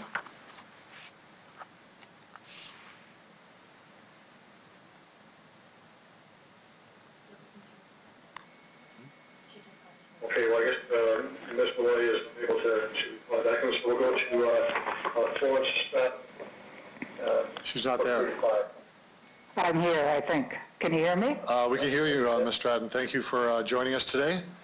If you could, for the record, identify yourself, who you represent. You have 5 minutes for your presentation as well. Can you hear me, Mayor Fougere? We can hear you, yes. Okay. It's Florence Stratton. I'm representing myself. Just let me turn off the speaker. Okay. Back before COVID-19, I got off the bus downtown one day at the same time as a young woman. As we were waiting to cross 11th Avenue, we got to chatting. She told me she'd just finished riding the bus around its whole route because she is homeless and the bus was a warm and safe place to be. A few days later, I was standing on the same corner when an older woman came running across 11th Avenue with 2 police officers chasing her. When they caught her, they threw her face down on the pavement and wrenched her hands into handcuffs. The woman had apparently shoplifted a few articles because she is poor and homeless. As Mayor Fougere said in the 2020 memorial for those who lost their lives to homelessness, homelessness is a tragedy. It must be ended. How true. Do you know that the life expectancy of a person who is homeless in Canada is 47 years?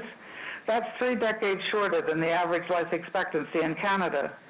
In other words, homelessness is a death sentence. According to the plan to end homelessness, 2,200 people were homeless in Regina in 2018. How many of them have since died of homelessness? And just think of the daily, even hourly, trials and humiliations of people who are homeless. Where can I find a public washroom?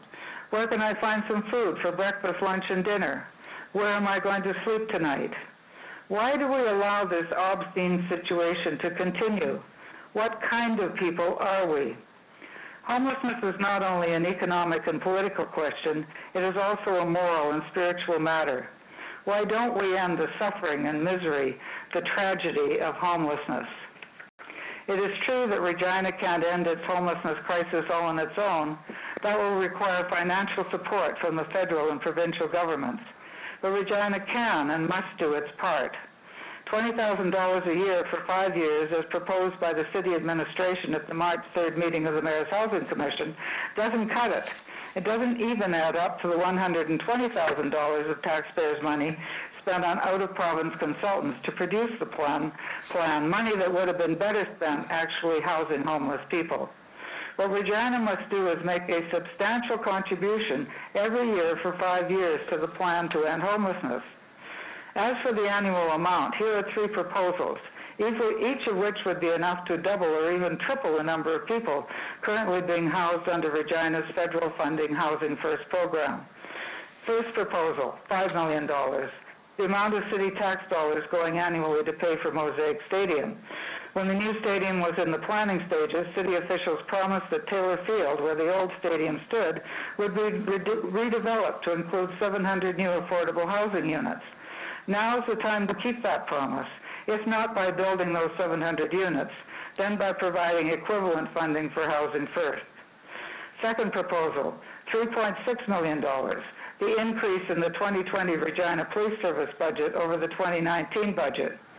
In support of this proposal is RPS Chief Evan Burley's frequent assertion that homelessness is a determinant of crime.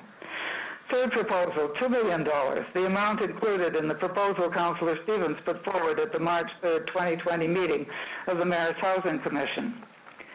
Today we have the opportunity to turn tragedy into togetherness. This can be the moment when we, residents, mayor, and councillors, find our best selves. But we need to speak the language of human decency, the language of fairness, the language of justice, not the language of downloading or jurisdictional authority. In the name of human decency, fairness, and justice, let's do it.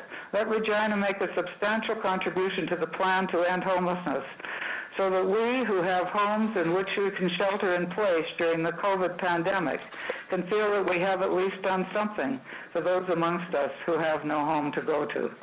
Thank you. Thank you, Mr. Adden, for your presentation, always very clear and passionate. Any questions of the delegation?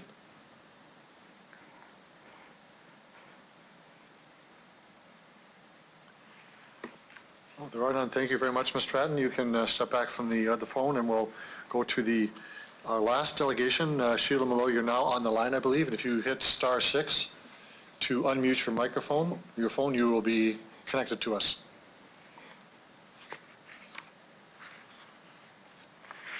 Hello? Hello, Ms. Malloy, how are you?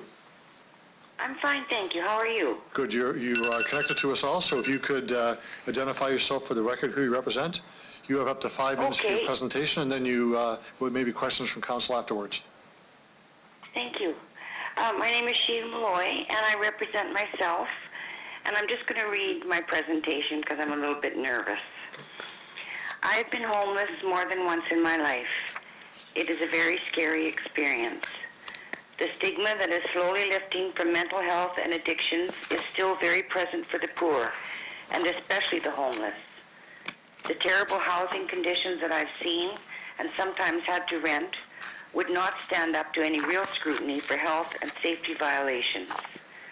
Broken, missing stair treads and rails, holes in walls, ceilings, and floors, leaking roofs into dwellings, dangerous garbage in yard, including broken glass, construction materials, etc., broken windows, inadequate missing smoke detectors, black mold, inadequate wiring, insulation, plumbing, heating, vermin, including bed bugs, cockroaches, and mice.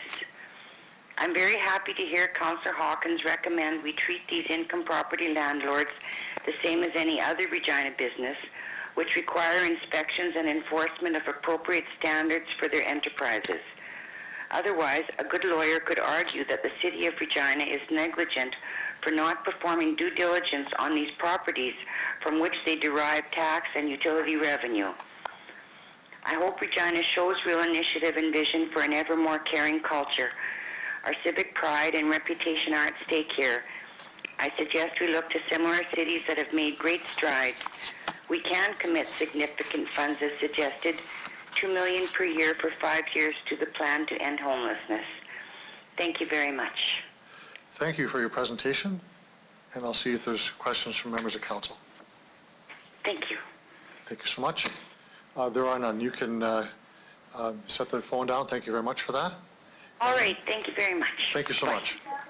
So we'll go to report CR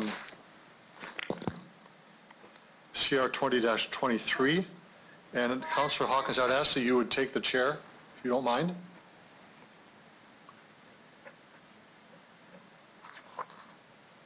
Councillor Hawkins?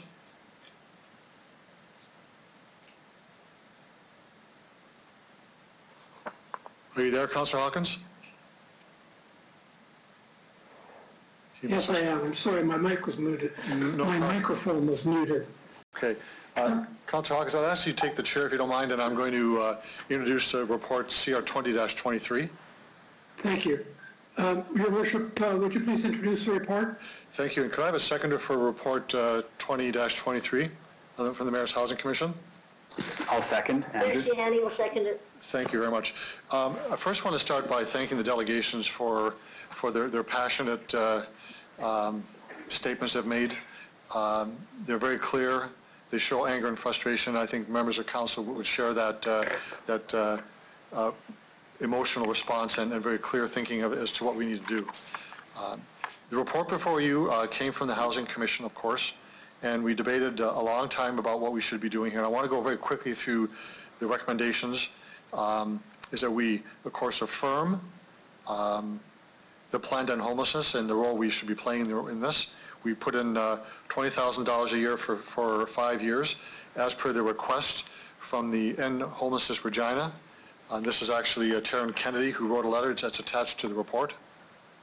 It is assuming that the province and federal government would also contribute to the beginning of how we have a mechanism in place to drive resources and decisions. We don't have that right now, and that's really a critical factor. We call upon the federal government and the province to endorse and fully finance the plan. I think that's a statement that will drive the City of Regina in its advocacy to the federal government and the province, and that we, most importantly here, direct the administration to develop a housing stream to be considered in the 2021 budget.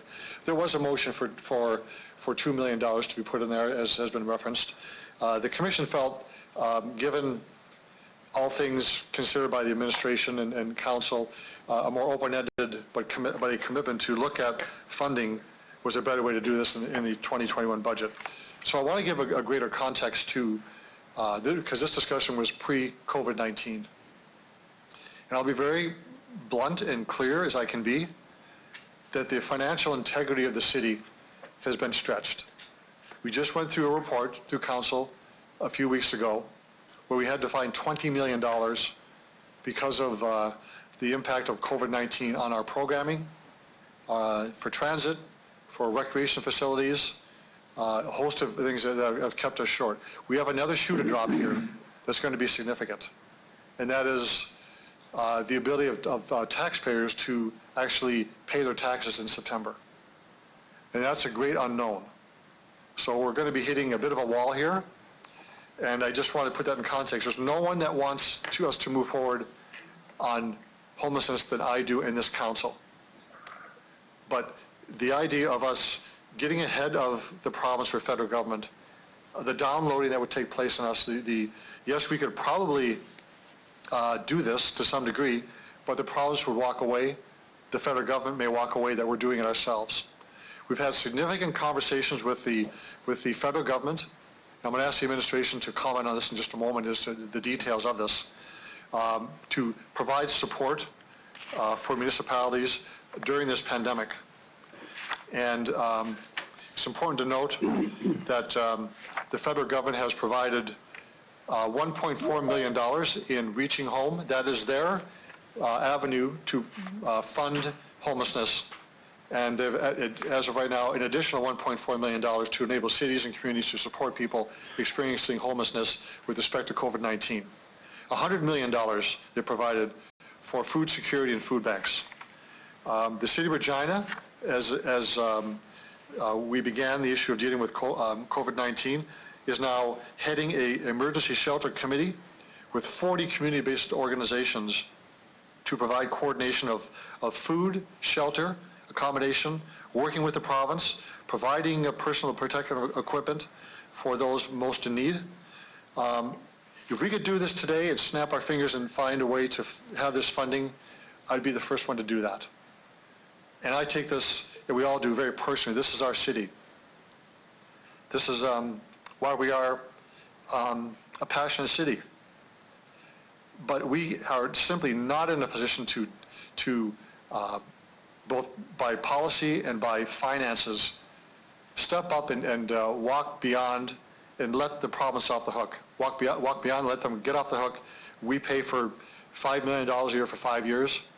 Without a structure in place to fund this, and that is End Homelessness Regina, they are critical to this factor. I say, please stick to the recommendations. I'm asking members of council to do that.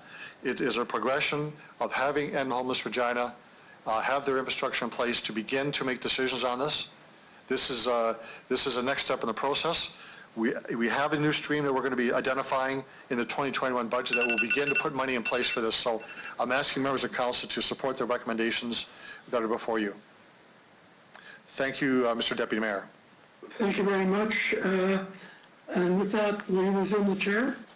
I will do that, yes. And I see that Councillor Stevens is next. Councillor Stevens, the floor is yours. Terrific. Thank you very much, Your Worship. I was pleased to hear the words that you were saying there regarding supporting the plan and where this is going to go. I wholeheartedly endorse the provision in this report that really points to the provincial government and the federal government to take responsibility over this issue. and I think that was an important amendment. I would also like to thank administration for the work that they did. They had a pretty streamlined and narrow set of parameters to work with. Yeah. My concern, I think this touches upon what you had mentioned, Your Worship, is our financial commitment. And my concern is that it forward and it appears we're doing something meaningful. And I don't think it's intentional to drop the ball, but I just worry about it not going anywhere. Now, yes, we are under very serious financial conditions. And but the question around how much we commit to homelessness isn't new. And I'll say this, that every year since I've been on council, we have found $3 million at least of new money to deal with homelessness, mental health issues, addictions, and poverty, but we do it through the police budget. So that means we have about $12 million more this year than we did when I first joined council in terms of going into addressing this issue. We just do it in the wrong way. And I think if we look back at what Chief Gray has said year after year is we need to be investing in these social determinants. And if we don't, our only outlet then is $3 million every year in the police budget in these reactive responses. So yes, these are tough times. However, we are spending $2.5 million in propping up the development of new housing, which may not be required. So I would like to propose an amendment to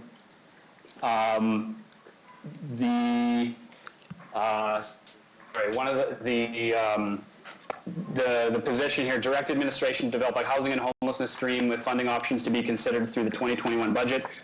I'd like to amend that recommendation to read direct administration to develop a housing and homelessness stream of $2 million of funding options, with funding options to be considered through the 2021 budget. So it adjusts that one recommendation to include a very specific dollar amount, and I can get to that if I could get a seconder for that amendment. Seconder for that.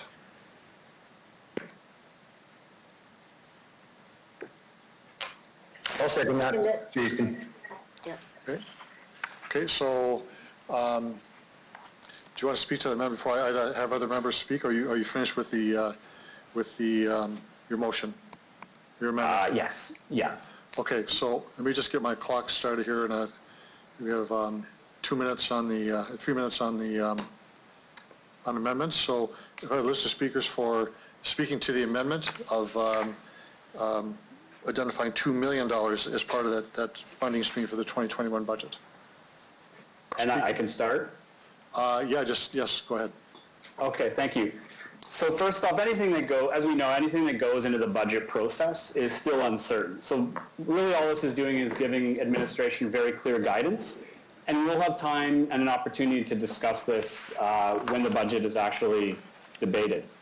The $2 million actually comes from the plan. So if we're endorsing a plan, it only makes sense that we're figuring out a way of financing it. And as Mr. Gilmer and others have pointed out, the $2 million would cover the permanent and supportive housing component of the plan. It will be difficult, and administration is essentially tasked with providing recommendations on how we finance it and where that money comes from and how it's spent. So I'm deliberately not being very prescriptive. If it means actually taking from to a stream within community grants, so be it. But I leave it up to administration to find out where the money comes from, how it's spent, and how it's adjudicated. About the financing of the social development reserve. So there's a couple interlocking pieces that we're going to be debating. But again, this gives us a target. It gives us a platform to be leaders in the community. It is not letting the province off the hook. The plan is $63 million. This is a drop in the bucket, but it's something that we can take to the province, to the federal government, and even to private sponsors and housing developers to show we're serious about this and here's where we're going to go. And I think it's certainly more effective than the $20,000 of just financing someone who at this stage might not be able to actually run anything. So I'll leave it there, and I look forward to hearing what my council colleagues have to say. Speakers to the amendment. Thanks, Councilor Murray. Just on a point of order. Councilor, if everyone could just make sure you go to the chat room and put your name down, so I keep some order here. Sure. Sorry about that. Okay, Councilor Murray, go ahead. Just a point of order question. I'm seeing the motion now in front of me, and I'm trying to see in our Mayor's Housing Commission, what was the vote on this? Because it's essentially the same motion that I'm reading. Yeah, the Councillor Stevens put forward that motion, and the commission said no to that. And okay, thank you. Yeah, that's all. Thanks. Okay. Anyone else?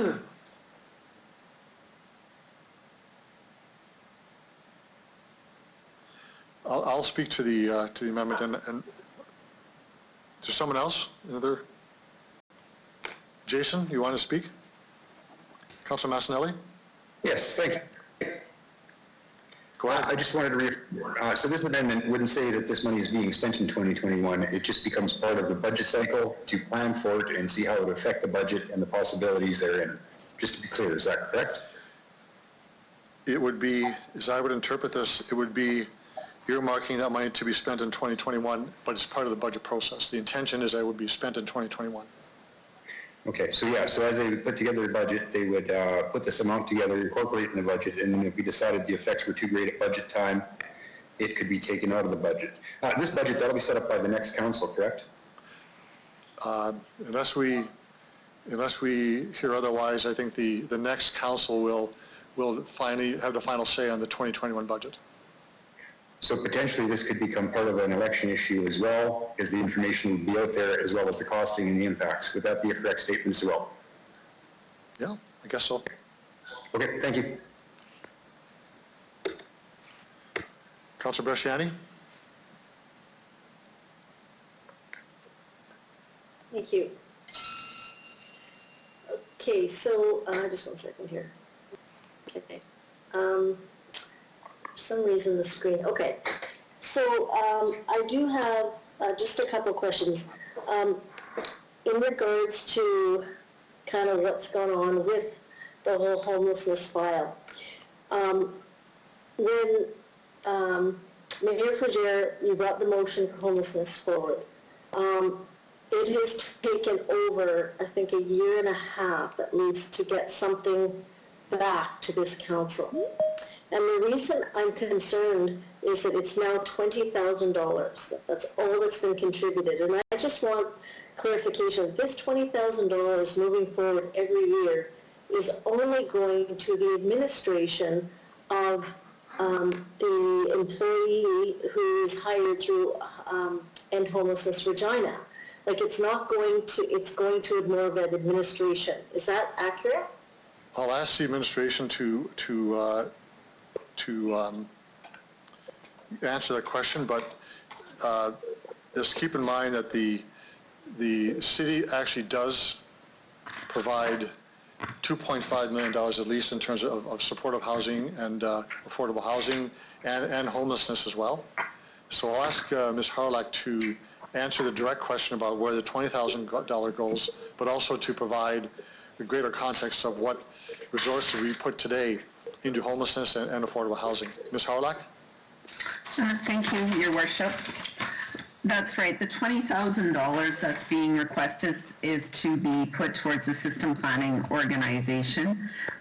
So that's to fund the position to actually oversee the plan, coordination, monitoring, evaluating, and the progress of the plan. So that's the $20,000, what the $20,000 is for.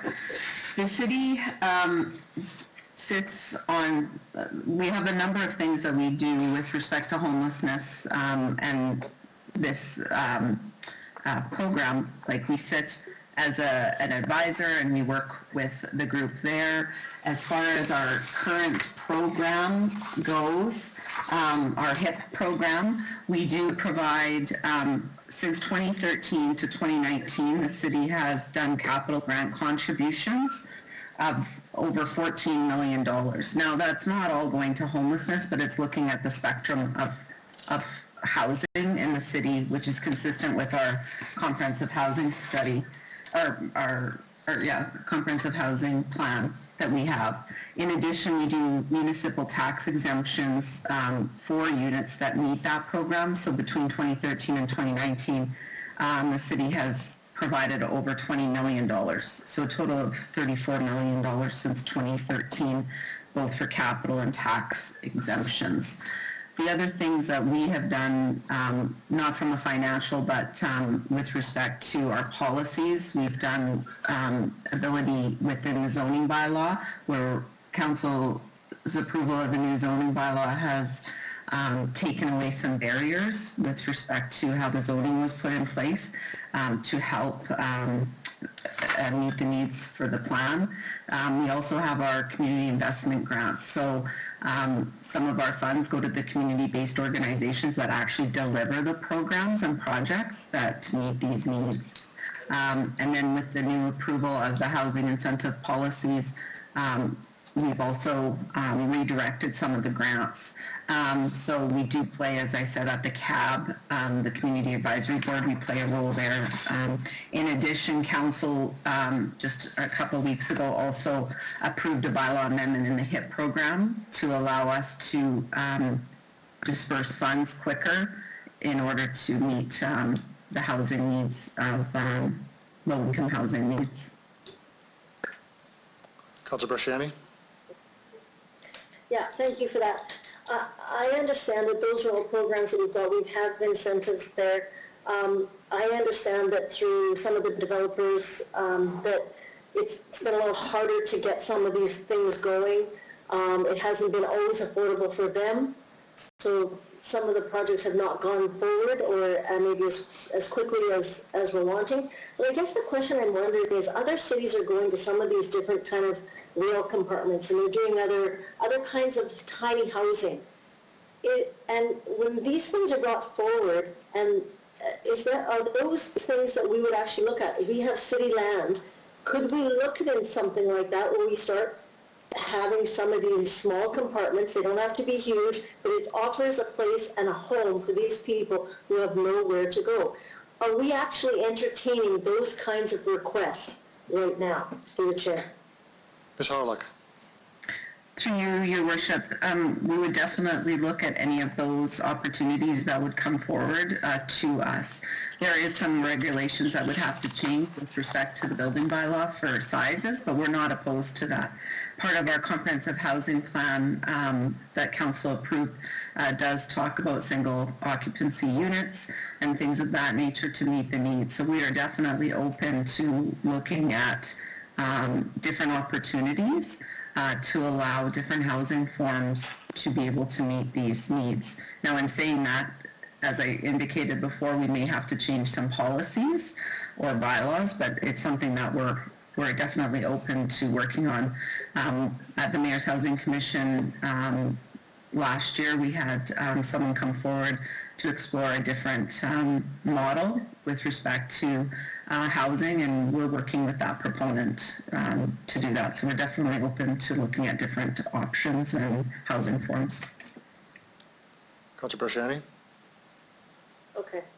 So I guess the last question I have is regarding involving our community, and that is in what I guess the End Homelessness Regina has done, and they talk about community engagement, and some of the organizations, if it be churches or whatever, have reached out and said, where are we with this homeless file? We want to be engaged. So I'm actually going to ask that in the motion that Councillor Stevens, I don't know if it's up, but I would like to add a number 2 in there, to add that there be some kind of a capital campaign or an engagement piece with community organizations to raise awareness within Regina that we actually come together to try and raise dollars as well. So although it's $2 million from the city, if we find that, but also, is there something that we could actually look at, like other cities like Calgary and Ottawa, they've raised the bar to say, we want to do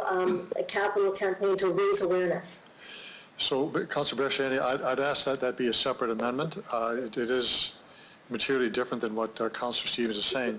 You've read the report, okay, and the report does talk about and references Harvard being part of this and Dream being part of it. They're actually on the committee, and they spoke very much of being involved in a very clear way on how the private sector could be involved with and other organizations involved in fundraising as well.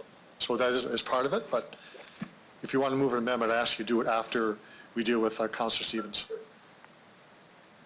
Okay, I'll wait then. I'll leave it there. Thank you. Okay. So I'll do it after Councillor Stevens then. Thank you. Okay. Councillor Murray on the amendment. This is a, oh, can you hear me? Thanks. Yes, it's on the amendment. This is a question, yeah, on the amendment. This is a question to administration. What would this $2 million offer us at the bargaining table provincially and federally? And from that, has this become an issue of who's putting their foot out first? What's the challenge provincially and federally? I'll ask Ms. Harlock to answer part of the question. I can chime in as well. Sure. Ms. Harlock? Thanks. Through you, Your Worship. So at this point, if this was approved, as Councillor Stevens indicated, the administration will go away to look at not only the financing of it, but the criteria around it that would meet the plan's objectives. So we would have to do a bit more work around, as Councillor Stevens identified, what would be the, how would we adjudicate applications and what would we be looking for. So that would be work we would have to do. Right now with COVID, the province hasn't approved the plan as of yet. As was noted, there's about $40 million that the province has been earmarked to reallocate and with programs within the government to make this successful. Part of this is actually the government, because of their structures with programs and those things, the province needs to come to the table to make the whole program work.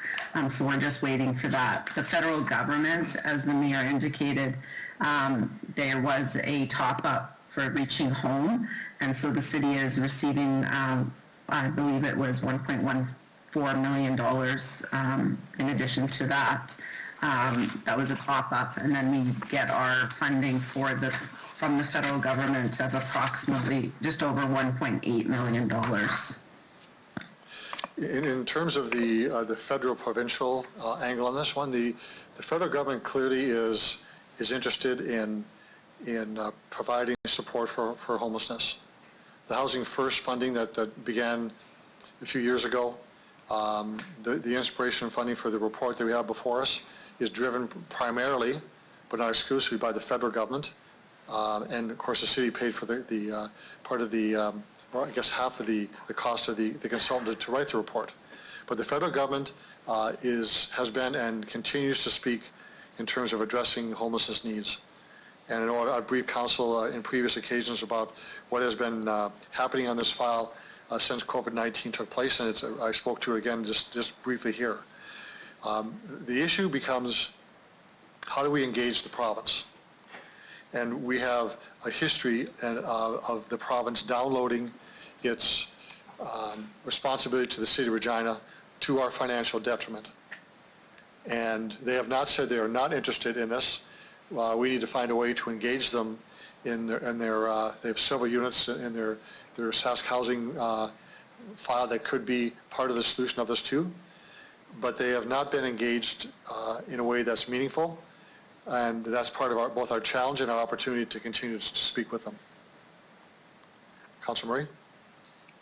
Thanks. That's what I was looking for, is your thoughts on how we're getting there provincially. So appreciate it. Thank you. Thank you. Other speakers to the amendment?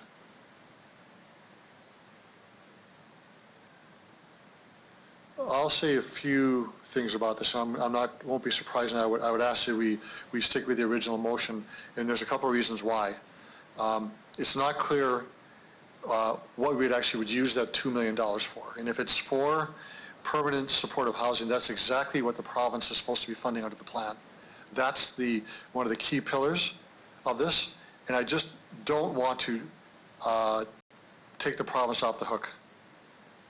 I just think it's a question of principle, and it's a question of responsibility, that we are not in the strictly speaking, in the housing field to be responsible in the sense that Toronto, Vancouver, Edmonton, Calgary, Montreal are. That's not within our city's act, and I'm just concerned about that portion, but also our deep financial unknowns that are happening right now much worse than it was when this report was first brought forward to the Housing Commission. This time, we just had a $20 million mountain to climb, and we don't know what we're going to be seeing in September. And I'm not saying this is or isn't important, but I don't want to get into false comparisons about what we do over here we should be doing over there. Council's made these decisions on other files to help build our city in many ways, but I would urge us to be cautious, and having a statement where we will have a new stream put forward for the new council to deal with. They can determine what that's going to be, and they can decide where exactly that money would go. But Ms. Howard, like I said, would need to develop criteria and what projects those would be. I think it's got to be the other way around. We determine what we want to do, how we do it, then we allocate when we know what our financial picture is like in the fall, and more importantly, what it would look like next year for the new council to deal with this. So I would ask members of council respectfully to stay with the original recommendation number 5, which is a unidentified funding stream, knowing the kind of conversations that we're having here today, and have had this at the Housing Commission and other places. So I would ask members stick again with the current recommendation number 5.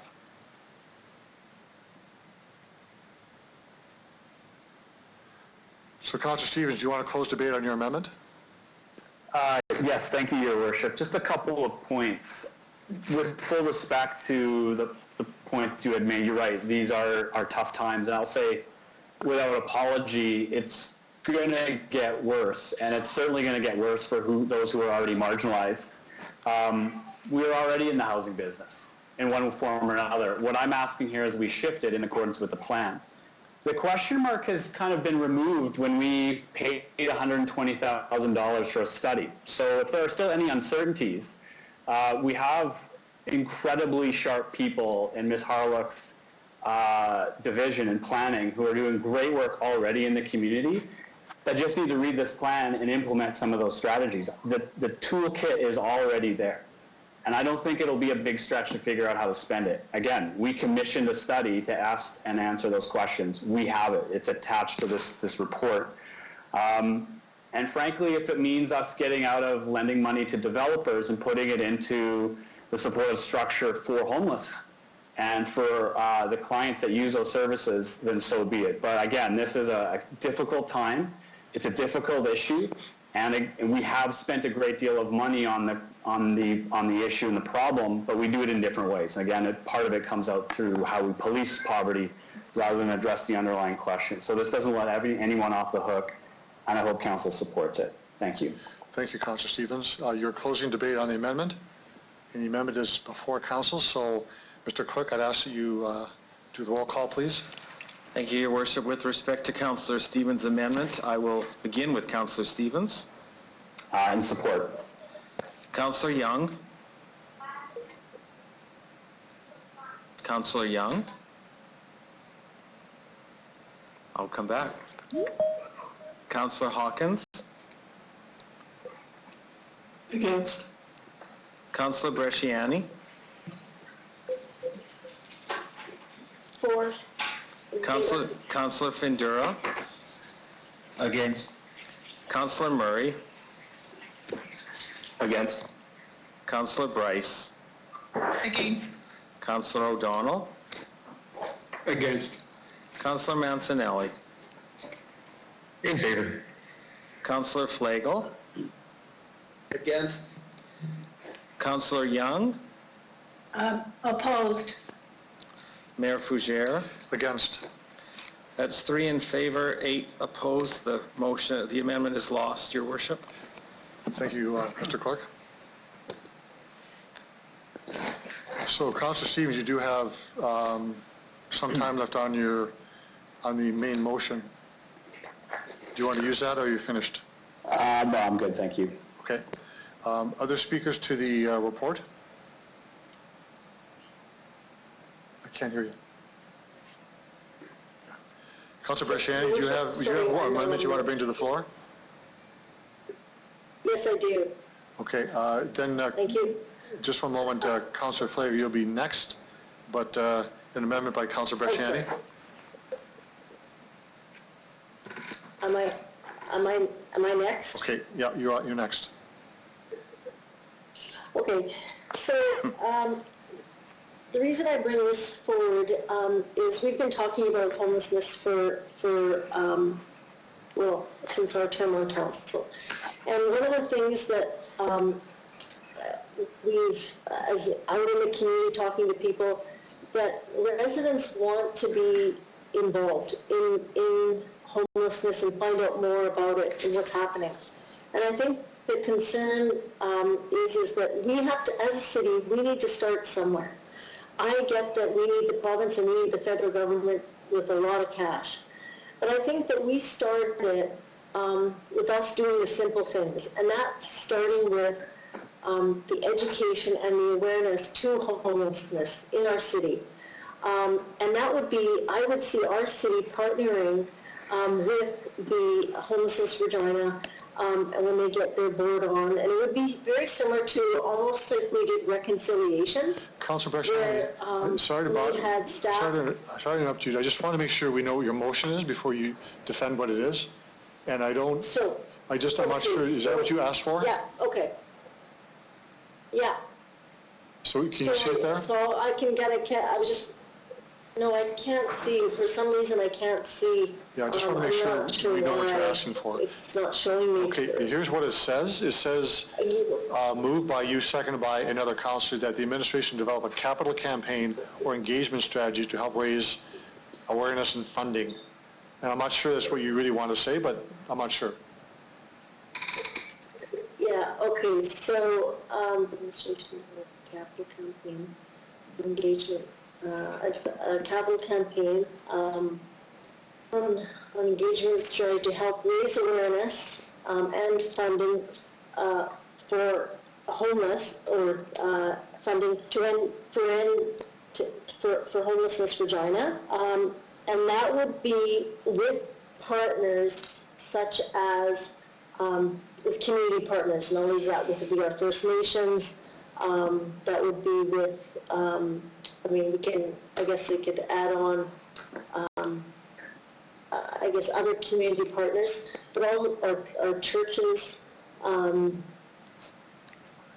let's see, community partners, campaign again. Councilor Breshani, could I make a suggestion to you? Yes. Sorry, I don't want to craft this for you, but we're sitting here crafting a motion, which is going to take us a long time, so I want to cut to the chase here. The administration developed a capital campaign with community partners, nonprofit organizations, in the private sector, and others to develop a strategy a capital campaign to develop a strategy to raise awareness for homelessness in Regina. Yeah, raise awareness and funding. Yeah. Sure, that's good. Okay. So I'm going to, you're speaking, this is your amendment. I'm going to ask because I want to have this crafted, I'm going to ask you to set this aside for a moment and go to other speakers. It's actually 6:30, and we actually are past our bylaw time to extend. So I want to do some housekeeping first, because we have a mandatory stopping of this motion at this meeting is 6 o'clock. We're at 6:20. So I need a motion and a seconder to continue this meeting. Do I have that? I move to continue the meeting. Councillor Mancinelli. Okay, do I have a seconder? Councillor Young seconds it. Councillor seconds it. Okay, so I'm going to ask the clerk to do a roll call to continue the meeting past 6:20. Mr. Clerk. With respect to the continuation, I'll start with you, Councillor Mancinelli. I'm for it. Councillor O'Donnell. I'm good. Councillor Bryce. Councillor Murray. In favor. Councillor Findura. In favor. Councillor Bresciani. In favor. Councillor Stevens. In favor. Councillor Hawkins. In favor. Councillor Young. In favor. Councillor Flagel. Yes. Mayor Fougere. In favor. It's 11-0, Your Worship. Thank you. That's great. So now we're on side. So I believe the Deputy Clerk is still crafting this motion. And I'm wondering, Councillor Bresciani, if you would perhaps step aside and let this be done first and have another speaker come in so we can continue the meeting. But I'll give you the floor once this is crafted. Yeah, sounds good, thank you. Okay. Councillor Flagel, you're next on the list.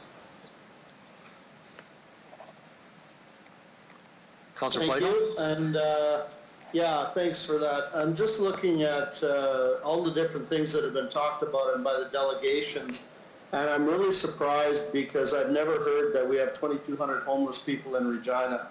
And that number is 10 times more than the numbers that we've heard. And we just did a walk around, I think a year and a half ago, and it was like 230. So I didn't want to question the speaker, but I just, when I hear a number that's 10 times out, then maybe I missed something. But can we confirm a little bit about the last 1 or 2 walk-arounds that we did in the city of Regina? What numbers that we came out with? Councillor Flagel, I'm going to answer this question. I think that Ms. Harlock will have more details, but the 2,200 is over the 5-year period. It's not 1 year. And the point-in-time counts did talk to 230, 240 people at that one time. But this review that was done, this report that was done, was much more in-depth and does some modeling that were done in other cities. So it's over the 5-year period, not for year after year. So if I could answer, what 5 years? The 5 years, the plan to end homelessness is a 5-year plan. But a projection of 2,200 people? They're saying over the 5-year period, we would have that many people. It's a projection. From 0 to 5 years? Well, I mean, I guess, again, That's what I'm trying to clarify. What was the starting date and what's the finish date? The starting date of this 2,200. The report was done last year. Okay. It was done under a year, and it did take the point-in-time counts, the one you were involved with or you knew about. There was 2 of them. And in those point-in-time counts, there was about 250, roughly, individuals. But there is a very robust process for modeling what we see, what they saw in terms of chronic and episodic homelessness.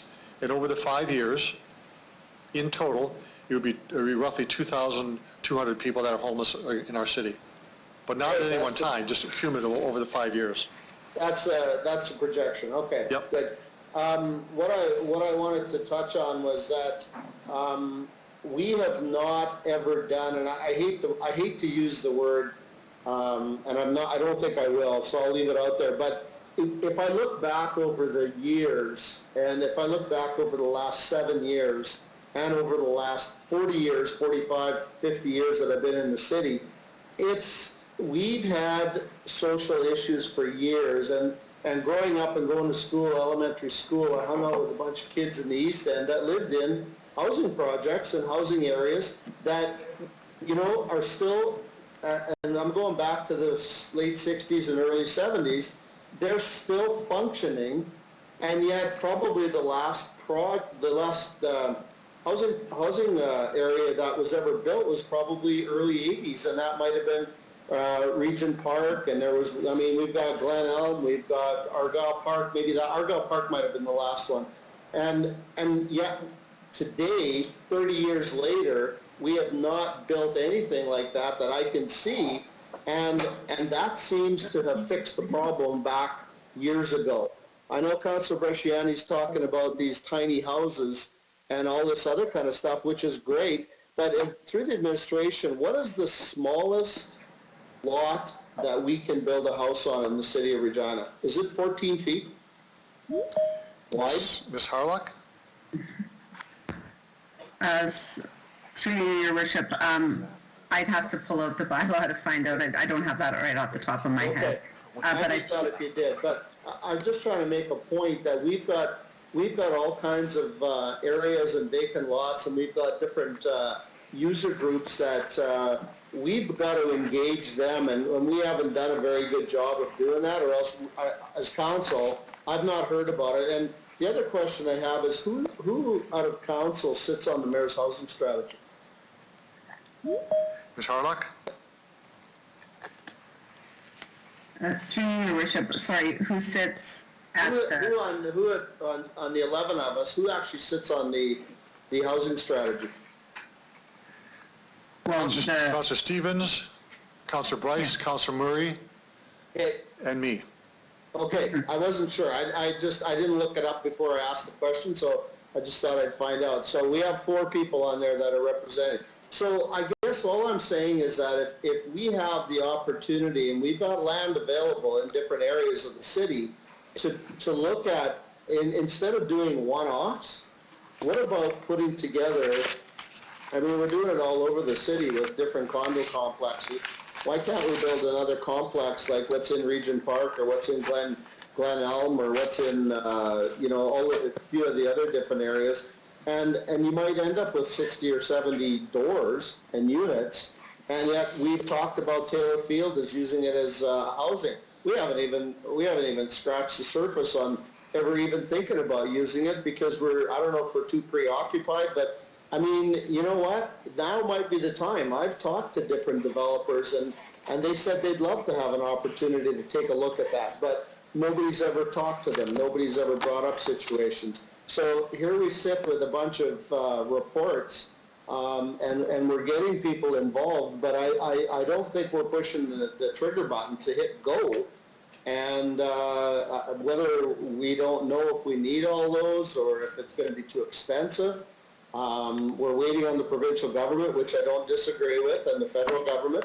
But you know what? I think if we could get a meeting and sit down at the table with these guys and have an open, good discussion, maybe we can figure something out, because I do believe that we've got an opportunity here, especially after the COVID, but especially the way the housing economy has been prior to COVID over the last year and a half. And I know that from my real estate background, is that the market has been soft. It's down 15, 20, 25%.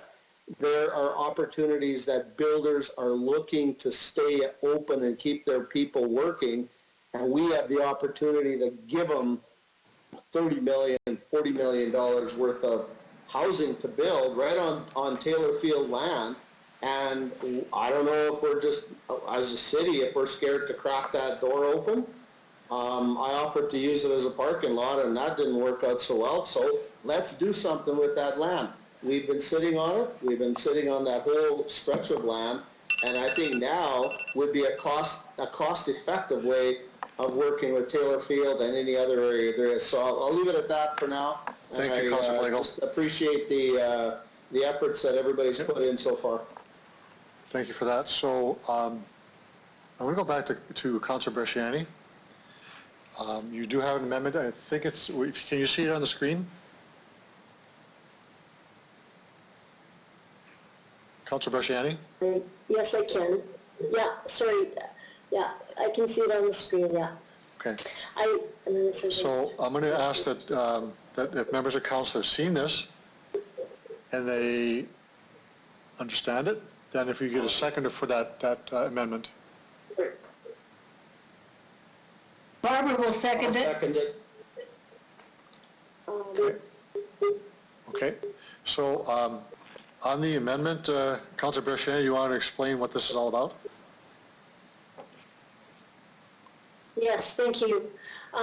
So as I indicated before, it's been the last couple of years where I've engaged with different organizations, if it be churches or community groups, and there's been such an interest there to know more about our homelessness. And when they've asked, and I was just recently, not too long ago, doing, like a few months ago, to a group that had asked them, what are we doing with our homelessness? And they were actually very disappointed that there was really nothing moving forward. And so this was one of the things that I had researched, and many other cities have done it. Calgary, Ottawa, other cities have taken on almost a campaign to educate and bring awareness to homelessness. When I did meet with Taryn from End Homelessness Regina, they had trouble even finding resources to get a video. There is one video out there, but more of a video to bring awareness to these organizations, to educate, to find out what is our city facing in homelessness and what are some of the challenges.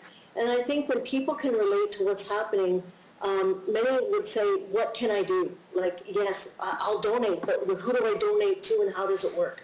So I think if we start as a community, I think it does show the province that, you know, say we raise $1 million on our own from different, from big donors, from companies, however it goes, then I think that it sends a message that we are doing it and the community is behind it, and then they need to step up as well. So that's kind of where I'd like to see this. It brings awareness. People would maybe have an opportunity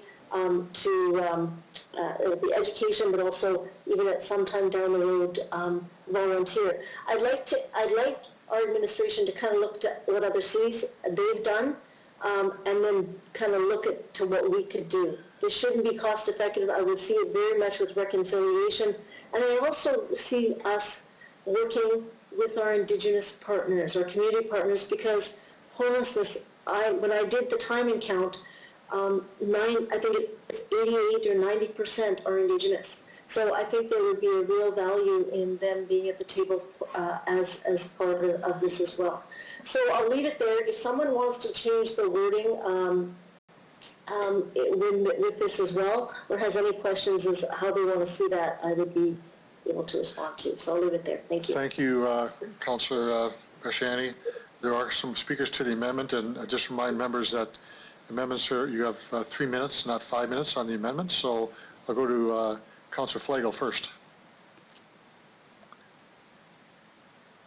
Councillor Flagel?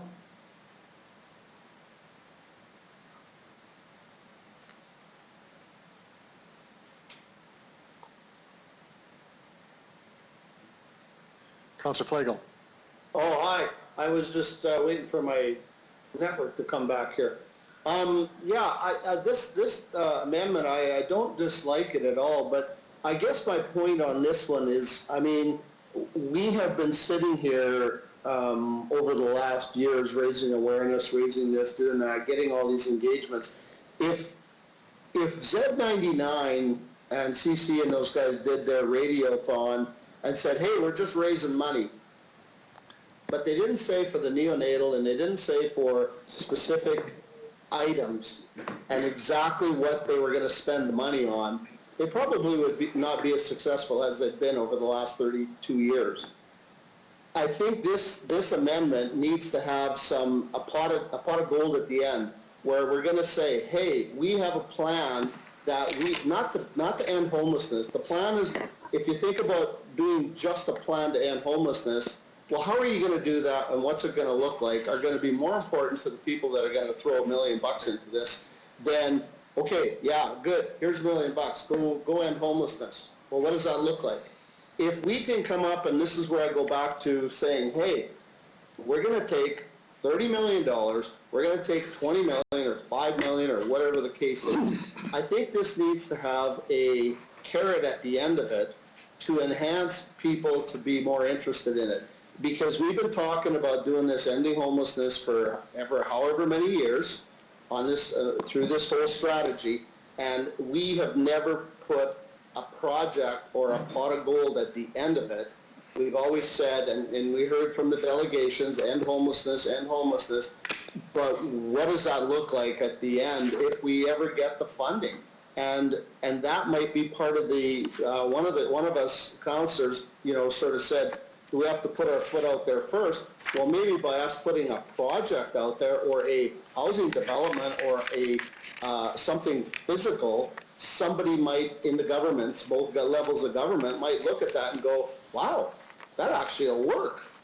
Why don't we build that, and we'll have 60 new doors and we'll put them up there. And I you know what, going out and asking for money and then we'll figure it out later, I'm not so sure if we can actually if there was something that we could do and put together a design, I would think after so many years of doing this that hopefully we'd have some kind of a design, but it doesn't sound like we do. And we need to put something concrete down in a plan. It's like trying to sell a condo development and you have nothing there, no pictures, nothing, but tell people, yeah, give me 300 grand and we'll get you a condo. Well, I don't know of anybody in this room or this video that's going to buy and jump into that one. But if you have a plan and you got a building and you got a structure and you got everything else going, people might throw a lot more money into that. So I'm not sure how to Councillor word it. Flago, your if time is up. it's possible. Councillor But Flago, your just a time is thought up. on that. I'll leave it alone, but that's all I was thinking about. Thanks, Councillor Flago. Your time has just expired. Yeah. So I have other speakers. Jason, Councillor Massanelli, you're next. Thank you. I was wondering if Councillor Bresciani would entertain a friendly amendment. I think what she's trying to do is find a charity form to fund the plan that's been put together already. We just voted to not fund the plan. We can't put a show home together because we won't fund one to be built. That's the vote we just had. I think maybe the pot of gold spoken of could be a funds matching component to this, that if there's enough private interest to fund homelessness, that maybe we'll agree to spend some tax dollars to go along and start to get a bite in, and then that brings that whole community buy-in component. I've received the same questions and people not quite understanding that we're not directly investing to end homelessness in any way, we just have a plan. So I think we have to get that investment going, so I was wondering if she'd entertain a friendly amendment of that nature.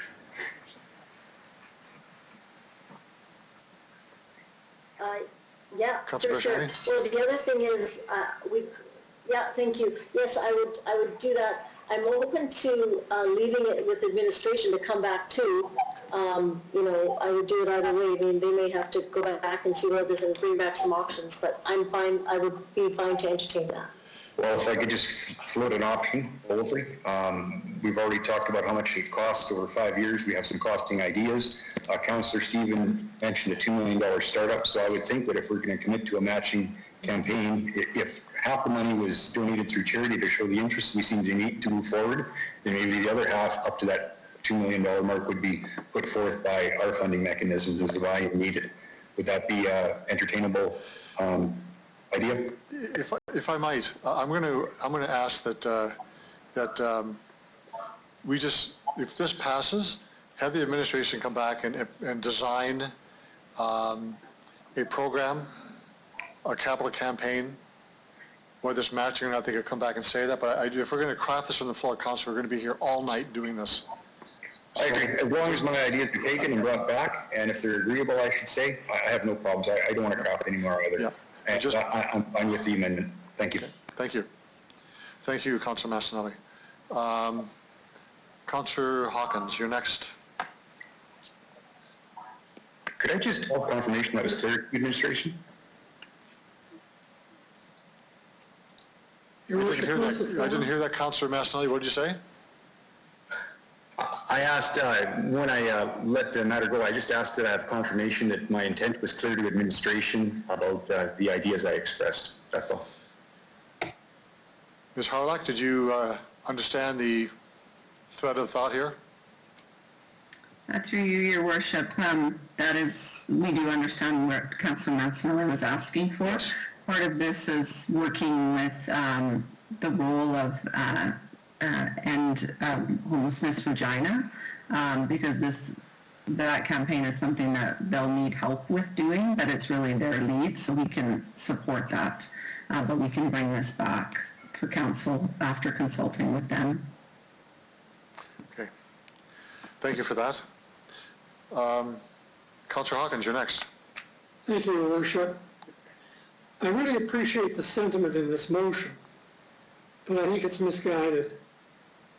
Councils don't run capital campaigns. Capital campaigns are their own animal. They require careful fundraising skills, one of which is the setting of goals, which Councillor Flago just alluded to. Capital campaigns sometimes succeed, but sometimes they fail. Capital campaigns are usually run by volunteer organizations led by community leaders. Councils may set objectives, they decide public policy, but in the end, they pay for that by taxes. And I think if we get out of the role of being a municipal council and into the role of running capital campaigns, we are threatening our public policy and we're risking failure. So I think we should be very careful here. If a group of well-meaning community leaders and knowledgeable people come forward and want to start a capital campaign to end homelessness. Maybe some of that leadership is already in the Mayor's Housing Commission, in the organization that's put forward these ideas. That's great, and it's worth supporting. But if we get down the road of organizing a capital campaign or heading a capital campaign, we are risking trouble. And the first problem we'll get is members of the community will say to us, well, if it's so important, why don't you pass a motion at budget time and fund this thing out of taxes? So these are two separate things. What councils do, what volunteer organizations do in running a capital campaign, and we risk getting into real trouble if we mix them together. That said, the cause that Councillor Bresciani has outlined is very worthwhile. It's just not something the City Council can do. Thank you, Councillor Hawkins. Councillor Stevens. Yes, thank you. Through the chair, I agree with Councillor Hawkins on this. Essentially what the structure of the plan suggests, and by the way, the plan outlines solutions to many of the concerns that other councillors have raised, is why don't we just finance it ourselves? If we're going to have a vote on the amendment, what I would propose as a friendly amendment is a slight wording change, and that is to develop a campaign to finance the plan to end homelessness. And it still doesn't solve the justifiable concerns that Councillor Hawkins raised, but it's very clear. And secondly, we are financing a group to do this work. So, and we don't need awareness around the issue. But if we're going to go ahead with it, I would just make it very succinct, and that is develop a campaign to finance the plan to end homelessness. So, Councillor Bresciani, I'd put that on your plate for consideration, in addition to recognition of what Bob is saying, and as quite important here. Oh, you're saying to remove the capital campaign, just put together a plan to fund ending homelessness in Regina? Because that would be contrary to what the motion that Councillor Bresciani put forward, if that's your intent. It wasn't intended to be counter, but it simply to develop a campaign to finance the plan to end homelessness. So if it needs to be a formal amendment, it is, but yeah, that's where it's at. Okay. I don't know if you should put that in there yet. No, I think we need to, first of all, Councillor Bresciani, are you okay with that amendment? I think that changes very much the intent of what your motion is. Now, I'm going to rule out of order, actually. It's a different beast completely. So if this is defeated, then we can have another motion that looks at what Councillor Stevens is saying.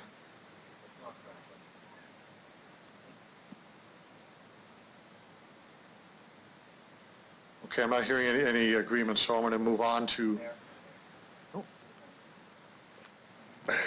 Well, go ahead. I'll move on to the next speaker then, Councillor Young.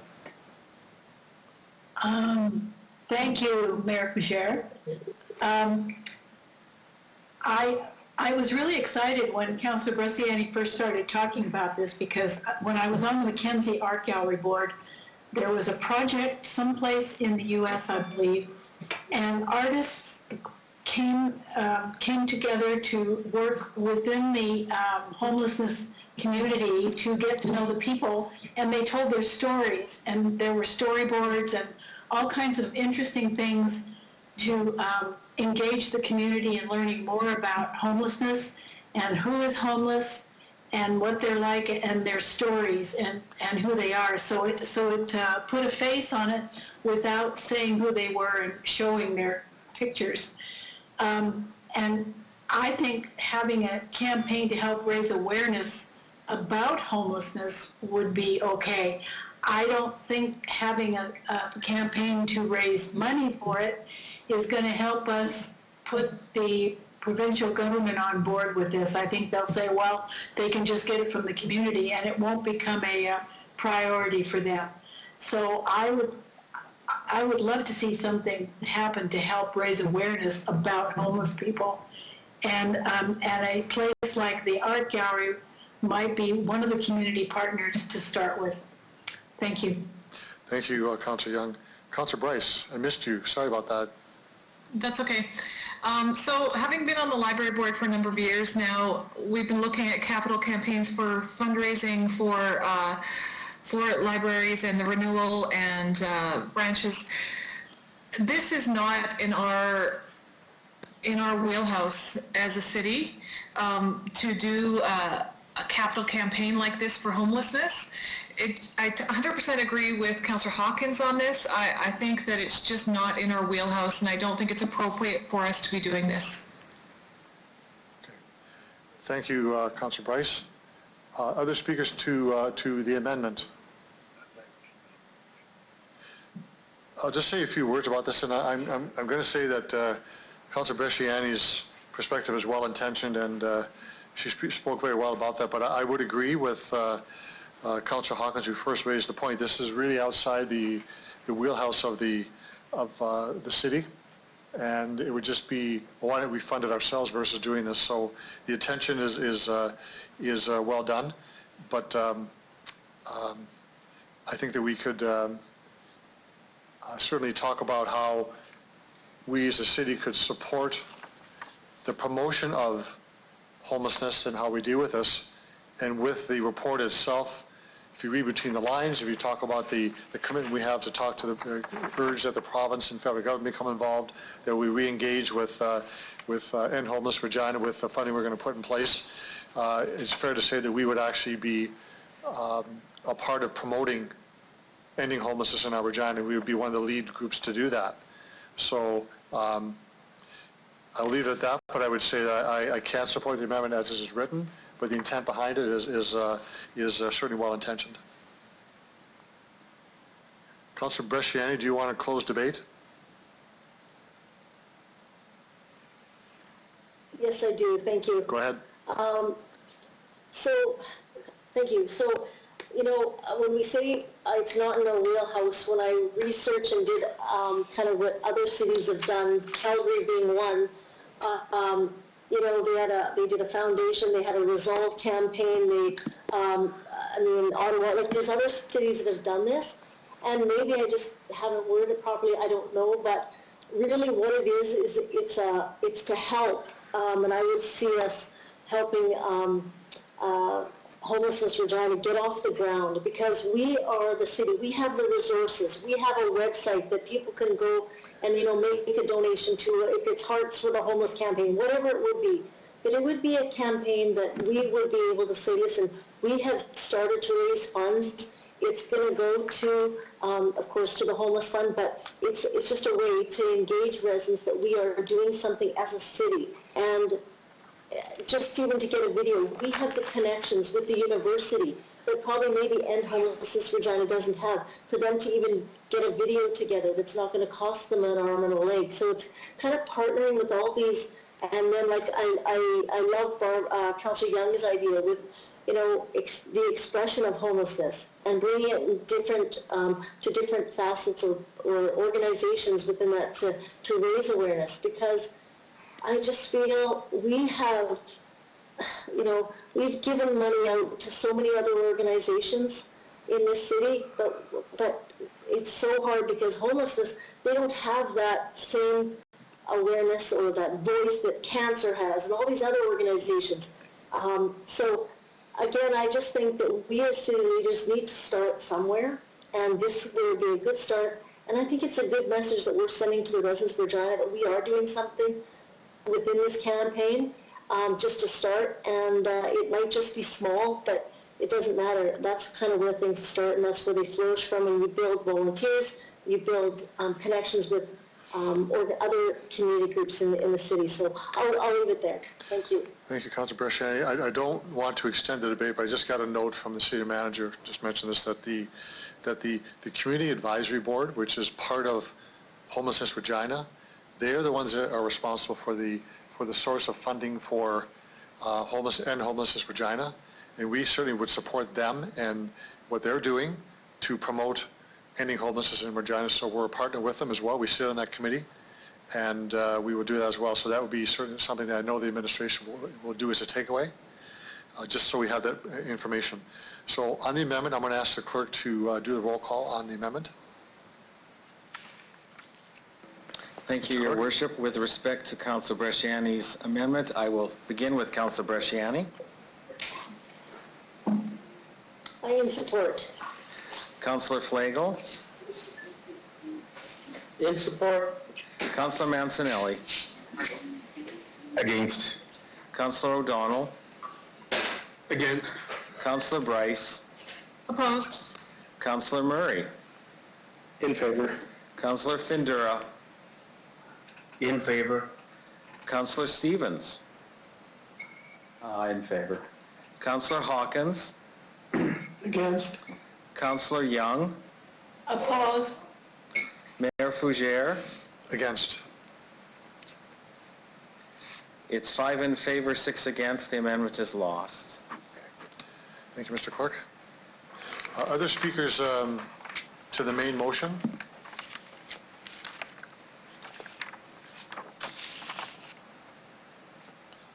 Okay, I'm going to ask to call the vote on this, Mr. Chair. On report 20-23. Okay. I will begin with you, Mayor Fougere, as the mover of the motion. I vote in favor. Councillor Young. In favor? I think that was Councillor Flanagan. Councillor Hawkins. In favor. Councillor Stevens. In favor. Councillor Bresciani. In favor. Councillor Findura. Councillor Findura. In favor. Councillor Murray. In favor. Councillor Bryce. In favor? Councillor O'Donnell. In favor. Councillor Mancinelli. In favor. Councillor Flagel. Yes. That's 11 in favor, Your Worship. It's unanimous. Unanimous. Thank you very much. Thanks, everyone. So I know this is not part of our bylaw, but I'm wondering if people are interested in taking like a 10-minute break and come back again. We can come back at 5 after 7. I'd actually like to move a motion to adjourn. I'll second that. We just need to explain what's going to have Okay, to happen. so just I'll third that. so we do have some reports that are really, I think, are significant that the administration would like to deal with, and I'm not sure that they're controversial. The pandemic bylaw is really important, that we not be outside bylaws. The appointment to the board of directors of the Buffalo Pound Water Treatment Plant. The appointments to the School Board Liaison Committee and Airport Authority. The boards have met and they have not had a full contingent. And the material alterations for Alvarez Place. Or do we call a new meeting? Or we can call a new meeting for it too, just that those are things that are important. So I leave it in the hands of council, and I would suggest that I'll take a motion. I asked for... Could I make a comment, please? Well, okay, I want a motion on the floor, Councilor Flagel. You're asking for procedure? Oh, okay. So I'm asking about... I have the motion. If we have another meeting planned. So, Councilor Stevens, you moved a motion to adjourn? Yes. With a call for another meeting? With the call for another meeting? Yes. This week, if possible. I think we did some scheduling on that. Okay, seconder for that. I'll second it, Bob. Okay, Mr. Clerk, you want to do a roll call on that, please? Yes, with respect to the motion to adjourn, but to have a meeting scheduled later this week, I will start with Councillor Stevens. Yes. Councillor Young. Yes. Councillor Hawkins. Yes. Councillor Bresciani. In favor. Councillor Findura. Councillor Findura. Councillor... In favor. In favor. Councillor Murray. In favor. Councillor Bryce. In favor. Councillor O'Donnell. In favor. Councillor Mancinelli. Accepted. Councillor Flagel. Yes, please. And Mayor Fougere. I'll be the rogue and say I vote against it. We should keep going. The vote is 10-1. The motion to adjourn is carried. We are adjourned at the call of the chair. We'll have a meeting as soon as possible to finish off the agenda.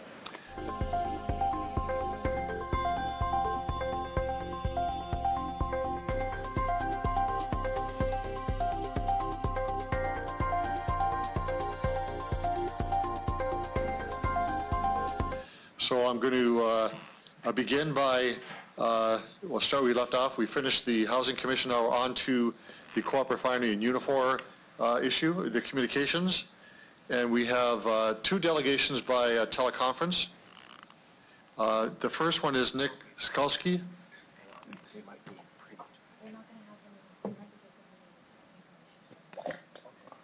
Hello?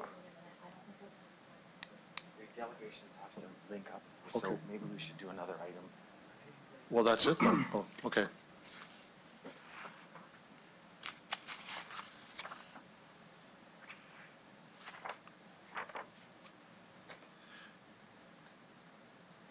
So none of the delegations are lined up yet?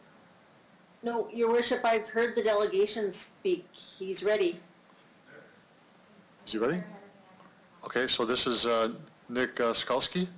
Are you there?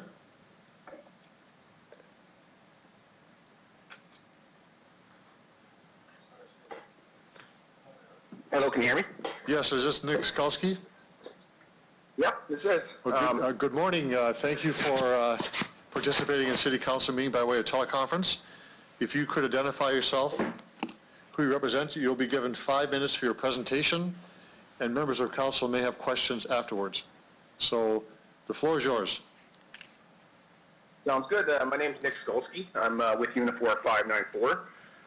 First of all, I just want to say thanks for all the work that you guys are doing. I understand it's kind of a time of unprecedented stress right now, and you guys keeping the calm head really help everyone else keep a calm head.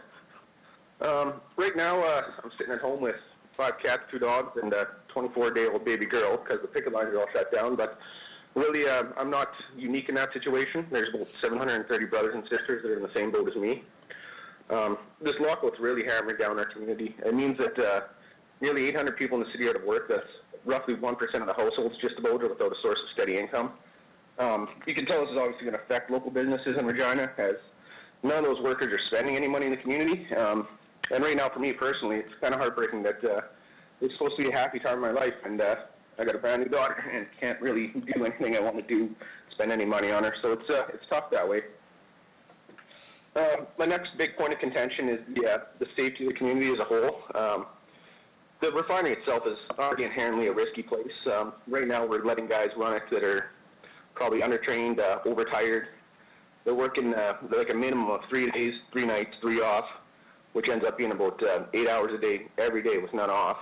They're probably working more now with COVID. And I mean, I feel bad for those guys. I was friends with them before all this, and probably friends with them afterwards, but they're stuck in there. They can't complain about it for fear of losing their job. And now they're trapped inside with COVID and having to work all these long hours for really nothing. You couple that with the fact that the maintenance force is all out right now too. We're all walking the picket line together when we can, and those guys know the equipment best. That place is pretty old, so a lot of the equipment you can't just look up a manual anymore. It doesn't exist. So a lot of our maintenance guys that actually know that stuff are outside the fence. So you can see from some of the environmental reports that things are starting to happen. They push the turnarounds a little longer, which brings up more issues. Now we're outside, and they're using unfamiliar people to work on that equipment. So I really just wanted to say that I support fully Mr. Stevens' motion. And I'm actually looking if you could even expand on that, looking at bylaws to prevent temporary work camps from ever being built in Regina again. I know they say that they can carry on indefinitely running the refinery like this, but it just seems like a dangerous thing to do. And as you said, this is our city, so we should be taking control of it, and we should be working for our city. Thank you.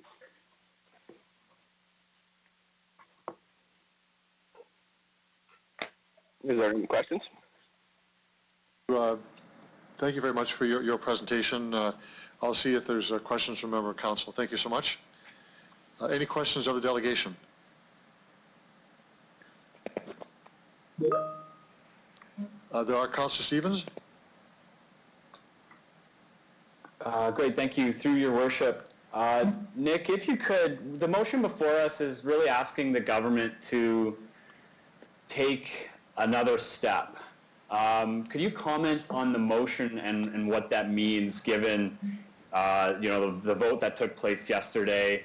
We're not going to be debating the future of work camps per se, but do you have any thoughts about the motion and what you think of further government intervention? You kind of broke up there, but I think you were talking about how you wanted to talk about your motion a bit. Yeah, like I fully agree with what you were saying, getting government intervention in. It should personally, I think, already be in place before we get to this stage. Okay. Okay. That's all I had. Thank you, Councillor Stevens. Other questions of the delegation?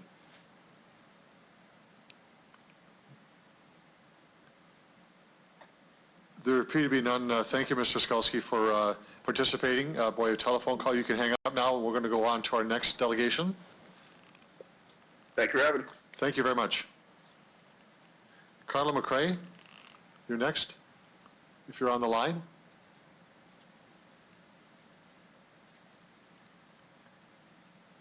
Carla McRae? Okay, we'll just need a moment to line her up.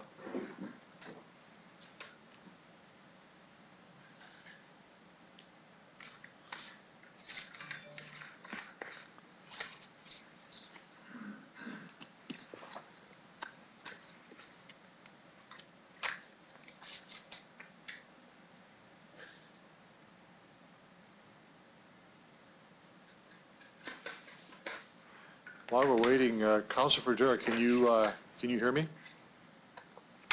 still trying to get in. I can hear you, yeah. Oh, good, okay. We'll make sure you're on the line, that's good. Okay, and then can you see me too? Now I can, yes. Okay, great, thank you. Good. So we're waiting for Carla McRae to connect and begin her speaking.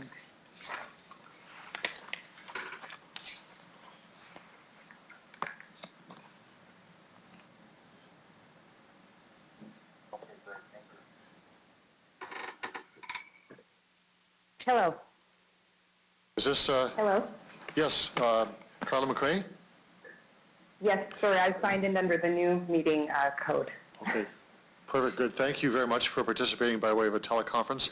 If you could identify yourself, who you represent, and you have 5 minutes for your presentation, and members of council may have questions for you afterwards. So please go ahead, the floor is yours.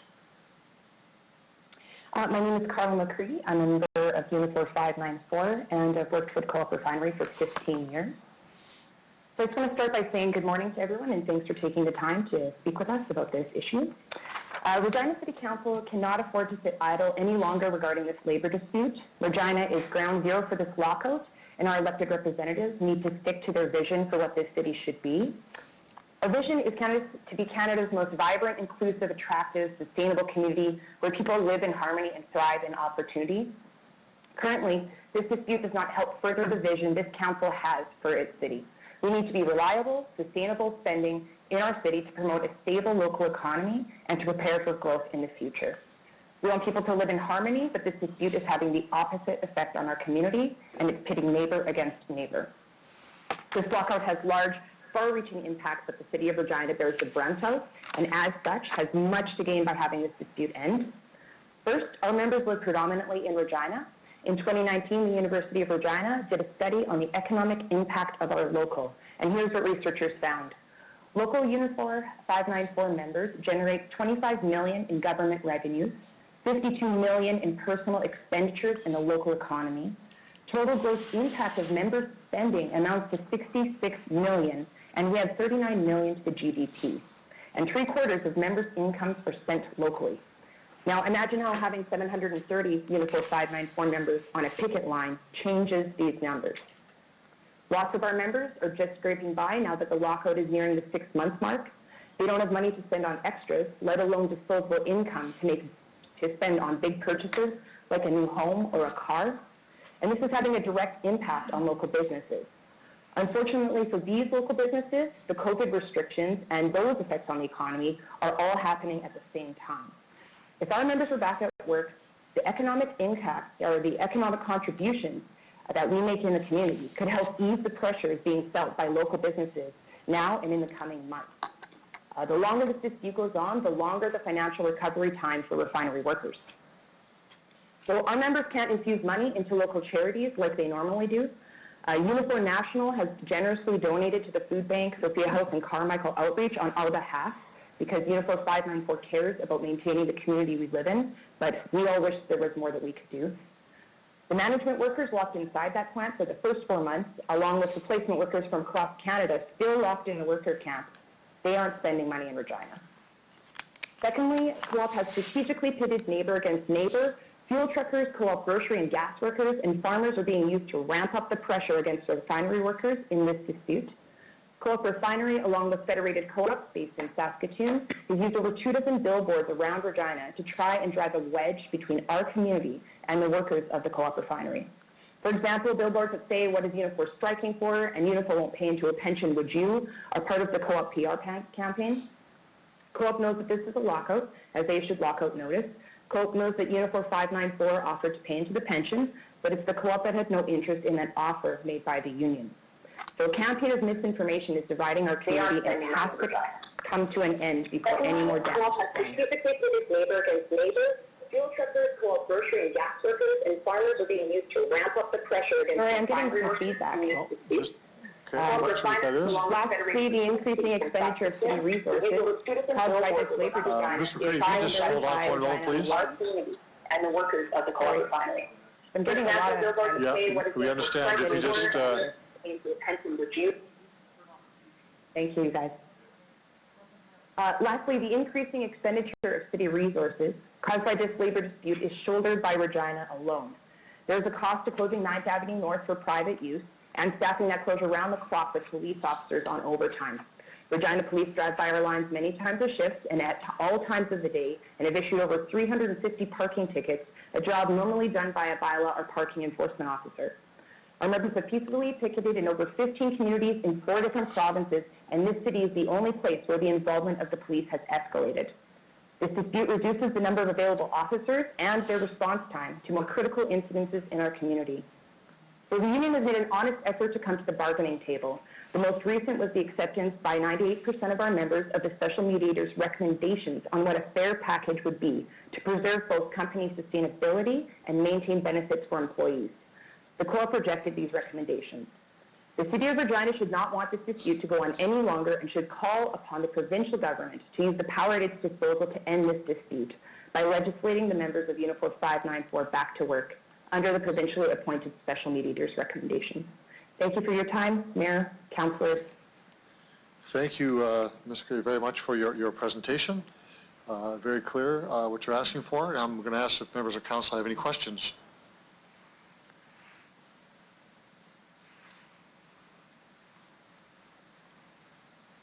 There appears to be none. Thank you very much, Mr. Cray, for your presentation, and you can hang the phone up now. We'll move on to the business at hand. Thank you very much. Thank you for your time. So we have a number of communications. I'm going to read the names out, and I'm going to ask for a motion in a second or to receive and file these communications, which we have in our package. First is Andrea Jordan, Brad Collins, Brian Dubord, Colette Jean, Dean Funk, Jeff Hannon, Jeff Strain, Jeremy Strass, Jesse Anderson, Mike Santangelo, Nathan Fazakis. If I could have a motion to receive and file. So moved, Hawkins. Thank you, Councilor Hawkins. Seconder? Seconded, Stevens. Thank you very much. Anyone opposed? Thank you very much. So we will move on to motion number 20-1. Councillor Stevens, you have the floor. Great, thank you. I'll just read the resolution and ask for a seconder. Be resolved that City Council call upon the provincial government to use all the tools at its disposal, up to and including legislation that allows for binding third-party arbitration to secure an equitable resolution to the dispute between the... Second, Hawkins. Councillor Hawkins seconds it, okay. Okay, Councillor Stevens, I need a second. The floor is yours. Great, thank you. Terrific, wonderful. Through the chair, I don't think this is a foreign issue to everybody here. Over the last couple of months, we've received hundreds of emails. I'm thinking we're getting about 50 a day about this. And I think we should all agree, at least, that it has been disruptive, regardless of the position you take on the dispute. It has roped the city and city resources into it. And, you know, in addition to the emails and the delegations we've heard from today, we're hearing from workers, truckers, trucking companies, all in some form asking for an end to this historic dispute. And what I would say about one of the provisions in the motion that looks to the possibility of binding arbitration is that a settlement reached between these two parties on their own terms is ideal. But given what we've seen yesterday with the tally of the final offer vote, we're not going to see this happen for quite some time, and certainly not without additional acrimony. It's not an exaggeration if we keep our ear to the ground that this has certainly divided families. I've heard accounts of people on both sides leading up to Christmas not having dinners together. We've seen division in the community, friendships. It's very much a Regina issue that we're seeing, and it's not an exaggeration to talk about how divisive this has been. We've also seen political pressure and interference brought to bear upon the operations of our police force. Public statements made by various levels of government to that effect. I'd also say to this point about whether or not the city should get involved, I think dealing with this at council should be a matter of last resort. And I think it's pretty accurate to say that we already are involved to some extent. The city, all above board, of course, worked with the refinery to ensure that a work camp on city-owned land leased to the employer would go ahead. So we were part of it, and we were part of it well before the dispute actually unfolded. Where we're at in terms of the government's involvement is that all the legislative tools, to my knowledge, that are embedded within the Saskatchewan Employment Act have been exhausted. The company's final offer was rejected. A special mediator was appointed, and after 20 days of meetings, they put together recommendations that required both sides to really water down their wine and take concessions. I don't need to get into that, but this is really the end of the road. There's also been a misconception, I think, in the public that the provincial government can't do anything else, which is untrue. There's a long history of back-to-work legislation and binding arbitration through special legislation in this province that's withstood constitutional challenge. And in fact, the Premier himself asked for this particular avenue to be explored at the federal level when CN was about to go on strike. And because it was a matter of significance, wanted the government to intervene with back-to-work legislation, which typically means the use of binding arbitration as an option in this process. So there is a precedent provincially, federally, to have governments involve themselves in a private dispute between two private sector parties if the matter is of public significance. And I would argue that it is here. Is arbitration ideal? No. Am I going to prescribe the terms of the government's intervention? No, but it needs to take this a next step because of the acrimony that I've walked through in the community. And I think that's where we're at. So we're not being prescriptive in telling the government how this should be structured. All that we were saying really is we need this to come to an end. We've heard from delegations, and I've witnessed it myself, the police involvement. This is not something we need our RPS involved with on an ongoing basis. So the motion is really saying let's end this lockout sooner rather than later. Like it or not, hundreds, if not thousands of residents are being affected. We're thinking the family members and others who are being impacted, either forced to live in a work camp or walking picket lines. So I'm asking for council's support really to make this message clear to the provincial government and to all the parties involved. And I'll leave it at that and look forward to the discussion. Thank you, Councillor Stevens. We do have speakers. Councillor Hawkins, you have the floor. Thank you, Your Worship. I'd like to move an amendment which I provided to the clerk, and they may be able to put it on the screen. It's also possible that the mover will accept it as a friendly amendment. Therefore, be it resolved that City Council call upon the provincial government to use all of the tools at its disposal, up to and including legislation that, and then the words of amendment are additions as follows, that ends ends the lockout on the terms recommended by the special mediator, Vince Reddy, or legislation, and then this picks up the motion, that allows for binding third-party arbitration to secure an equitable resolution to the dispute between the parties. So what the amendment does is it specifically recommends as a possible option the terms of Vince Reddy's arbitration.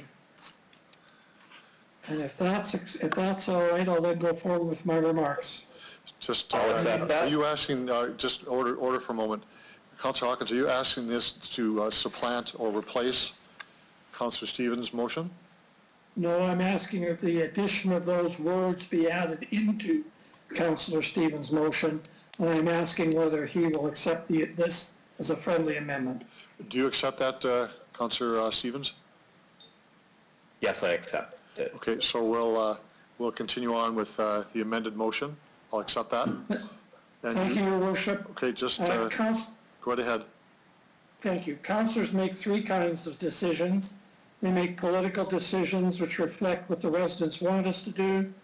They make principled decisions which are influenced by what councillors think is the right thing to do. And finally, the hardest kind of decision, the kind of decision where you have to listen to your inner voice, moral decisions, the moral thing to do. This decision on this lockout at this time is now the hardest kind of decision. It's a conscience decision. Up until the appointment of mediator Reddy, the best mediator in the country, a mediator with a deep understanding of labor relations management or workings, one could say, let's wait, let's allow the collective bargaining process to work out itself. That option disappeared when Mr. Reddy produced a fair and a balanced report which offered a solution to a problem that has deeply affected this city, its economy, its residents, and many of its families. The union, although not particularly happy with the conclusions reached by Mr. Reddy, recognized that his report was a reasonable compromise which could end the lockout. So the union held its nose and voted 98% in favor of Mr. Reddy's recommendations. Management refused to accept those recommendations and added on fresh demands. Yesterday, understandably, the union voted 90% and said no. It is now clear that collective bargaining has run its course and in this case will not work. Any attempt to break the union is unconscionable. The lockout has proven so costly to this city's economy and to its citizens that it must end.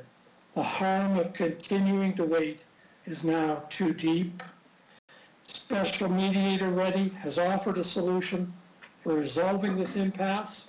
That is why the provincial government must legislate an immediate end to this lockout. It's a matter of conscience. That's what I have to say, Your Worship. Thank you very much, Councillor Hawkins. And the next speaker I have is Councillor Murray.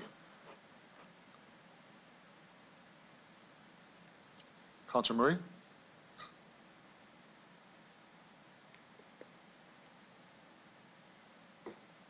Councillor Murray, can you hear me?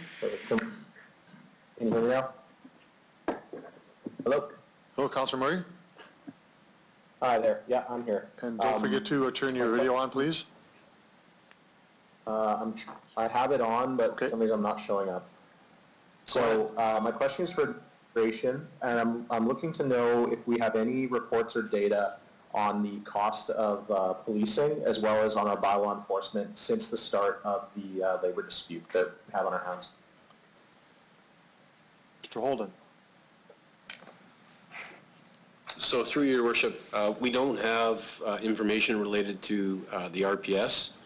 You know, our bylaw expenses, I maybe will ask Mr. Weary to comment, but at the end of the day, our involvement has you know, been fairly minimal as an administration, other than making sure that we can protect the safety of the site and access to the site. So through fire and protective services, They have worked with our, fire marshal and some of the staff, but those are costs that are not an increased cost because those staff are already assigned to perform those types of functions.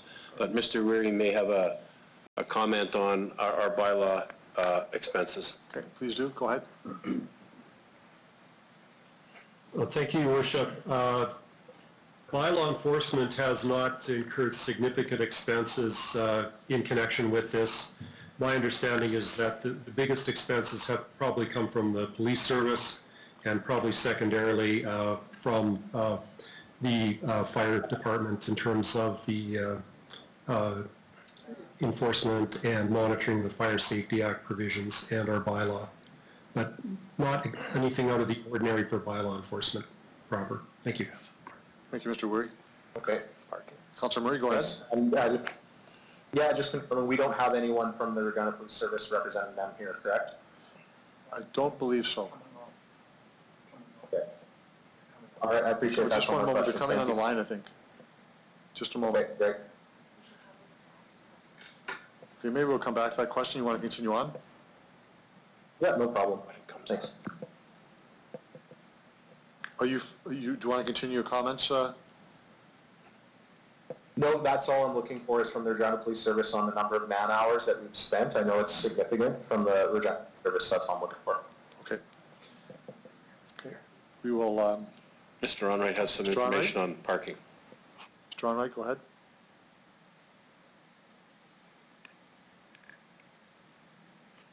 Through your worship, I can maybe add a bit of context to this.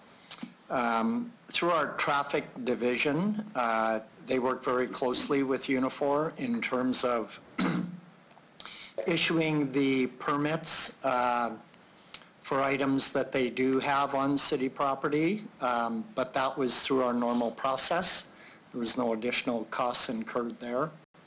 And the monitoring of the site, as Mr. Holden indicated, is with our fire department. That would be no different than how they would monitor an industrial site in a similar situation. Thank you for that. Okay. Thanks. Councilor Fernandero, you're next.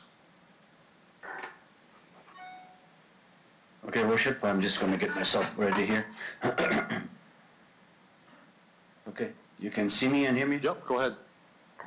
Okay, thank you to Your Worship.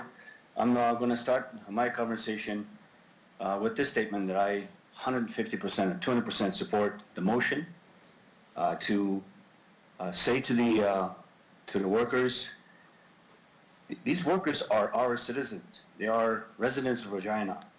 And what I'm going to say, this is enough is enough. I mean, there's a huge impact on everything, on every kinds of things that's happening, and it's not looking very good on us as Regina. As we talk about being the friendly city, we're talking about people arrive here and people moving here. We have new Canadians coming in here and all that, and we're dealing with this thing here. And I know that limited powers. This is what we've been talked about. We have limited powers, but whatever power we have, as a representative, as a representative, elected by people, I need to say something. I will not sit silent on this because it's important. We have friends. We have people that are on both sides of that fence. It's not healthy for any one of us. So these employees are looking for something for us to say, for us to do something about this.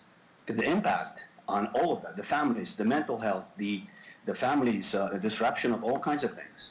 I mean, COVID-19 here made it a little more difficult, but it was difficult already from the very beginning. So I do believe that the mediator did his part, and I do believe that the Uniform 594, the individuals that are in the union, yeah, they sacrificed to agree with what the mediator said. And I don't, and I can't seem to fathom this, but this like the refinery, and with the co-op, that was built by people back in the days when they were looking at to support the province to support the commerce and all that. This refinery or this complex is built by people. And this is what really worries me, that disruption and even trying to take away good jobs. When we have good jobs, those good jobs pay for other services and support other good jobs. And that's what's important here. And like I said before, 100% I'm in favor of sending the letter, and I'm supporting that the addition by Councillor Hawkins to say that enough is enough. Let's get going here. Let's move on, because it's impacting all of us. If you look at the community itself, it's struggling, and it's going to be struggling for a long time. So this is not a good sign. This is not a good place to be, and we need to get out of this place. We need to get out of this. We are in a good place, but right now we're not. And people are looking at us like, what are we doing? So Your Worship, we're going too far. And again, the impact on community and the employees of the refinery, they are looking at us to say something. It's important to know that, empathy and heart and the feelings. This is more about not the powers we have, but who we are as people. We work together.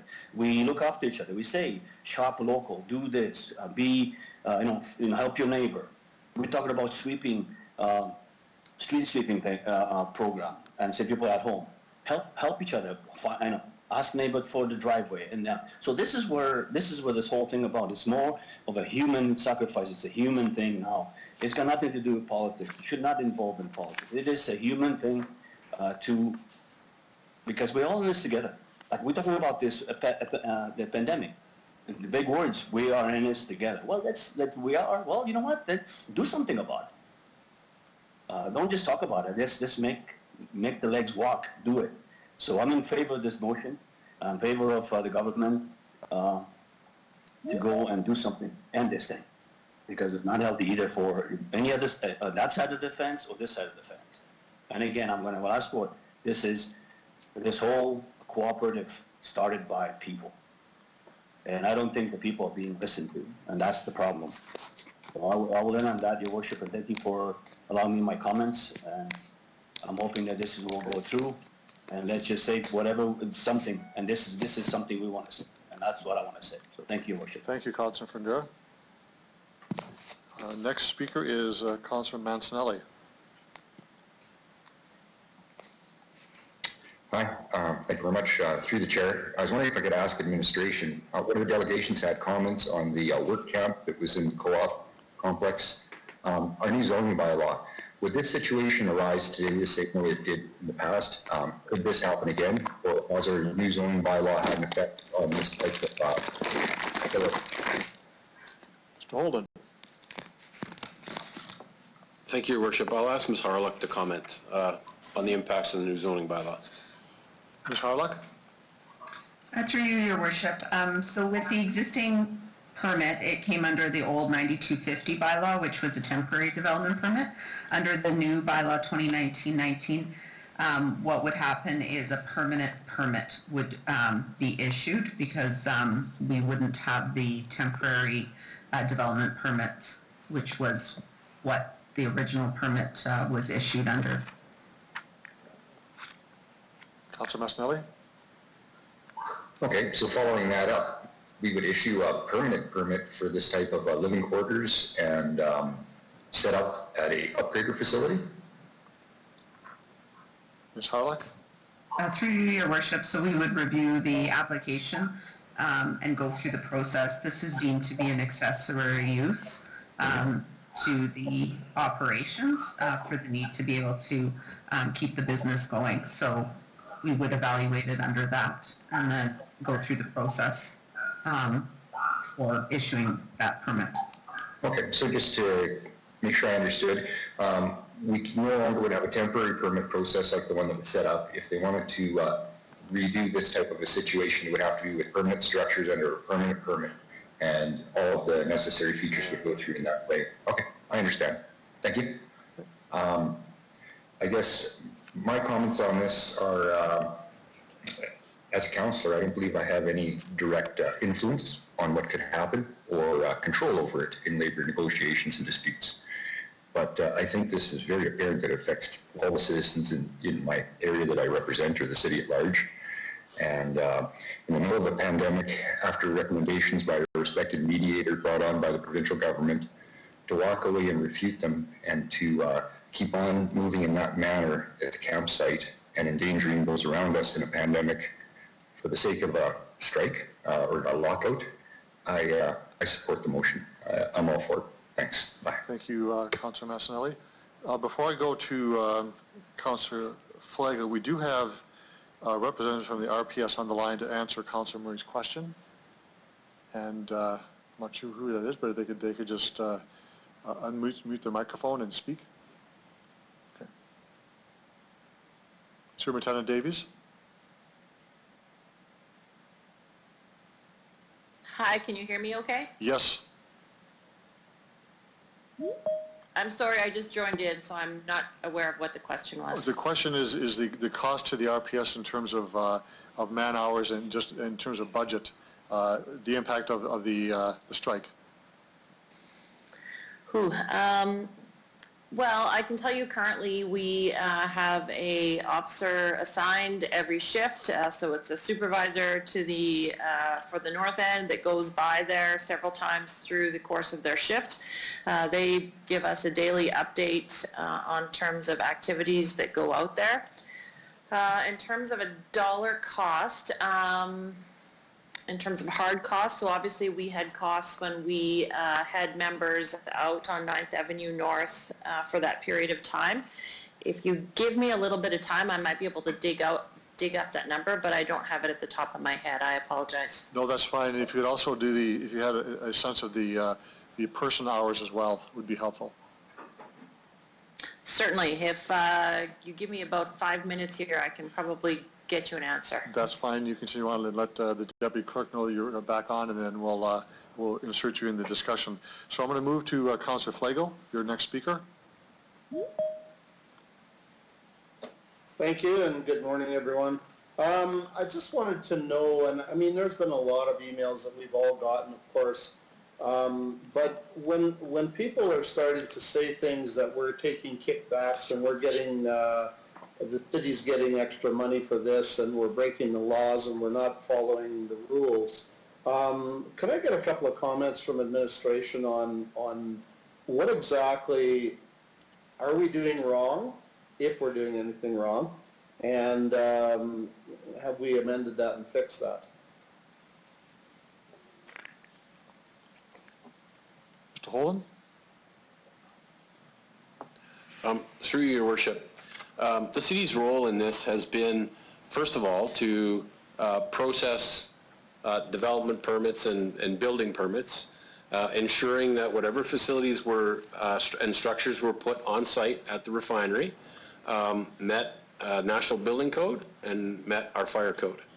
Our involvement has been to protect the safety of residents of Regina in terms of making sure that through our fire department we could have access and egress if there was an emergency situation that the Regina Fire and Protective Services Department needed to support. We've been very careful as to not take sides. That's not the role of the City of Regina. Our role has been to protect public health and safety. So, we have worked directly with both sides in terms of the dispute. As Mr. Onright has indicated, we worked very closely with Unifor in terms of, permitting some structures so that, in the extreme cold, they had areas where they could warm and areas where obviously they could access washroom facilities. So I think that we have handled ourselves professionally and that we've protected the interests of the community and taxpayers in that regard. Perfect, thank you. I appreciate that because we need to clarify that because there's a lot of discrepancy out there, so I appreciate the answer, Mr. Holden. I guess the other thing is I want to see this end, and I mean, when was the last time a municipal government got involved in a union and corporate dispute? Do we know, are there many instances, or is this a one-off, or where are we at with that? Mr. Holden? Through your worship, I'm not aware of any instances in which a municipality would get involved in a private labor dispute. That is not our jurisdiction. That is something that, through the Saskatchewan Employment Act and through mediation services, those are responsibilities of the province and not local government. Right, or the union and the company involved. So thanks. Another thing is the one thing that does disturb me about this whole thing is that it is not only the unions and the corporations that are suffering, but I mean, you have families that work inside the plant and outside the plant at the same time, and then they're going home into the same household. And so I can't imagine the pillow talk is real encouraging at that particular point. The amendment, I was a little I wasn't quite sure where Councillor Hawkins was going with it. It was almost like he was saying we're going to force the government to do that, but the wording changed, so I'm okay with that. I totally agree with I will give all my support as I can to try and get this thing finished, so this is just another way. The one other big thing that was mentioned, but I've always wanted to say this, is that this is 700 and so many workers. It also affects the workers that are inside the management groups. It also affects the corporate side. It also affects the board of directors of CRL. It affects the hierarchy of the uniforms. But the other people in the city of Regina that are affected by the loss of revenue, by not being able to settle and sell and work on a lot of different things, and it was mentioned in some of the delegations about just the generalization of them not spending the money in the city, and that's huge dollars. Can we recoup that? Sure, I think we can at some point, but it's going to take a while. But this whole amendment thing and getting the province and the co-op and the Unifor all together is going to be a challenging task because of the situation in the world markets now, with oil production down, and basically some of the places are going to start dumping the oil pretty soon because they're going to know where to put it. So the lack of demand is a little bit of a on side for the co-op because they're not pressured to go out and double their volume of oil, whereas now they're probably looking at a 30-40% reduction in productivity, which kind of fits in well for them right now. So I think this will help.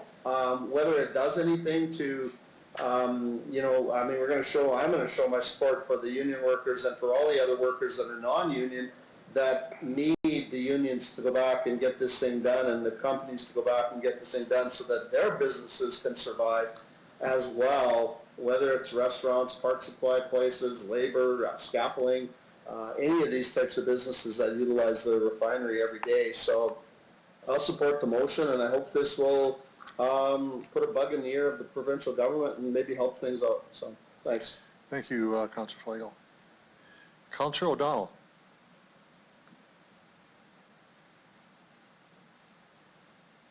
Thanks, Mr. Mayor. I very much appreciate the fact that Vince Reddy is referenced now in the motion, and that will be part of the motion that goes to the provincial government. I have maintained since the get-go that his work should be the foundation for this, so I appreciate the efforts on both Councillor Hawkins and Councillor Stevens for that.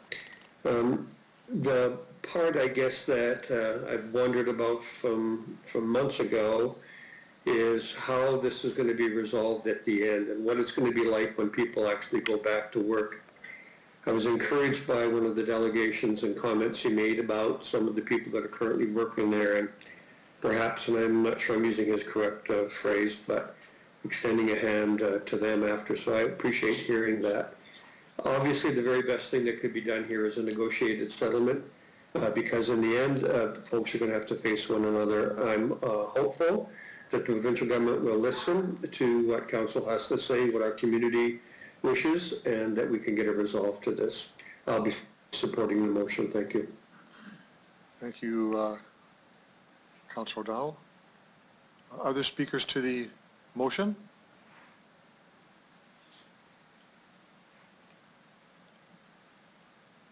Anyone else to speak to the motion? Lorelei Davies is noting that she's available to provide the information requested. Okay, Superintendent Davies, the floor is yours. Hi again.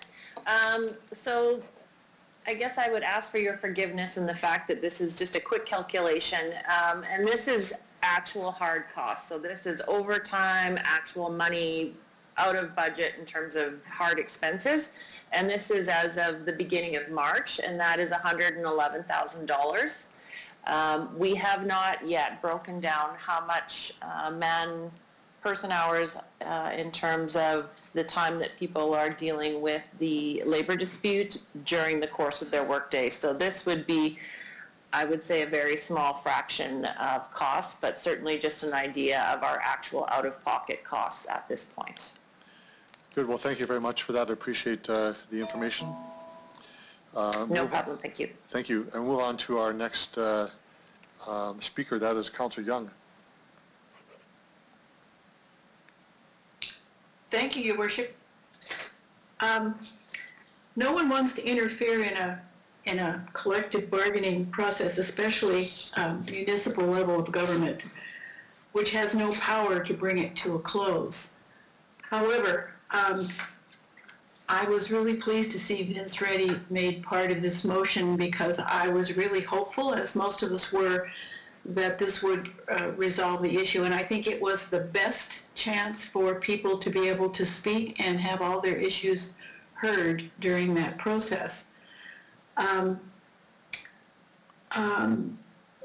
Council is considering communicating this to the government about this serious issue. And we did communicate once before, and then Vince Reddy was provided after that. And I don't know if what we said helped, but I was glad to see that happen. Everyone knows that while we can communicate with the provincial government, we have no power under the Cities Act to demand an action. However, we can speak about the need for a solution. I think that Council can put these thoughts forward to government as a way to encourage a solution, but that's the extent of our power. And the final solution to this disturbing problem is at some point the parties have to sit down and talk with one another. If they're going to go back to work, they have to have a solution in place. They have to start rebuilding the relationship so that they have a climate in which they can work together. And I have to say I would expect the co-op to be more forthcoming in finding a solution, since they're, after all, a co-op in a province of co-ops with a long history of working in a collaborative manner. So I'll be supporting this motion. Thank you, Councillor Young. Councillor Bresciani. Thank you, Your Worship.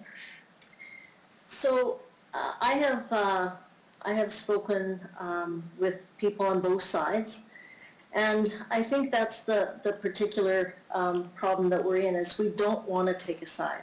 But what we do realize is that we have about over 750 people that want to get back to work, and that's the consensus from both sides.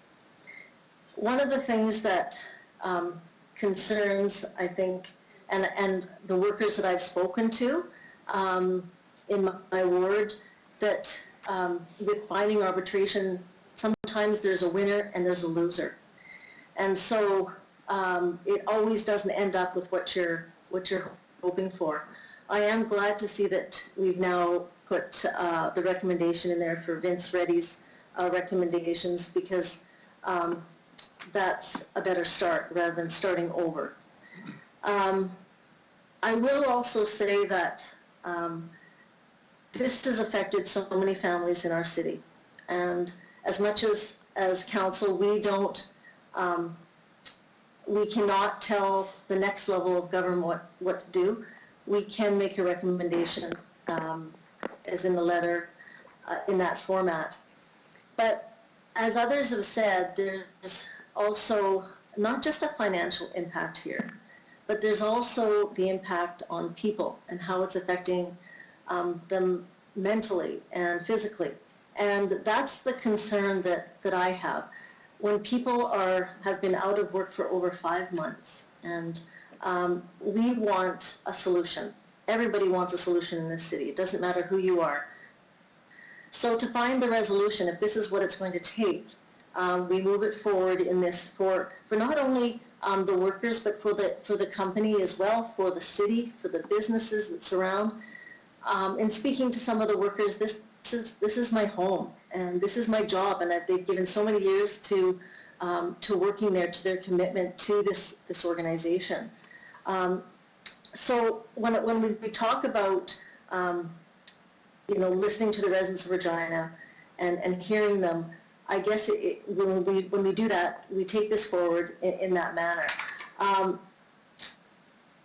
One of the other things that I really think that's very vitally important is that it's about the safety in this when we move this forward, that we ensure that we want to get people back to work. I also would agree that the best thing would be to have an agreement worked out by the employer as well as the union, because these people, these have to go back to work. And many of the workers that I spoke to feel bad because they are their brothers and sisters that are working these long hours in the refinery. So the one question that I caution is that if it is a binding arbitration and it doesn't go the way, there could be far more to lose. And I did raise that with some of the ones that I did speak to, because that is a risk going to binding arbitration. But I will support in the fact that this will help both sides get back to working a solution. So I will be supporting this. Thank you, Councillor Barshani. Councillor Bryce, are you there? She'll be phoning in, so I'm not sure if she's actually on the line or not.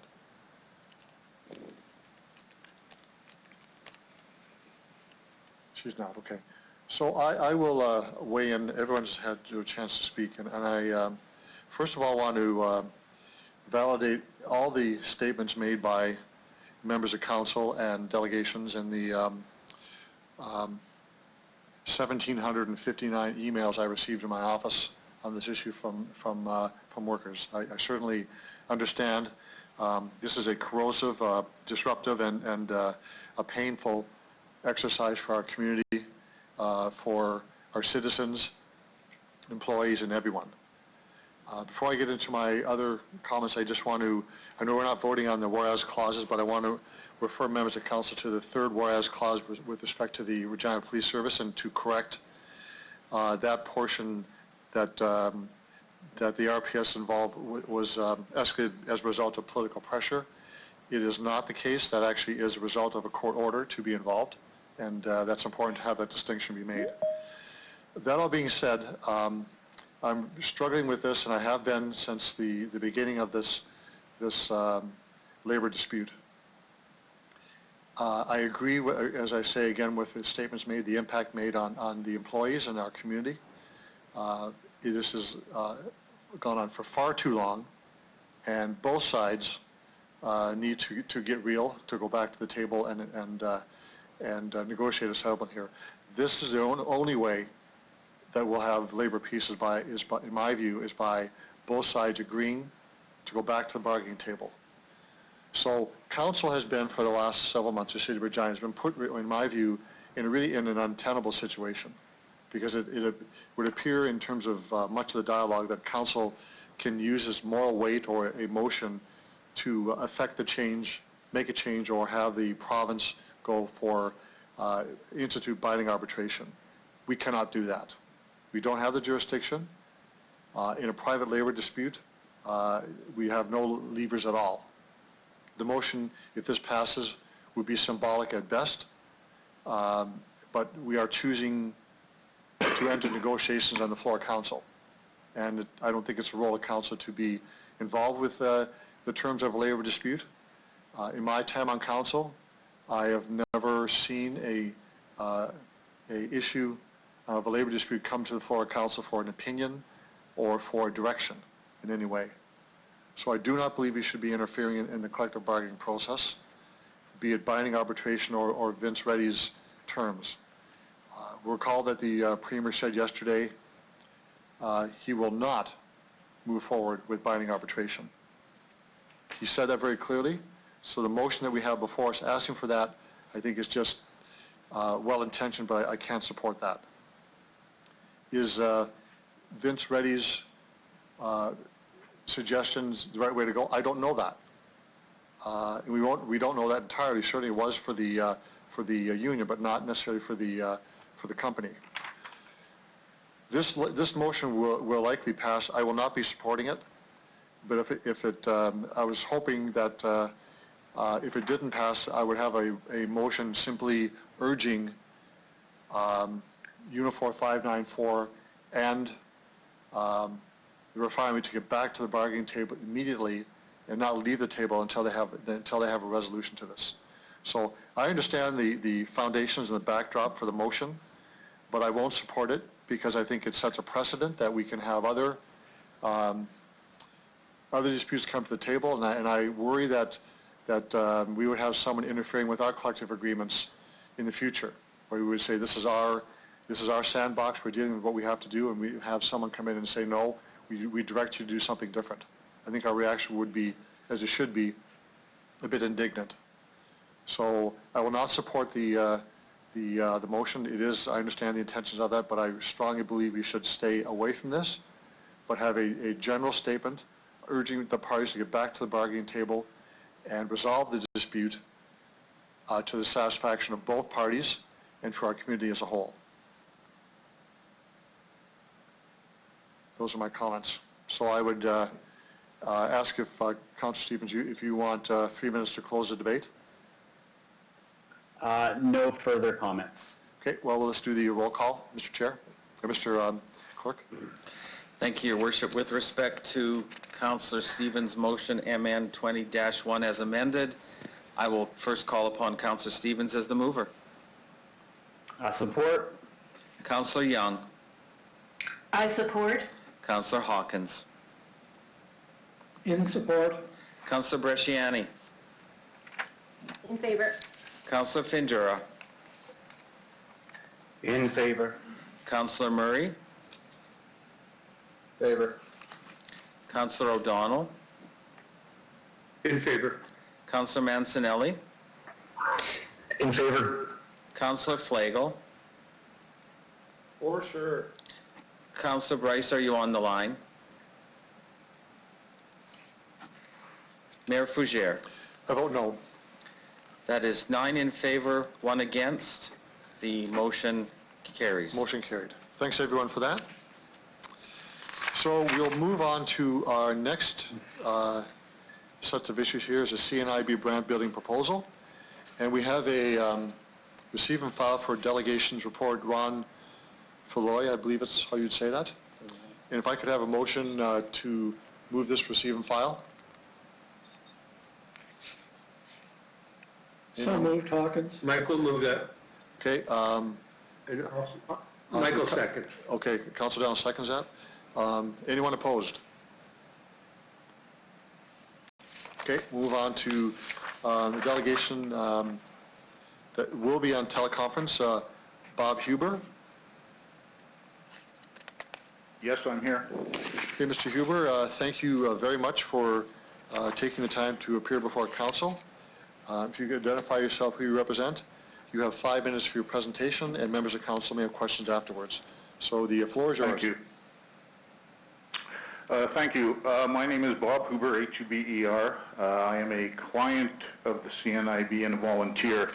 I don't speak, I guess, technically for them. Crystal Beaudry can do that, but I do want to speak in favor of the decision or to go into the park. Let me begin by telling you how many classes that I've taken that have helped me and may help you understand why I'm so passionate about the CNIB and their work. I've taken mobility classes, like cane. I've taken independent living classes that have helped me to bake and cook. I've taken technology courses. I can now run an iPad and a smartphone. I have access to the Talking Book Library that has allowed me to access to a world-class library, and I'm also in a peer group that is a supportive group. And now any one of these programs would have changed my life or helped my life or improved my life, but all of these together, they've absolutely changed my life for the better. So I feel strongly about this. Now I want to take you into the future. If I can, let's do a little time traveling this morning. I want to go to 50 years in the future. It's 2070 now, and we are celebrating the 50th anniversary of the CNIB Grant Building in the park. Mayor Fougere is holding a cocktail party, and we're just reminiscing about the days. And let's do a scorecard here. After 50 years, we'll have the number of people harmed in that 50 years would be 0. The number of people helped in those 50 years is thousands of people, thousands of disabled people, including disabled children.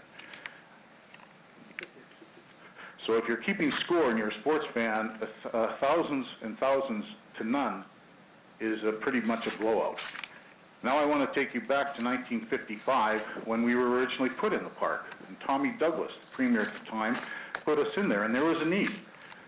Many of our bravest men had come back from the First and Second World War and did not have a place over time and help. They were hopeless and helpless and homeless. And of course, because of their blindness, there was no place to turn. The CNIB and Tommy Douglas put them in the park, and those people lived in that building. Now, as time went on, they moved on, and the torch was passed to the next generation, and so on. And to us, we are Tommy's legacy in the park. Now, I want to address some of the issues that city councilors and the media have brought up forward.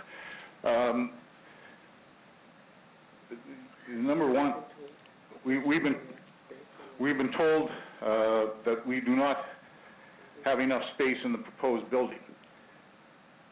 How in the world would anybody know? How would these people know how many square feet we need? They've never run a CNIB branch.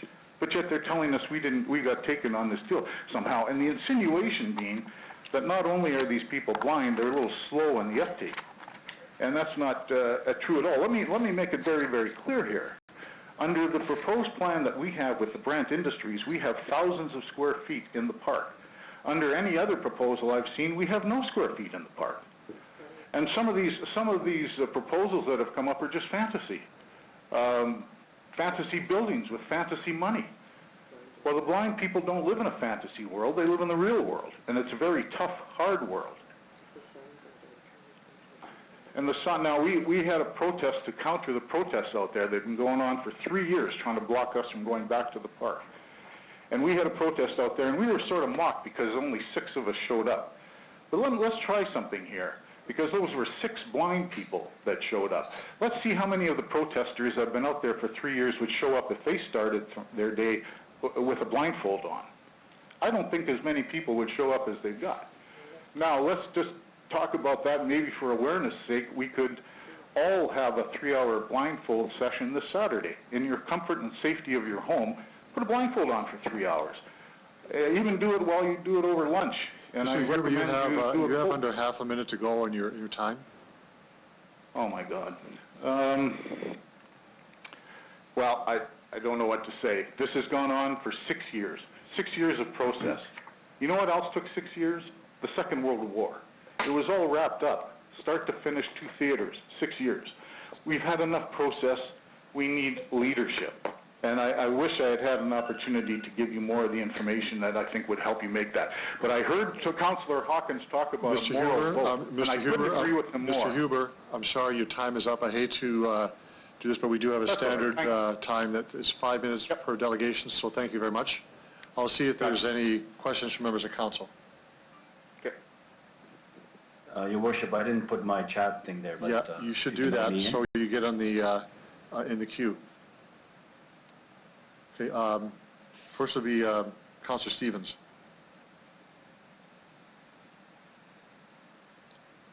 Thank you. Mr. Huber, thank you very much for your comments. You were trailing off there at the end. Do you have anything else you wanted to say? Well, I've got a lot to say, but let me just say I do think very quickly here that what Councillor Hawkins said earlier was very important to this case. You have a political vote or a moral vote. This is a moral vote. This is about how Saskatchewan and Regina treat the disabled, how we do that. That's an easy vote. I disagree with him there. It's not that hard a vote. It's an easy vote. Help the blind. Be kind to the blind, please. Thank you. Through the chair, another question for you, specifically about the motion. I have no objection to CNIB being in the park, but the motion is about process. So could you comment about the motion specifically asking for a detailed consultation process, which is really a response to the provincial auditor's pretty scathing overview of how this went on? Mr. Huber? I have no expertise in that area. Crystal Beaudry will be coming on shortly, and she can help answer any of those questions. Okay, so just to be clear, you have no objection to the motion that we're going to discuss. You're simply trying to say that the CNIB deserves a space in the park, correct? Well, I'm saying it deserves a spot in the park with the partnership it has. I mean, what else? How else are we going to get back home? We have a footprint in there. We have a cultural and historical part of that park. And by the way, just to be very clear, 99% of the places in the park, you can't even see that building. There are thousands and thousands of acres in the park. We're asking for a little postage stamp-sized lot on the edge of the park. Okay, thank you very much. I don't see what the problem is. Thank you, Councillor Stevens. Councillor Fundura. Okay, I'm back on. Thank you, Mr. Hoover. Question. It's a very, it's a passionate comments you made. My question to you, you mentioned, I was going to ask the question, is that you have a footprint. What does that mean? So if you will, let's say if you would be put something else, what does that mean to individuals with sight or the visual impairment and all that? What does that mean in the sense of relearning? Okay, Mr. Huber? Your Worship? I think the question you're asking is what kind of programs do we do, or I may have missed the point here. The footprint. No, I'm asking. Is an historical footprint. We've been there since 1955, and this is an organization that has done wonderful, wonderful work for thousands of people in this city. And I mean, I think we need to show a little compassion. This isn't just about ideology. It's about compassion too. It's about helping the less advantaged. So what I was asking is, let's say you were talking about individuals that are talking about not allowing or not, the building doesn't belong there or shouldn't go there. They don't understand what space you need. What I'm asking, let's say if this is not accepted. Let's say you're not allowed to put a building there. It's a footprint, meaning is that it's recognized the spot. So for instance, someone who has a visual impairment. Do you have a question? Yeah, the question is, if someone is learning, if you're being put someplace else, how much of a hardship is that towards the individual yourself? Let's say you need to relearn a new spot. Yeah. How is that? Well, thank you for that. I think I understand the question now, and thank you very much for that question. The reason that we want that footprint is because it's a safe place for us. It's set back from Broad Street, so there's no your foot traffic when you're walking there with a white cane. You're not in danger of ending up on the street. Where we are now and where we had to go to because the building was condemned is Broad and 14th. Well, that's, I would challenge anybody in council to put a blindfold on and try and cross that street. It's not easy. It's a challenge every single time. Could we go someplace else? Well, I guess we could. I don't know where, but we've got the footprint in the park, and we should be in the park. It's part of our history. I don't know if that answers your question, but part of the problem is this deal gives us free rent. If we go anyplace else, we're going to have to pay rent. This is going to encumber us. It's going to hurt us. It's going to stop us from being able to give all the programs that we would want to. And by the way, the population in Saskatchewan is aging. These are going to become more serious problems in the future, not less serious. Mr. Hoover, thank you very much for that, for your comments in your answer. Thank you. Thank you. Thank you, Worship. I'm good. Thank you. Councillor Bresciani.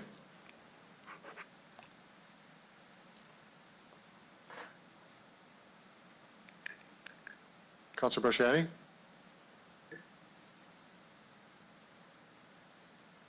Thank you.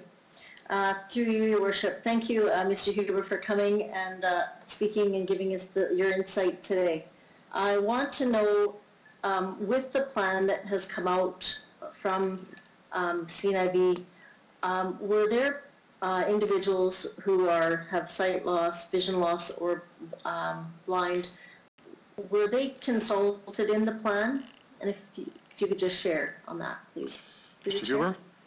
No, that plan, that process has started 6 years ago, and as far as I know, as somebody who isn't a volunteer in a peer group, I was never asked to join it. But I don't bring any particular expertise. I mean, I think that the CNIB, you have to trust them to do the best for the blind people. You know, the organization, Crystal Beaudry, has our concerns at are her priority. So I don't know, I don't know if that answers your question or not, but no, I was not asked about it. I was thrilled to find out that we were going back into the park with thousands of square feet because we're in cramped quarters now.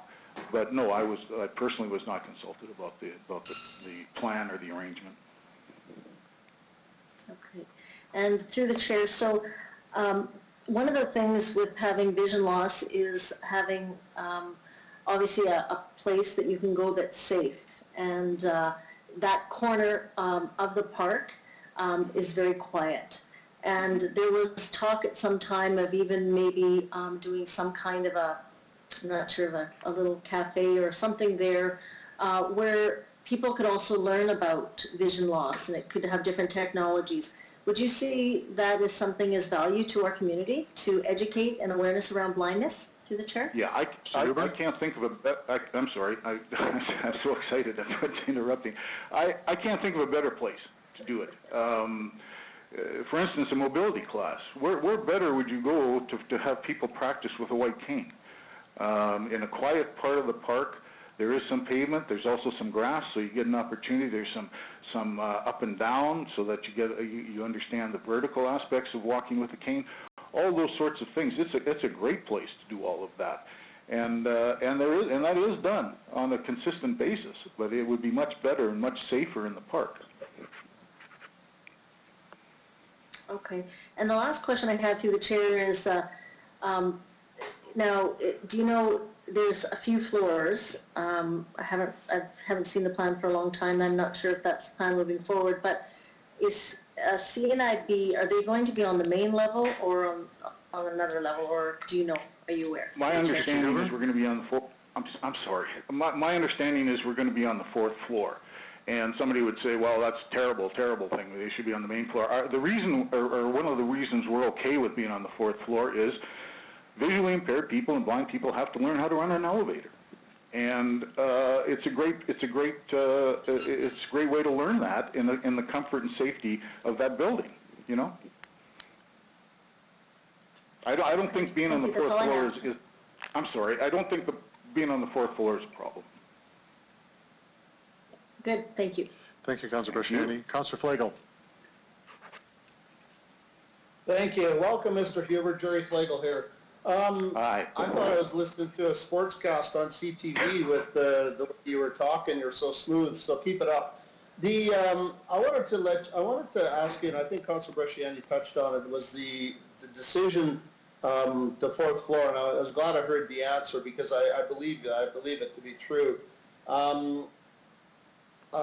My thing is when I've gone to the dining in the dark functions, everybody puts masks on, and nobody has a clue where they're going.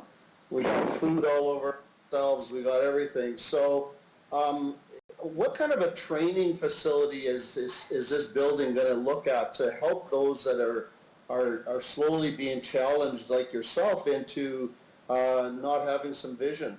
Are you part of that program, or is that strictly by Ms. Beaudry? Well, to some degree, well, yes, I'm sorry. They have a staff, and a number of people in the staff, and they are all qualified in various areas. There's a technology man, a mobility woman, and so forth. And really what it happens is it's a lot of one-on-one. I, for instance, went to the technology classes and spent an hour probably 4 or 5 times to get the iPad and the smartphone down. When I took the mobility course, I just met the lady in the mall here, the Victoria Square Mall, and she took me around, and it was really quite interesting. And then, of course, I practiced on my own on the sidewalks and that sort of thing. So the programs are done a lot in an office setting, and you're essentially one-on-one.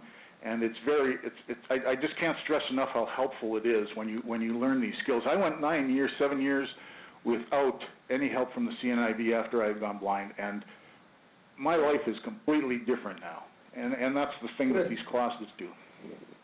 Yeah. If I could ask you one other thing, there's been people out in front of the former building, picketing, protesting, et cetera, et cetera. Has a gentleman like yourself ever gone out and met with them and explained to them exactly? I mean, they're fighting over a building, but if they don't physically see the success stories and hear it, have you reached out? And I mean you specifically in terms of, because you're kind of the spokesperson that's visually impaired, and I know Otto is another great asset to your vision group. But have you reached out to them and said, look, this is why, this is what we need, look at me, this is what we're trying to accomplish. Have you ever done that? Mr. Huber? Yes, I have.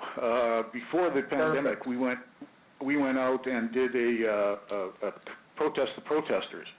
And it was an interesting afternoon because we had a variety of reactions. A couple of young fellows came over, and I think we did have a very serious conversation. It wasn't me personally, but it was one of the other people.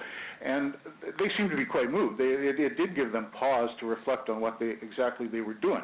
We also had people come over and tell us we were dumb and didn't know that we were being taken by this group. We actually went as far as having a half-ton drive by us 3 times, circle the block 3 times, so that they could yell at us, yell at blind people.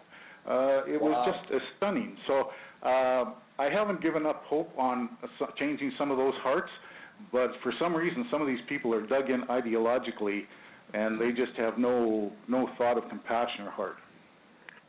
That's pretty upsetting to hear, but I appreciate you sharing that with us because it's probably not easy to say either. So good luck with this. You got my full support, and we'll be talking to you soon. Thanks. Thank you, Councillor Flagel. Councillor Massanelli?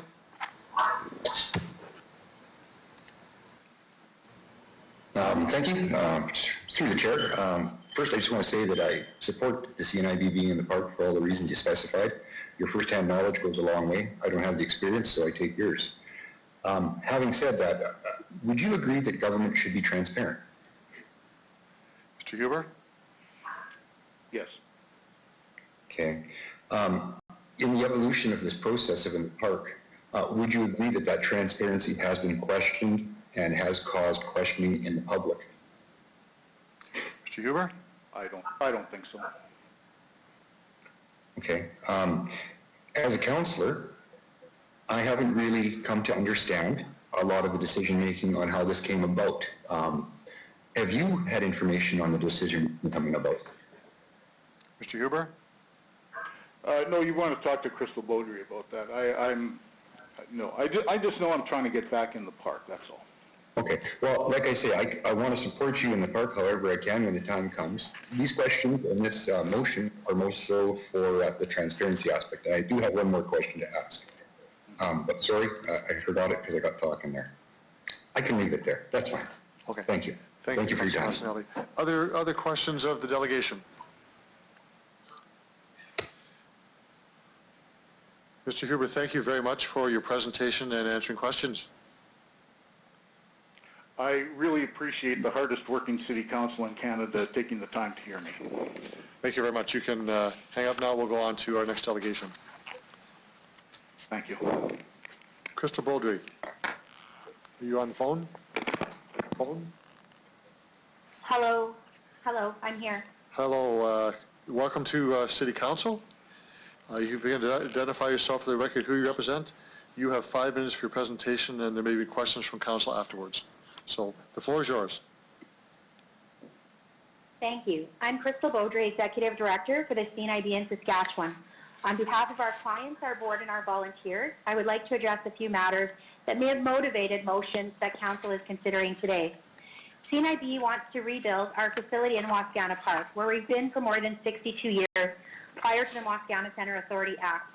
We want to rebuild so we can provide essential services to the blind and partially sighted of this city and province. Those programs and services include kids' day camps, orientation mobility training, guide dog training, and mobility instruction, sighted guide, and recreation programs, to name a few. That's our goal. We can't afford to do it on our own. Over the past 7 years, we've searched for ways to get it done, found a willing partner to underwrite the new building, and we continue to work to meet every obligation we have to the Government of Saskatchewan through the direction of the Provincial Capital Commission. It's our opinion that City Council does not need to demand public engagement. First, we are in contact with individuals, organizations, and special interest groups about concerns and interests in the redevelopment. Since January, we've been communicating frequently with the public. We have a dynamic website, cnibinthepark.ca, and on that site you'll find a project status report, a history of the 7-year project, community support, answers to frequently asked questions, a current building rendering, and our reasons for undertaking the project. We also post weekly on our Facebook and Twitter accounts. Thirdly, as you know, the Provincial Capital Commission has directed us to hold 2 more public engagement sessions, and we will do that, building on the one we held in August of 2016. In fact, we had begun to make arrangements to hold those sessions when those plans were put on hold until we can set how best to hold them in light of the required health precautions. It is important to note that the concept of the project itself was approved on November 29th of 2016 by the Wascana Centre Authority. That approval gave a green light to the redevelopment in the park, the general parameters around Brant's involvement, and the size of the building. What is left to finalize and discuss in public engagement is the final design and building elements. In March, COVID hit our province, and since that time we've had to close our office. As you can appreciate, this means it affected our ability to advance the project. We have currently put all things about building on hold until we have a better understanding of how this pandemic will affect CNIB and our partners in this project. Finally, we are more than happy to have an opportunity like today to ensure that correct information is widely shared. To that end, I would like to take a few minutes to dispel some myths that we've heard. Timing of the process. There is a view that more time could be taken to get the project off the ground. This project kicked into high gear 7 years ago through a capital campaign where CNIB knocked on business doors. Despite our efforts, no one else came to the table. We were relieved and grateful when Brant suggested a solution. The approval process with the Government of Saskatchewan began on July 6, 2015 and continues to this day. So far, that's just about 5 years. Certainly not rushed by any means. Involvement of Brant Developments. Our fundraising campaign identified an interesting partner in Brant. As discussions matured, we were advised by the Government of Saskatchewan that a broad call for interest and subsequently a call for proposal was the proper way to proceed. We are fortunate that after 7 expressions of interest, Brant's proposal came through. There was absolutely no influence on our Provincial Advisory Board nor our National Board to accept the Brant proposal, and we are happy to announce our partnership. Tenants. It's been said that we will not change our tenancy plan. We don't have one yet, so there isn't one to change. We will propose our plan to the Commission, and when it's approved, we'll share it. Traffic. We are planning to minimize traffic in the park. In fact, the current design encourages traffic to flow and exit from Broad Street and Broadway Avenue. We are confident that the park will continue to be enjoyed just as it is when large public events are hosted each and every year. Lastly, and I hope it's a myth, we've heard a call for a boycott of CNIB, discouraging people from donating to programs for our blind and partially sighted clients. I can only ask that threat be an empty one. On behalf of our clients, caregivers, and volunteers, I ask you to support CNIB's efforts to have a facility that meets the Provincial Capital Commission requirements, that provides an accessible building and an accessible park in an area where our clients, your residents, can learn skills to be independent, and let us provide programs and services for another 100 years in this fabulous province. Thank you. Thank you very much for your presentation, Ms. Beaudry. There are questions, and we'll begin with Councillor Hawkins. Thank you, Your Worship. Good morning, Crystal. As you know, I strongly support your presence in the park, as I think everybody does. In the past, through press releases and interviews, the PCC and you have referred to public communication and engagement. And today, you mentioned that you've been directed by the PCC to hold 2 more public consultations. I'd like, if you could, can you confirm that those 2 public consultations will take the form of open hearings in which residents can come forward in person with their comments and suggestions? Ms. Baudry? Thank you, Councillor Hawkins. So as you know, today is a different environment than it was 6 weeks ago, 7 weeks ago when COVID hit. You know, our intent is to hold public consultations. We've been asked if we would do, online or look at virtual as options right now. We've put them aside for now, but we have to see what happens with the public health orders to see when the city opens up again. This project has been in the works for 5 years with the approval process alone. That is a long time. And, during that time, we've lost a lot of opportunity costs. We could have been in a building where we're not paying rent and utilities. In today's environment, Councillor Hawkins, we're suffering. We're an organization that's suffering like many others in our charitable world. And so, we will hold public engagement sessions. Today, we're hoping to do them with the public, but we have to see what the health authority requires. We will make sure to advertise them. We will make sure people know about them. But we'll have to see if we're allowed to do that in person or if we'll have to do it in another forum. So I don't want to discount it because we don't know how long we'll be under the current health orders. Providing the current health orders don't go on forever, would your preference be to have open public consultations or hearings? Ms. Baudry? Yes, I would definitely, yes, Councillor Hawkins, I would prefer to have a face-to-face with individuals. That is definitely our preference, but as I said before, we don't know when things will open up, and so we'll take it on a day-by-day basis of how we move forward. Failing that, would you consider something like the very kind of public consultation that you're engaged in with Council this morning? Ms. Baudry? Yeah, I don't think anything's off the table, Councillor Hawkins. We will meet the Provincial Capital Commission requirements on 2 public engagement sessions. It's just what that looks like right now, none of us know. We're in the middle of a pandemic, and we don't know what that means for our own organization or our partners at this point in time, and it's too early to assess that. Thank you for that. I'd like to clarify one point. You continuously refer to 2 more engagement sessions. My understanding is the direction from the PCC is that there be 2 more public consultations. Is this just a matter of wording, or is there some difference in your mind between an engagement session, or is it the same thing as a public consultation? Ms. Baudry? Yeah, thank you. Councillor Hawkins, the word engagement is what was put in the letter to us, so that's why I keep referring to engagement, to use the same language. But the requirement is that, we will provide a report back to the Provincial Capital Commission on how many engagements we did, the number of people that were in attendance, the feedback we received, whether or not elements from the feedback were incorporated into design or building element changes.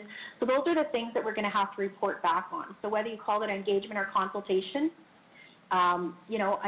irregardless, it's listening to some public feedback on the building design elements and elements within the building. Thank you. A few more questions.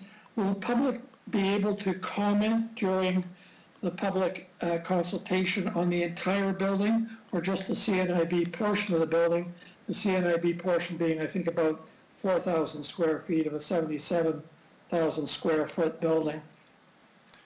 Ms. Baudry? No, it would be on the final, thank you. Councillor Hawkins, it would be on the final design of the entire building and the elements. Thank you. And will the public be able to comment and ask questions on the types of tenants proposed for the building and the suitability of those tenants for being located in the park? Ms. Baudry? Councillor Hawkins, it's my understanding that we need to provide a tenancy plan to the Provincial Capital Commission for review. And so you would anticipate that the public would be able to comment on the types of tenants. Have I got that right? Ms. Well, Baudry? I would anticipate if the public, thank you, I would anticipate that if the public wants to make comments around the tenancy, it would be recorded in the record that would be provided to the Provincial Capital Commission. Thank you for that. Will the public be able to comment and ask questions on whether the CNIB Brant project conforms with the 5 pillars of the park, recreation, culture, government, environment, and education? Ms. Baudry? I would assume that that question will come up, and I guess, we'll be prepared to respond with what we have in our tenancy plan. So that the public would be able to voice their comments during the public consultations, as you understand it. Is that right? Ms. Baudry? Councillor Hawkins, I'll just go back to what I said before, is that, it will be noted in the record. The thing that we're really required to do within the public engagement session is really on the final design and the elements of the building. It's my understanding that the tenancy plan is for the Provincial Capital Commission to review. So while we would accept feedback and comments at that session, it'll be up to the Provincial Capital Commission to review that tenancy plan. Thank you. I'm pleased to hear you say that you'll accept those comments. The auditor, in her report, called for the preparation of a detailed public consultation plan. Have you received from the PCC? Have you received that yet? Ms. Baudry? Thank you. So we have received some guidelines from the Provincial Capital Commission on what that public engagement plan looks like. Would you be prepared to make them public? Ms. Baudry? Thank you, Councillor Hawkins. I'd have to check on that. I don't see why not. I mean, it very much speaks to what I said before about holding 2 public engagement sessions, making sure to advertise and engage the community and let people know what's happening. Also looking at the report back, like I mentioned earlier in my remarks, around making sure that there's a report completed with how many people were attendant, received feedback, all of those things. I think you can request that information from the regulator. Ms. Baudry, would you be prepared to ask a regulator on our behalf whether you can release all of the detailed public consultation plan instructions that you've received from the regulator? Ms. Baudry? Councillor Hawkins, I'm not sure why I would need to do that on behalf of the city. I think the city is quite capable of requesting that information. So is the answer no? Well, I don't know why you'd request me to ask a third party that information. Well, because you have the information. Again, I would refer you to go to the regulator for the information. Are you prepared to follow the detailed public consultation plan that you've received but the public hasn't in constructing and holding the public consultation process? Ms. Baudry? Yes, I've already indicated. Yes, Councillor Hawkins, I've already indicated that. Okay, thank you very much. One final question. You said that you don't feel there's a need for the motion before council. Do you have any objection to any of the substance of the motion before council? Ms. Baudry? I just think that, thank you. I just think that the requirement to hold consultation in the motion, we've been asked to do that already by the Provincial Capital Commission. So I'm not sure why the motion would continue to move forward. It's already been asked of us to do. So I asked about the substance, Ms. Baudry. I really like to know whether there's anything in the motion, the substance of the motion, that you object to, or whether you feel it's okay and that's why you feel there's no need for council to do anything further. Ms. Baudry? Sorry, Councillor Hawkins. I don't have the motion right in front of me because I shut down my computer so it wasn't interfering with this call, so my apologies. I don't have all the details. Would it help if I read the motion to you? Sure. Therefore, be it resolved that, 1, Regina City Council recommend to the Provincial Capital Commission that it publish a detailed public consultation plan as recommended by the provincial auditor. And 2, a public consultation process be undertaken in accordance with the said detailed public consultation plan for the complete building, including both the CNIB portion and all other portions of the building, in a timely fashion, such that the feedback from the consultation process can be considered by the PCC board and its advisors as part of the decision-making process.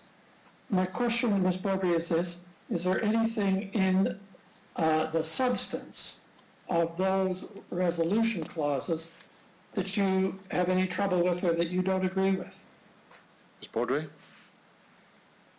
Councillor Hawkins, I think the last part on the CNIB Brant project specifically, because we've been in this project for 5 years. Like, the further delay in this is very frustrating for a charitable organization that's just trying to make ends meet.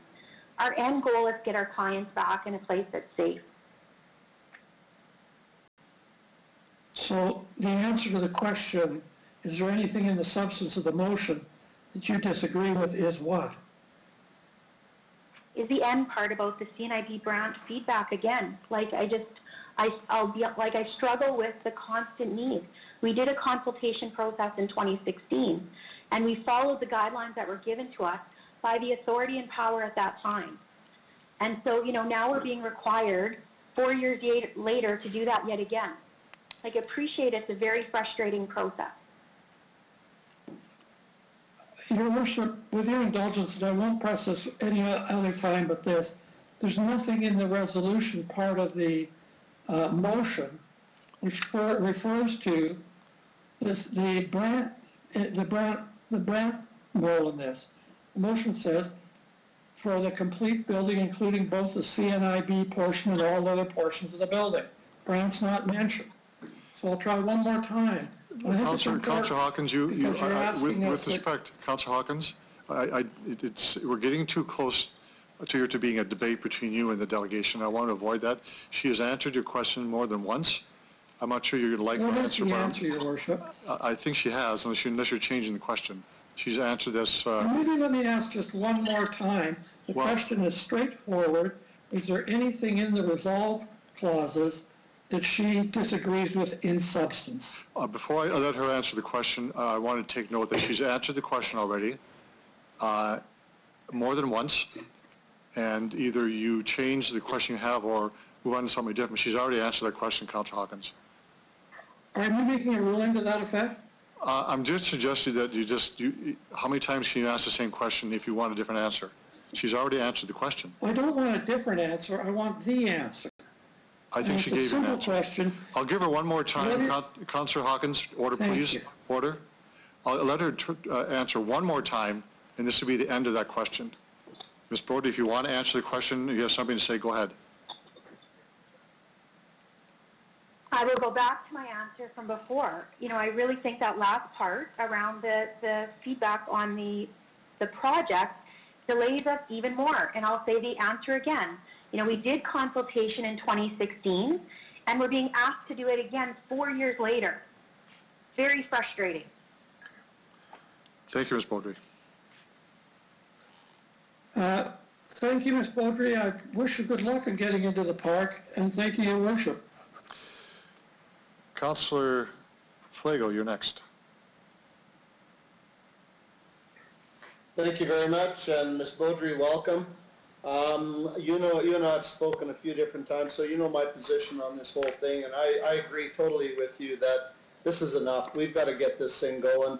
One thing I want to confirm with you, and how have you been dealing with the protesters and the people outside? I heard from Mr. Huber, but from the administration's point of view as CNIB, what have you done with the naysayers that have come in front of your former building, or maybe they're even in front of your existing location? Ms. Baudry? Thank you, Councillor Flagel. So, it's interesting. We have met with some of the protesters last winter. They came into our building, and I had a conversation with them. I just said, look, I'm happy to have a chat, and I answered what questions I could, and had a dialogue. We've had several emails come in. We've responded to those emails, and of course, many of those protesters were also at our public consultation that we held in 2016. So, those are some of the things happening that we've been doing and will continue to do so. Right. So much like yourself, the frustration level has been escalating. But have you noticed a downturn in the amount of protesters that are coming out? Like, have you, the last time you had any type of public consultation, you're saying is 4 years ago, or have you had some since? Ms. Baudry? No, you're correct. You're correct, Councillor Flagel. The last time we held a public consultation was in August of 2016. I don't know if the number has gone up or down. I think it stayed pretty consistent with those that have been very vocal on this project. I think there's been a half a dozen that have been extremely vocal, and they continue to be that way, and that's fine. We appreciate people's passion for the park, and we're passionate about it as well. But the transparency about this project is not really ours to own. When the provincial auditor came back with the recommendations, those were for the Provincial Capital Commission. It wasn't that we had done anything wrong in the process. That process was faulted, potentially. And so that's not ours to own on the transparency, but this length of time to get back into a building, like, we've been the ones that have been affected by that. Yeah, I guess the part that thank you, through you, is that the part that really disturbed me was when I heard Mr. Huber say that people were driving around heckling and stuff. But when the 4 years ago, I don't have the numbers in front of me. Do you remember how many people actually came to the public open house or consultation at that time? Do you remember how many people there were? Ms. Baudry? It was in and around the 60 mark, Councillor Flagel. Okay. Yeah, that's about what I wasn't quite sure. Are you jam-packed into your facilities as of today? Ms. Baudry? No, we're not. We're actually in about 3,500 square feet of space right now, and we've had some downsize activity, as everyone can appreciate, and so we are not jam-packed in our current space. Right. The other thing is through you, Mr. Mayor, is that with the Brandt building, we'll call it the Brandt building with CNIB and multitude of other nonprofits, my understanding, will be looking to move into there. Are you getting a lot of strength in membership from your own people to help lobby you through this, or are you kind of running the show and directing people? I'm wondering if you're getting any assistance from other nonprofits to go, yeah, you go and go hard for all of us? Is that sort of what's coming up? Ms. Baudry? Thank you, Councillor Flagel. It's funny you say that. I was approached by one that said to me, we're waiting to see how this works for you guys.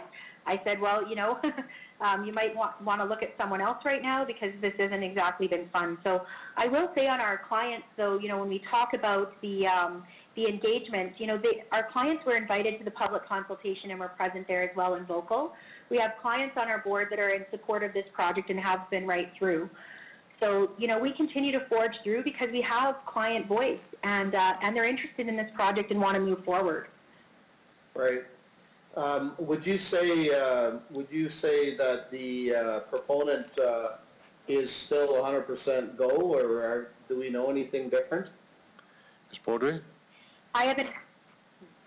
Thank you, Councillor Flagel. I haven't heard anything different, but we are all in a different environment than we were 7 weeks ago, and I think it's too early to assess the impact the pandemic has had on our organization or theirs. Yeah. So if I understand all the questioning that happened, you're totally on board with the recommendations from the auditor and ready and willing to put another public consultation or whatever the wordsmithing that was used to get some public engagement. And my understanding, is that sort of the next step for you? Ms. Baudry? Correct. The next step for us is really to work on those 2 public engagement sessions when it's safe to do so. Right. Good. Thank you. I appreciate it, and all the work you've done. Great job, and you got my full support. Always have. Thanks. Thank you, Councillor Flagel. Councillor Massanelli.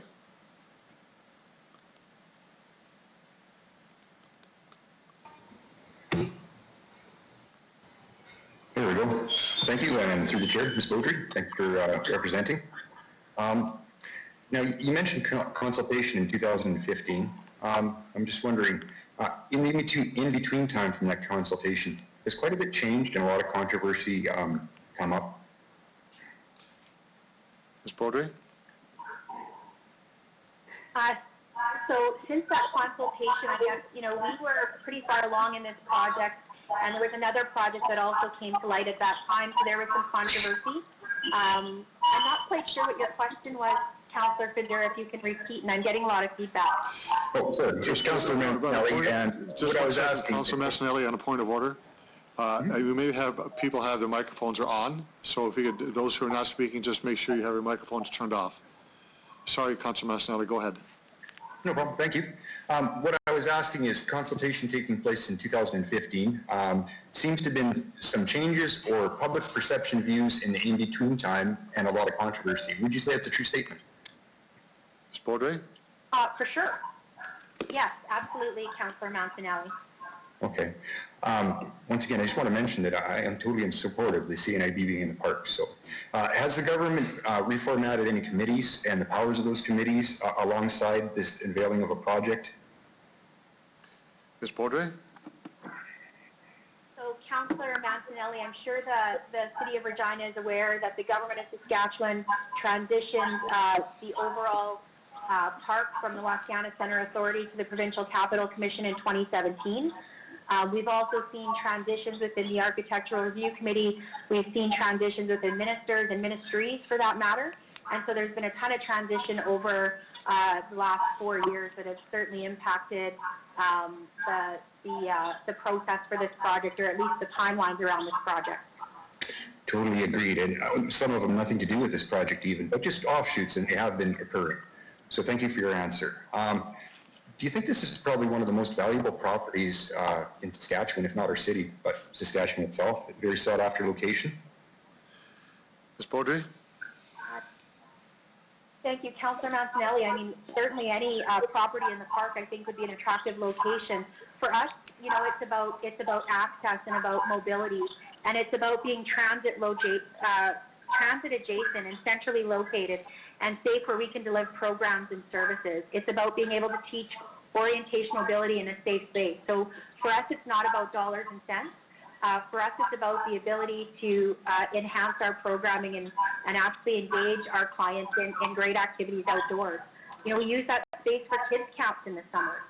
That's a big part of our programming for our kids. Yeah, I absolutely agree with you. And like I said, I'm very supportive and I take your facts to heart. I know them to be true, totally. The case of this is more transparency of government. It's our job to be transparent. I believe all my residents expect me to be able to speak on my decisions or share information on them. And I think in this instance that transparency has been questioned by some of the relevant circumstances that's come to fruition in the last 5 years. Would that be a false statement? Ms. Beaudry? I can't speak to the government. Sorry, thank you. Councillor Mancinelli, I can't speak to the government process. We're not privy to how they make their decisions, unfortunately. We get the outcome of those decisions, right? And so, I'll go back to the transparency isn't ours to own. That's a government process. The frustrating part for us is it's required delay. Agreed. Are the councillor in charge or answerable to that property we expressed with a business deal that involved private business and many questions from the residents I represent about transparency? Can you see my position on wanting to make sure that everything's been looked over before it proceeds for the sake of your project and further projects in the future, just to make sure that everything is on the table so no one has any questions about perceived misdoings? Ms. Beaudry? Certainly, I think transparency is important, Councillor Mancinelli. Okay. Thank you for all your answers. And once again, I do support you in the park for all the reasons you stated. Thank you very much. Thank you, Councillor Massanelli. Are there any other councillors who want to ask questions of the delegation?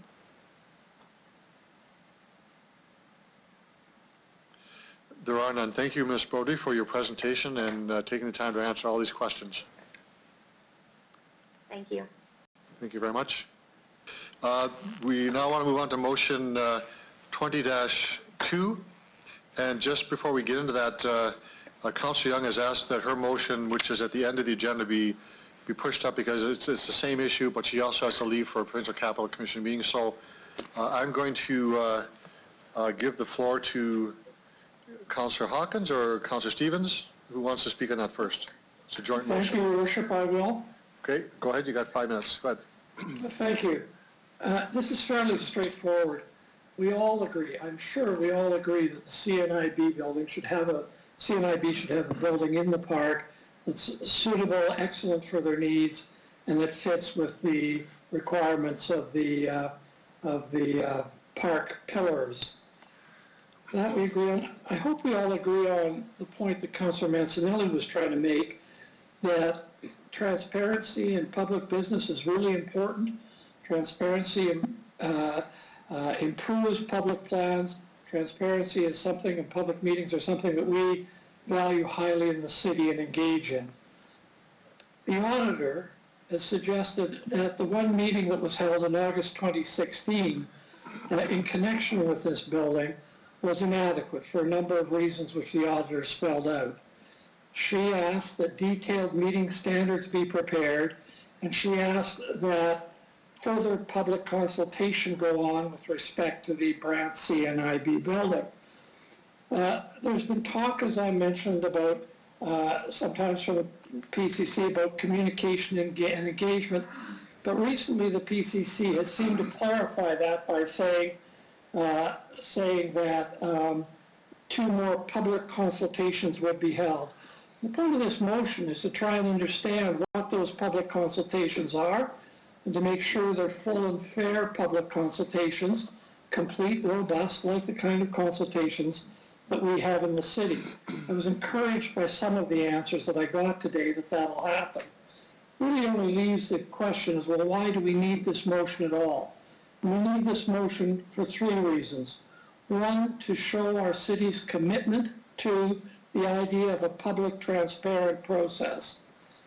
2, to underline the importance of these public consultations on this important building project, make sure that the city's residents have a chance to have input into that project, which they not yet have input into that project to improve that project, whatever it may be in the end. And 3, we've yet to see the detailed public plans, public consultation plans, which the auditor requested, and which we'll need to know how to prepare, and our citizens will need to know how to prepare for the public meetings. So that I would ask councillors to support this. It's entirely consistent with the way we do our business, and I think our residents want to see that a proper public process is being held in connection with this building. I'd only say one final thing. There's no reason it needs to hold up anything.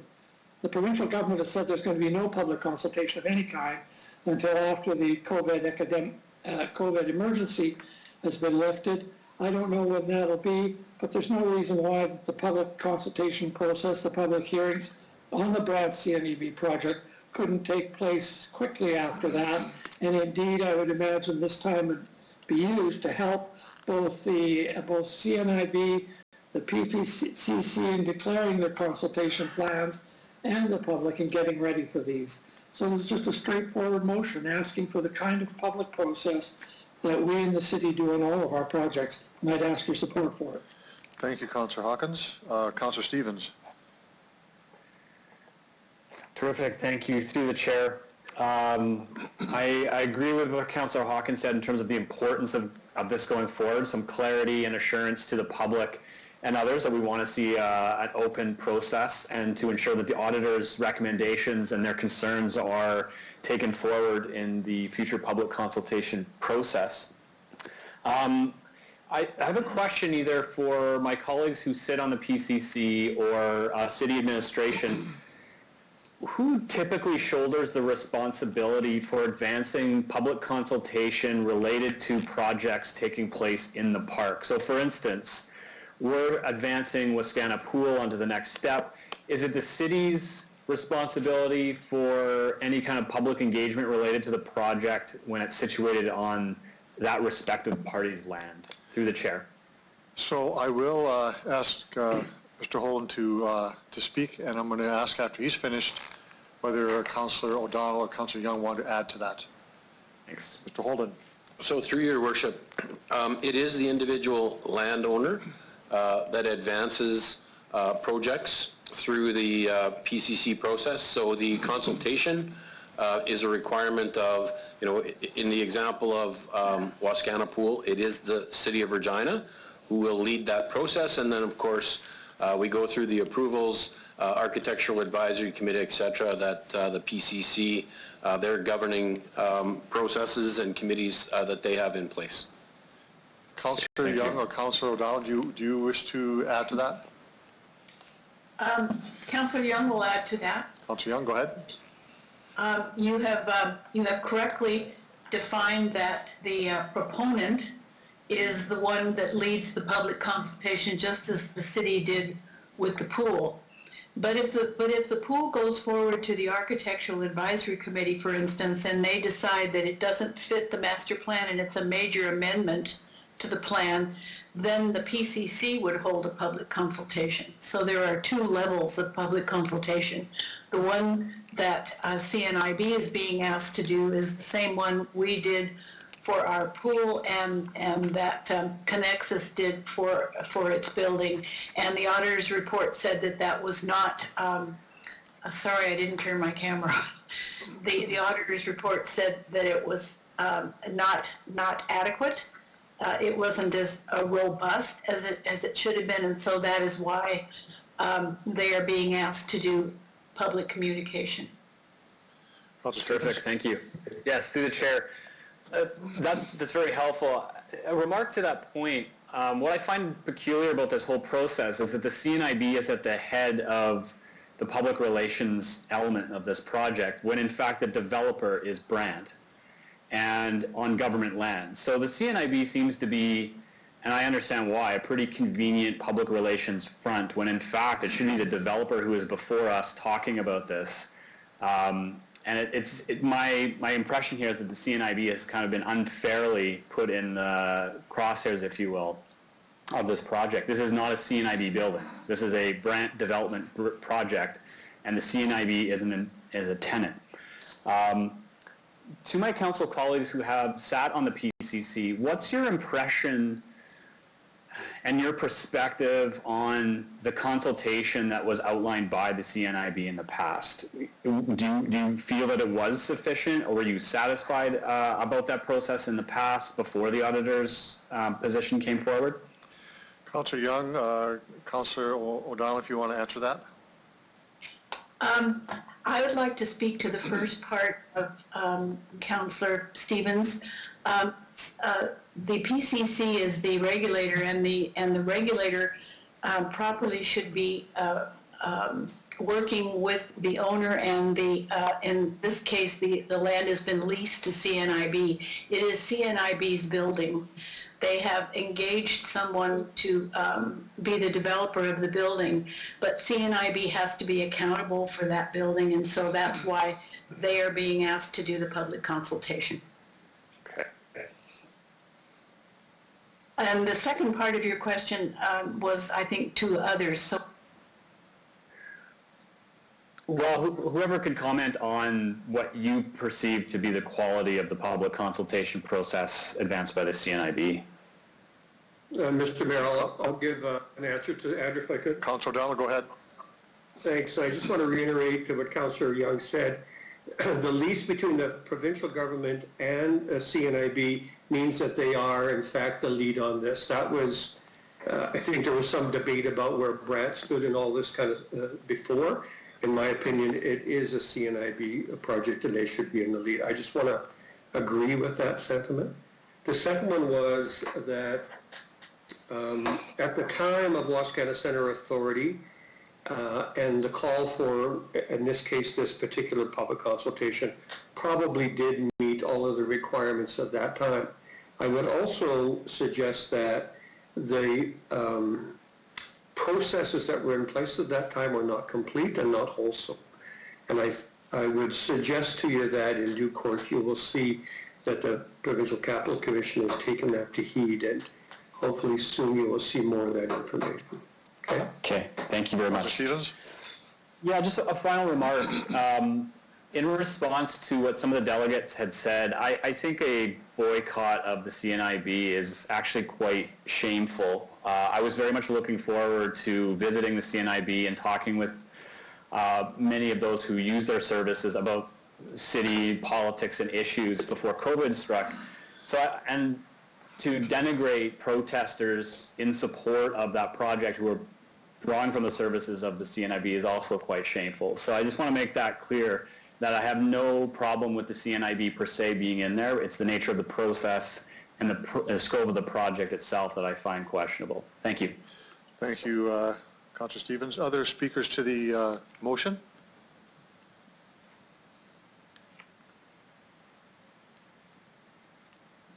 Other speakers? Councillor Flagel?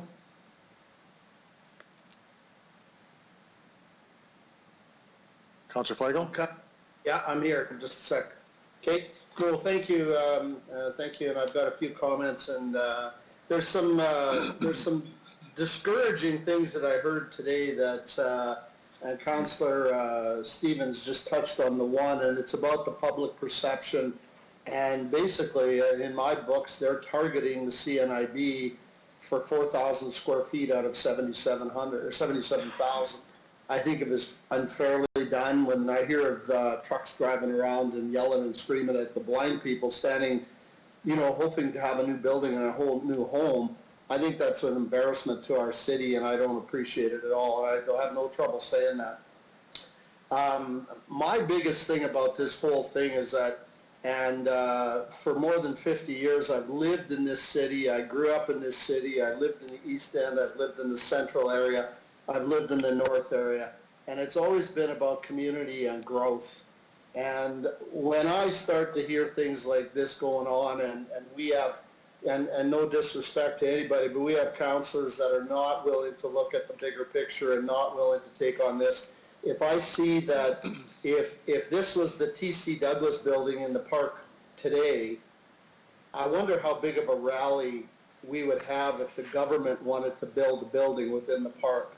I bet it would be minimal. What we have is a situation where people see Brant and the philanthropy that they are trying to accomplish and the things that they have done for this community, and they're degrading them down and saying they're profit mongers, they're only in this to make money, and they're only in this to do, and yet all they've done is said they're going to build a building and start filling it with people for $1 leases.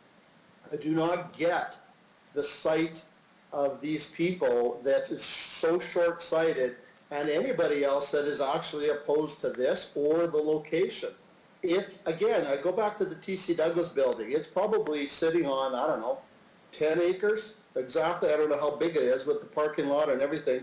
I don't believe that if I ever heard anything, and this was talking in the 80s, and they took away park space. This one is taking on a mind of its own with the building that's going on by Brant and a great corporate community that they've made a big profit in this city and around the world, and they're going to spend money back in Regina. They're going to put a building up that had a derelict building to begin with.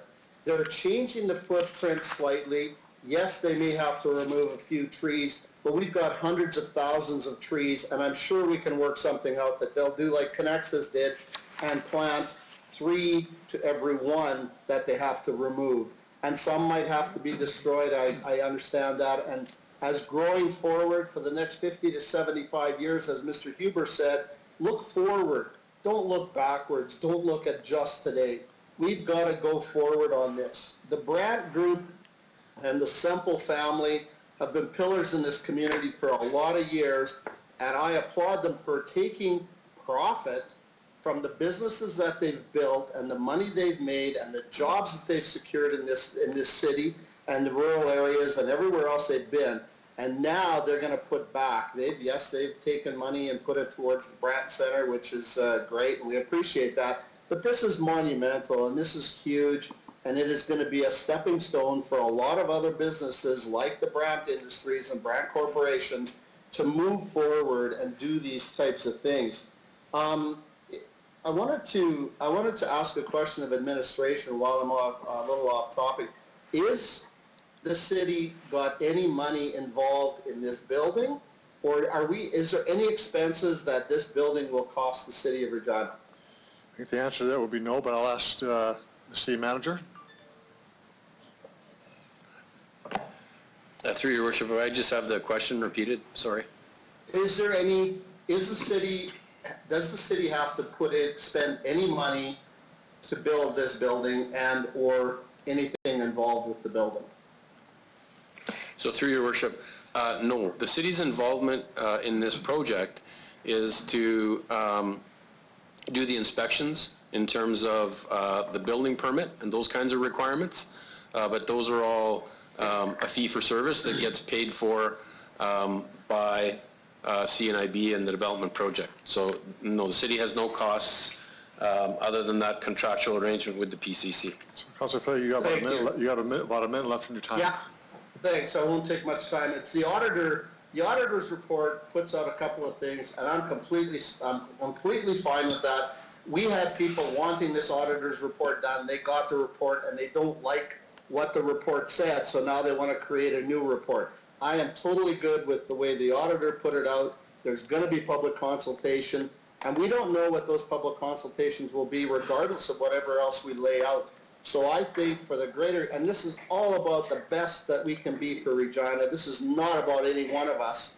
And I believe that if we start to manipulate and do things, if we've asked for a report, let's let the auditor's report take over, and Ms. Beaudry and her staff and maybe Brant and the Brant group will get back in this and do what's best for the community and not a one-off for what we, as one of us maybe thinks, or two of us, or four of us, or some protesters. Councillor Fraser, your time is up. Your time is up, sorry. Thank you, and I appreciate it.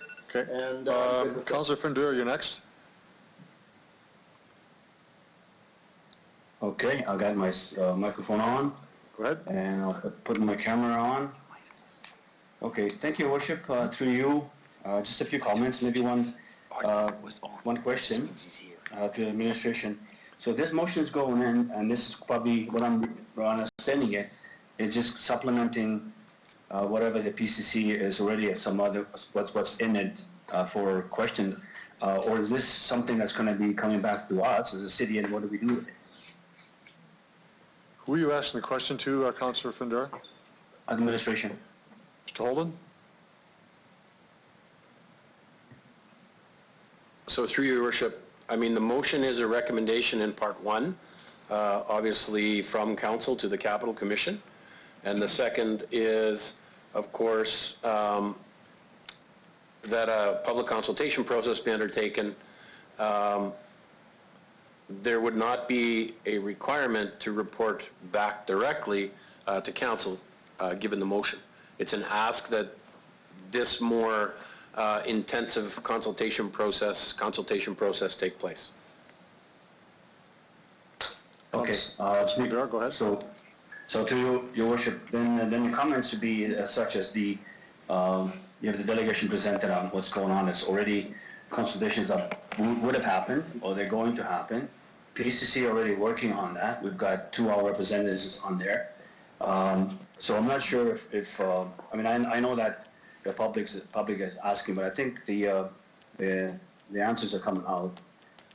And again, just to give a comment on the building itself, as the delegation mentioned, it is a perfect spot for them. So comment or question would be, as Councillor Stevens was asking, is this about the CNIB, or is this about Brand? And I think Councillor Flego summarized that perfectly about the involvement in what the money's coming in here. The CNIB we would not have been able to acquire or achieve their goal to moving forward to provide very crucial service and health, education, and all kinds of things for the individuals that are in need of this service. So that's my question would be, what's the question? It's not very nice to see people doing that to individuals with, lack of sight or blind, however you want to say that. So it is, it's not very good to do. We as a community should be sticking together. And again, I'll say it, we are together, right? So if we are, let's work together. So my comments here would be is that, so I'm not quite sure how I want to take this motion. If it's just for information going to the PCC so they can put it as part of their, how they're doing the delivery and how they're reporting and all that. If it's got any weight to it, then I can see that. But otherwise, I don't see that we need to move this forward and allow this thing to go, because there's a important part of this. CNIB are struggling to get their home. And then what I'm hearing is about the nonprofits going to be going in there as well. And being in the park, it is not in the park, it's on Broad Street. So you look at the buildings that are running down the Broad Street, down College Avenue, it's on the avenue, it's not in the park. And so the question would be again, well not a question but a comment is about what is this about? This is about CNIB or this is about Brad? That's the thing. So I'm definitely in support of having this thing go and get this built. And the trees, we've been planting a lot of trees. Look at we have an award that we received for being a tree city. We planted how many hundreds of trees? And let's remember that we're doing our due diligence about trees and all that stuff. So we do have an award for that. So we're not destroying our canopy and our trees. The trees are valuable. They're good. A lot of asset. I'm not sure, a couple $1 million or more. Maybe I'm not sure what possible trees are. So we're not destroying. We're building. So I can't see, that we're going to come and take out trees and not putting anything back in. So Your Worship, so I'm not sure. I'm just going to think about this with this motion. I'm a little confused about why we're doing this with this motion, because already a lot of stuff's there. It's just going to confuse things. But to support the building going there, and for CNIB and nonprofits, it's a good thing to do. So I'll leave it at that. Thank you, Councilor Madura. Councilor Bresciani, you're next.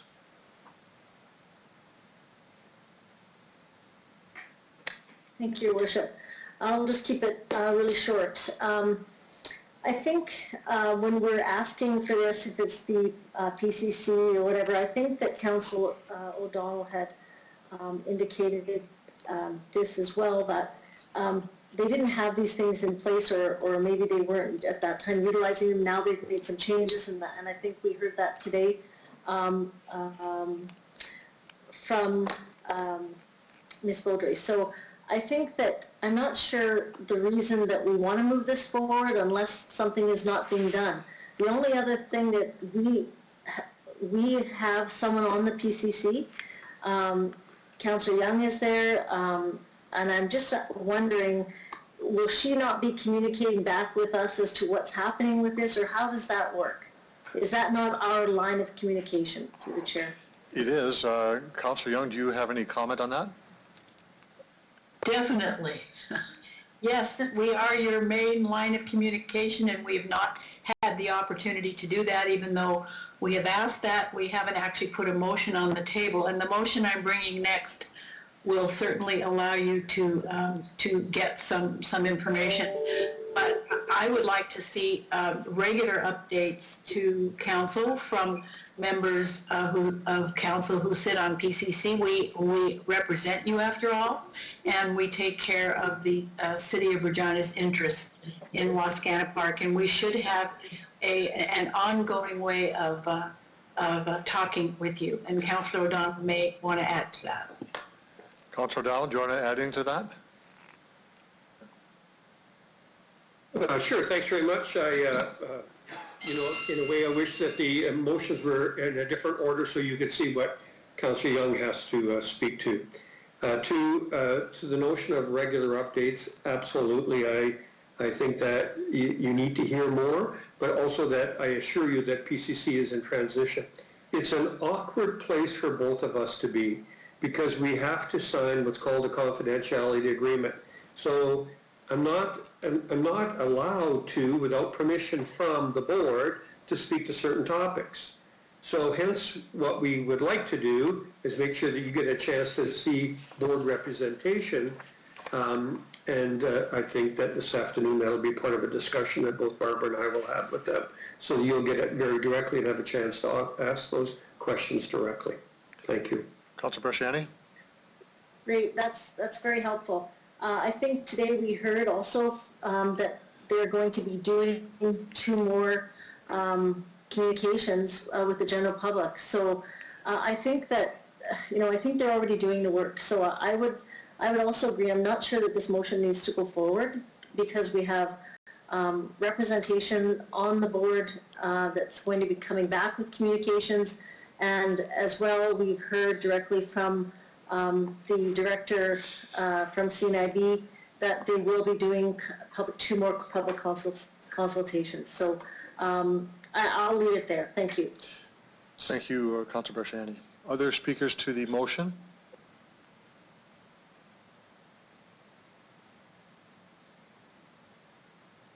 Anyone else?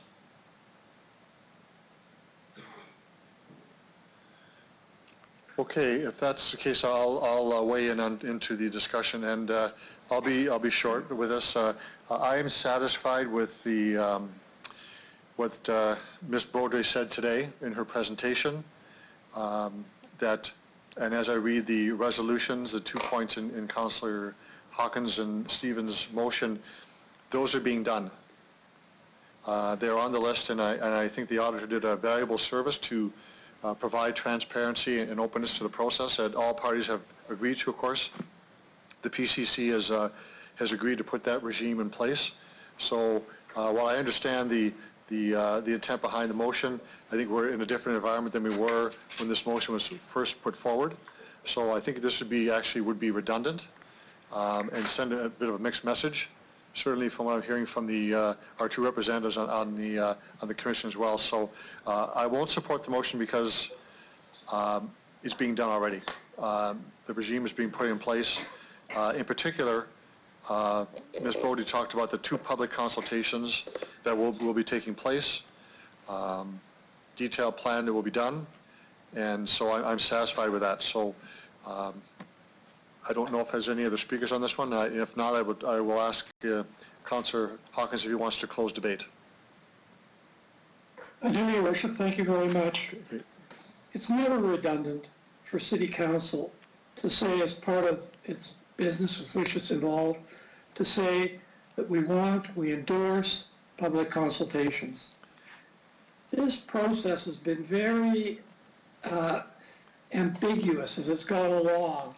There's never been a clear statement that, yes, we'll have a public hearing, yes, people can come forward and ask their comments, yes, there'll be a detailed process plan, and here it is. Those things may be in the works, but I think now is exactly the right time for City Council to say to PCC, to say to Brant, CNIB, and to say to our residents that we support what the auditor has said. We expect to see a detailed consultation plan that we've not seen to date, that we want the public process, whatever it is, to follow that plan and to be such that people feel they've had some input into it. Let me conclude by saying this. There is a deep feeling in this city that the process for public input into the Brant CNIB project has not been adequate. And that feeling was endorsed by the auditor. And I'm pleased to hear that the PCC is working on it, but I think they also need to know that we as a council support that. And for us to vote this down is to send exactly the wrong message. So there's nothing controversial in this motion. There's nothing offensive in this motion. It's a motion which endorses the idea of transparency. I'd ask for support for it. Thank you, Councillor Hawkins. You've closed debate, so I'll have the clerk take the vote. Mr. Clerk. Thank you, Your Worship. Councillor Hawkins, as the mover of the motion, I will start with you. In favor? Councillor Flagel. No. Councillor Mancinelli. Councillor Mancinelli. Sorry about that. In favor. Councillor O'Donnell. In favor. Councillor Murray. In favor? Councillor Findura. Opposed? Councillor Bresciani.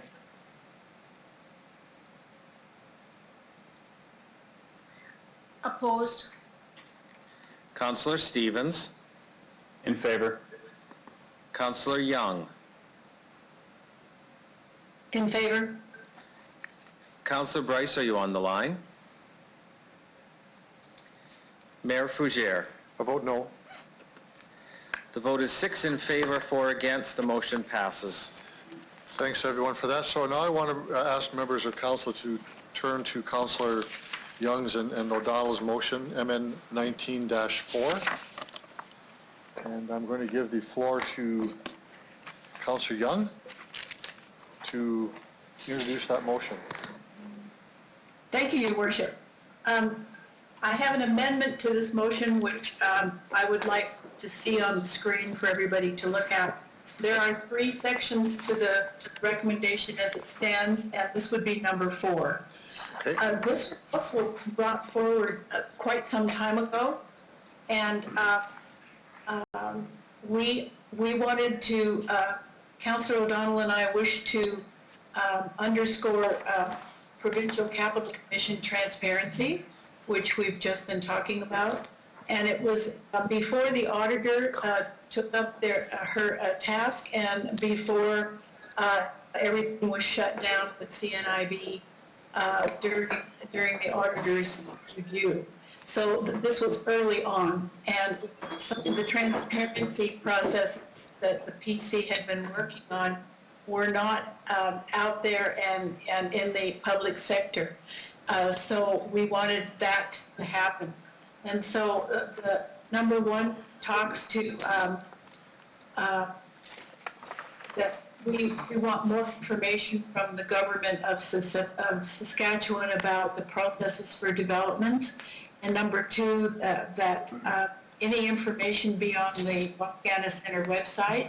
And number 3, that the government share with the public on an ongoing basis the major work of the Provincial Capital Commission. So all of those are now underway.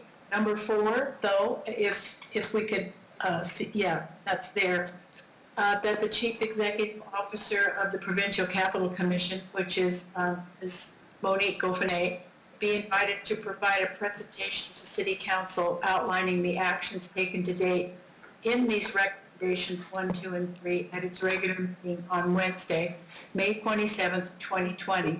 So this would be a public meeting, and the CEO of PCC would be there to answer any questions with regard to the information that we've heard today and in the past that you would like answers to. And she would be most happy to do that. And so this would ask her to come to the next council meeting and to be available to answer any of your questions with regard to this project. Councillor Young, I'm not Yes. going to take that as an amendment. I'll just take that as an addition to your motion. And Okay. if you get a seconder for that, that would be a seconder for this and for the entire motion. So a seconder? Michael. I'll second it. Councillor Bresciani? Councillor O'Donnell, okay. So I'll take that as one entire motion and continue on, Councillor Young, to speak to it, and then we'll take the lineup of speakers after that.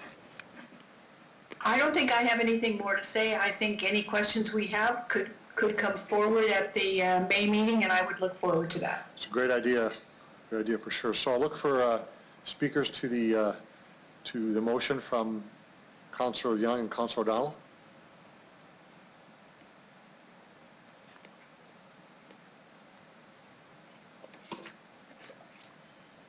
Councillor Hawkins. Thank you. Just have one question for either Councillor Young or Councillor O'Donnell. I know that the confidentiality oath is a requirement under provincial regulation for sitting on the PCC. Is there any possibility, and maybe this is a question for the CEO, is there any possibility of having that requirement lifted so that the PCC would conduct itself more like City Council conducts itself, which is open sessions with the possibility of going into private session if warranted for personnel reasons or legal reasons or other such reasons, as we do? Councillor Young? I will start, and hopefully Councillor O'Donnell will also speak.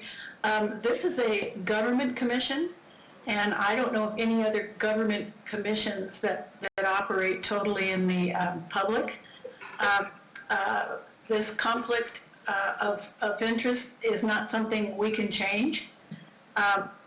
We now have minutes from the meetings that are on the site, and if you take the time to read those every time we have a meeting, it tells you what the major things were that were voted on at that meeting.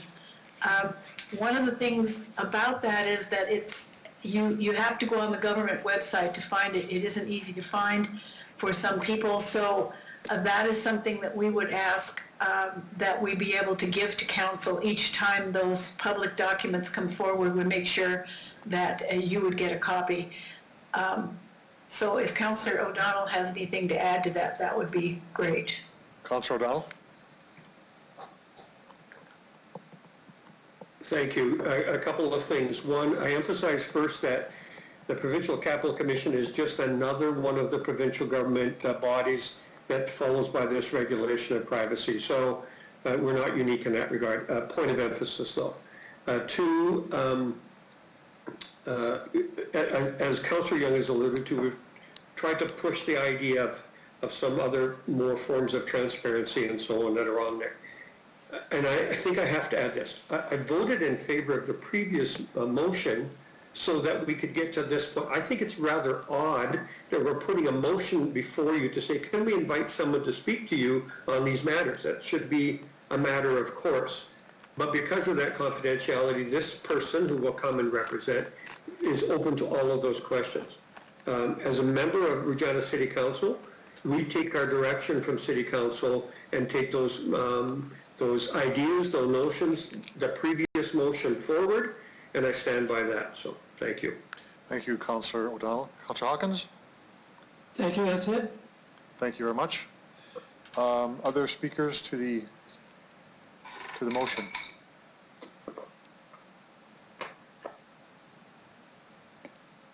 Appears to be none. I'll make just a very quick comment. I want to thank Councillor O'Donnell and Councillor Young for two things. Firstly, bringing this motion forward and adding the CEO to come forward for answer questions, I think is really important. I applaud them for that, and I want to thank them for the work they do on our behalf on the Capital Commission.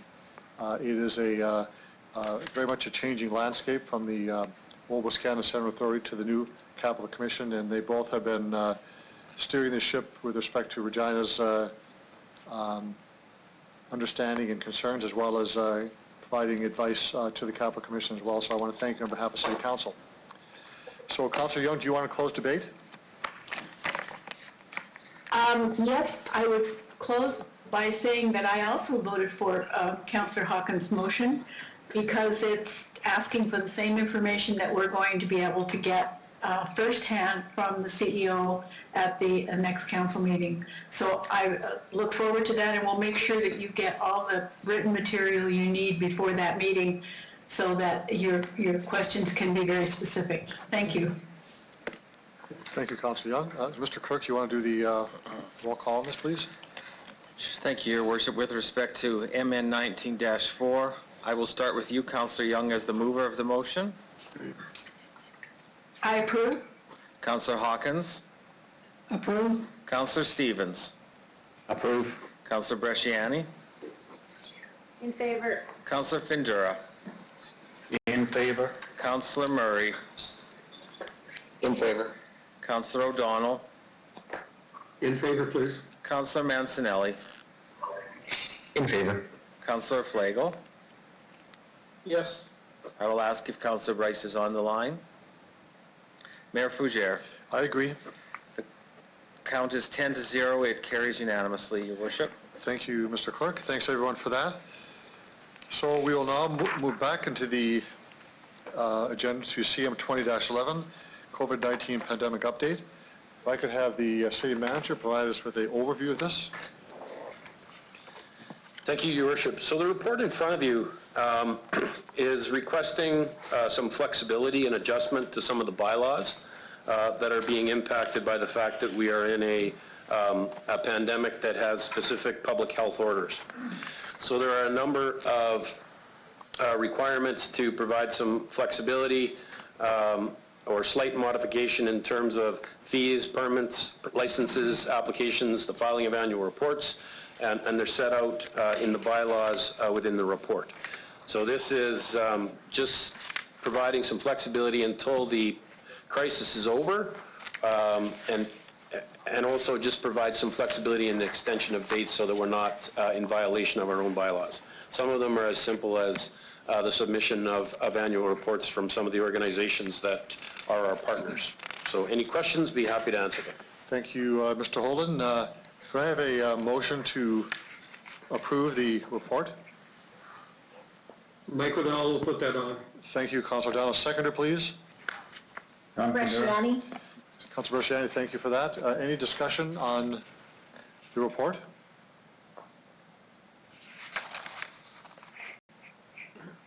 Anyone opposed to the report?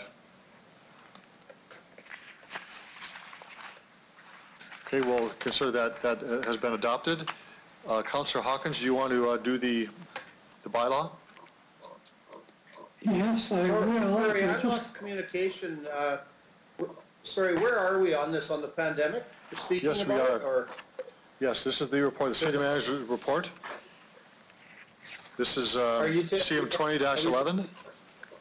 Right. Are we taking questions, or where are you at? Well, I just asked if anybody had any questions, and I held for quite some time, and then I said, Sorry, yeah, my computer was spinning. I do have something I'd like to ask of the city manager in terms of COVID. okay. Sorry, yeah, my computer was spinning and looking for a signal. Go ahead. You have Thank the you. floor. Through you, I was just wondering, reading, going through the report and stuff, are we in a good position right now, or do we need to be doing things differently in terms of the COVID, and also with this new rollout coming, are we ready for it as a city? Councillor Flago, I'm just going to remind you that the subject matter here is dealing with amendments to change our bylaws so we're in compliance of it. Just in the wider discussion of how we're dealing with the pandemic and the new rollout by the province, I think is sort of beyond the scope of the report. So I'd ask you to stick with what's actually in the report, which is, again, amending our bylaws to ensure we conform to those bylaws as amended. Okay, I'll leave it alone then for now. And but will we have an opportunity to discuss kind of my question line? Because I'm sure I'm not the only one. I'm certain that the city manager will be providing an update on the pandemic and its impact on the city operations. I have no doubt about that. The city manager shaking his head yes, so that will happen. But will it be public? It will be, yes. Okay, good. Yeah, thank you. That's all I wanted.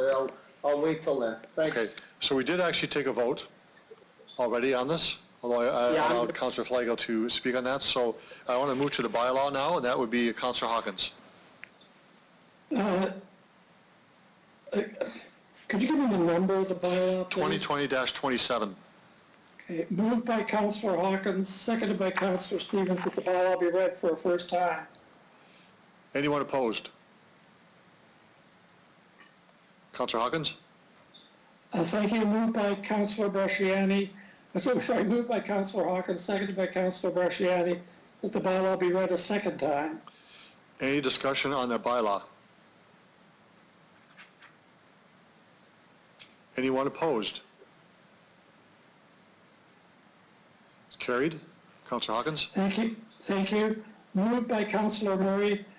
Moved by Councillor Hawkins, seconded by Councillor Murray, that unanimous approval be given for reading the bylaw for the third time at this meeting.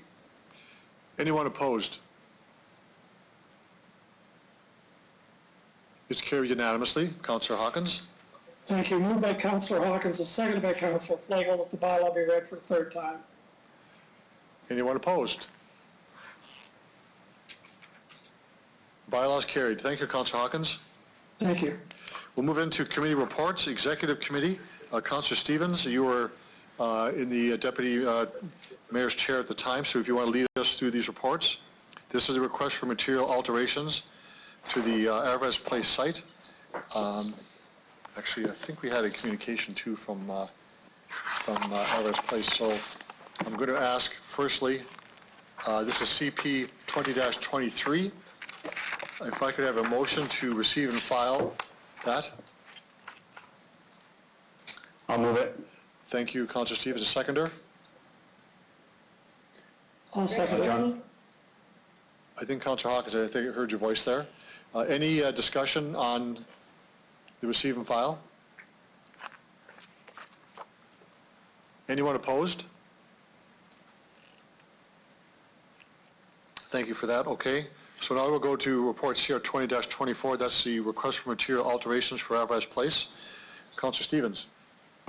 Thank you very much. Can I get a seconder for the report, please? A seconder? So moved. So moved. Vendura. Councillor Vendura. Okay, that's good.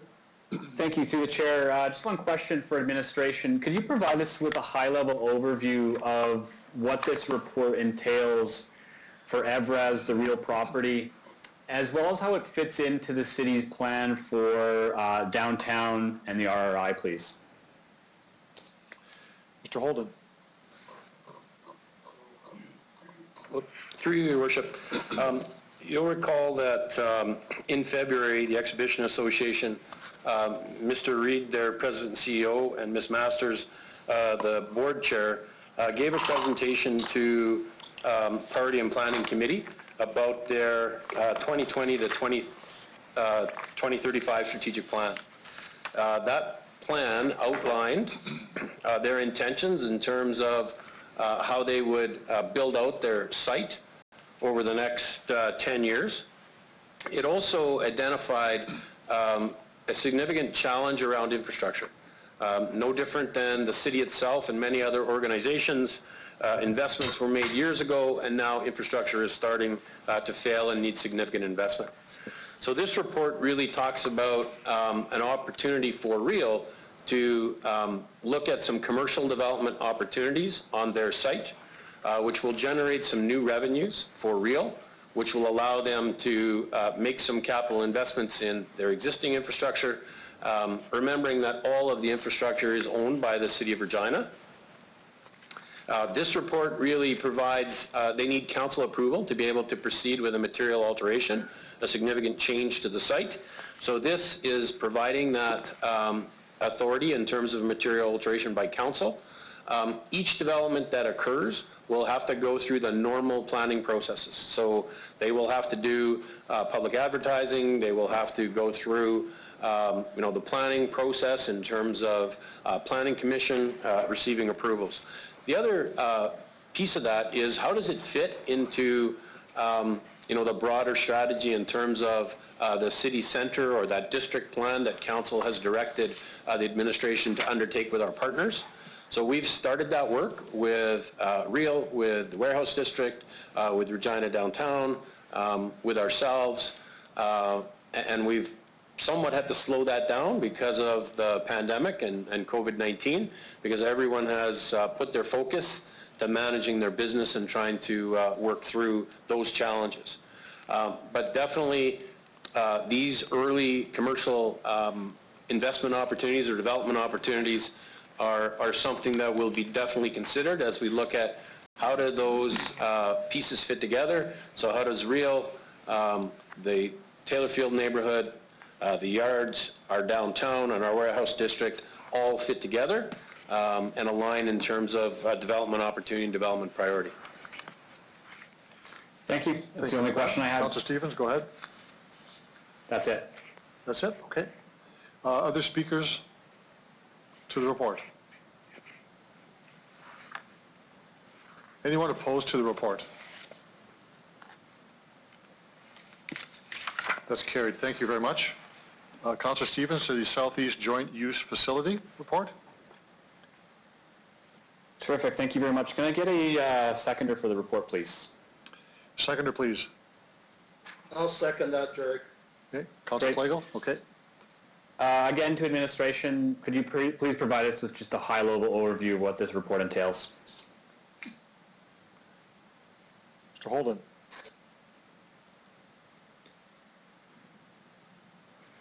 So through your worship, this goes back to early 2019. The administration was invited to participate in a visioning session with representatives from the Regina Public Schools, Regina Catholic Schools, the Ministry of Education, and the YMCA of Regina. And that was really looking at, is there an opportunity to look at a campus-type facility in Southeast Regina? There is a pressing need and priority for schools in Southeast Regina. The city, in terms of our longer term recreation master plan, obviously we need to make sure that whatever involvement we entertain is consistent with that. But this is really looking for approval in terms of entering into a memorandum of understanding with the two school boards, the Y and ourselves. And it's really important that it is not exclusive to those partners. This is really to explore and develop a business case for what are the needs of the community, what are the opportunities, what are the partners should be involved. So there will be ample opportunity to look at other partners to be engaged down the road. So whether that's public library, whether that's the police service or other community serving organizations. This has been approved by both the public and separate school boards. We were delayed a little bit due to the postponement of some of our committee and council meetings. So this is just getting our participation back on track. Councillor Stevens. That's all I have. Thank you. Speakers to the report. Sir. Councillor Bresciani. Thank you, Your Worship. So I did host a community meeting on this topic. We've been waiting for a high school in the Southeast for many, many, many years. And of course, residents are very excited to hear that this is going forward. One of the things that was talked about was, what does this look like when we're talking about some kind of a community association or some kind of facility within recreation, if that's going to be next? So the question I have is this going to be something that will come back to the general public, to, I guess, the city, but as well the residents in the Southeast as well, for feedback through the chair? Mr. Holden.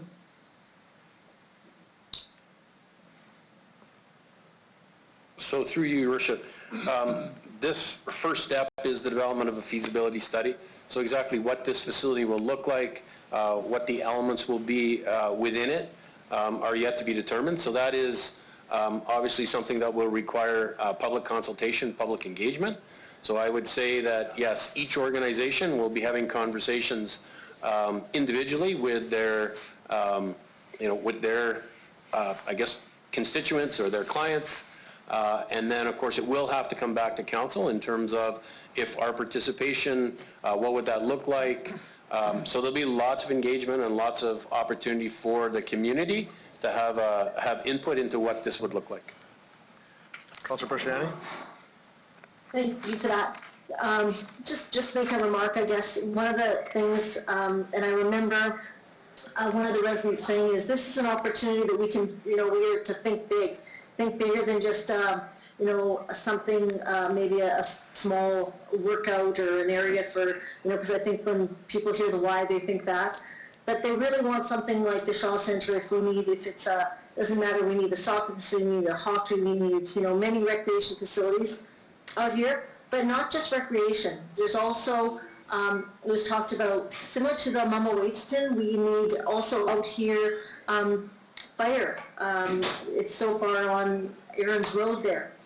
And with the growth in of course, in Ward 4, we know, those are things that I hope that is considered and looked at when we look at almost a campus feel for the high school, when we look at either if it's EMS, police, or fire. So those are things that came out of the meeting. I'll just give you that as feedback.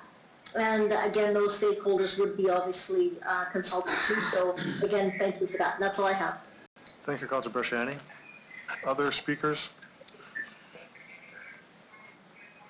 I have one question of the administration. At this point, this agreement or this funding of $25,000 in no way commits the city to any type of capital project at this point. Mr. Holden? Through your worship, you're absolutely correct. This is just a commitment to go through the feasibility study. It doesn't commit any of the partners to capital investment at this point. Okay, thank you for that. Very good. Mr. Mayor, I'm on the list there. Okay. Just a second. Councilor Flagel? Thank you. A couple of things that I want to clarify the partnerships that are in this 25 grand. Speaking with some people, I asked around a little bit, and the school divisions didn't offer up the YMCA's name, and I'm wondering how they got put into this mix when there's so many community organizations, so many corporate organizations that would probably welcome throwing 25 grand into this. Why is and no disrespect for the YMCA, by the way, but why are they the chosen ones for this particular setup? Mr. Holden. Through your worship, I wouldn't say that there's any chosen ones in this partnership. There are a number of models across the country right now where schools... Mr. Holden, can you start over again? I lost the feed again. Let him finish answering, okay? Sure. No, but I'm sorry. Mr. Holden, go ahead. I'd ask him. Okay. I need him to start over again. I had lost the feed. Okay, Mr. Holden. So through your worship, yeah, I mean, I would just be clear. I don't think there's any chosen organizations in this partnership. I think the Y was chosen due to the fact that there are a number of examples across Canada where the YMCA is affiliated with library facilities and school facilities. There are a number of partnerships across the country that the Y is involved in managing recreation facilities on behalf of cities. So I think the other piece is that the Y has a proven track record in terms of delivering childcare services. I think it's a requirement of the Ministry of Education that when new schools are built that they have some childcare facilities.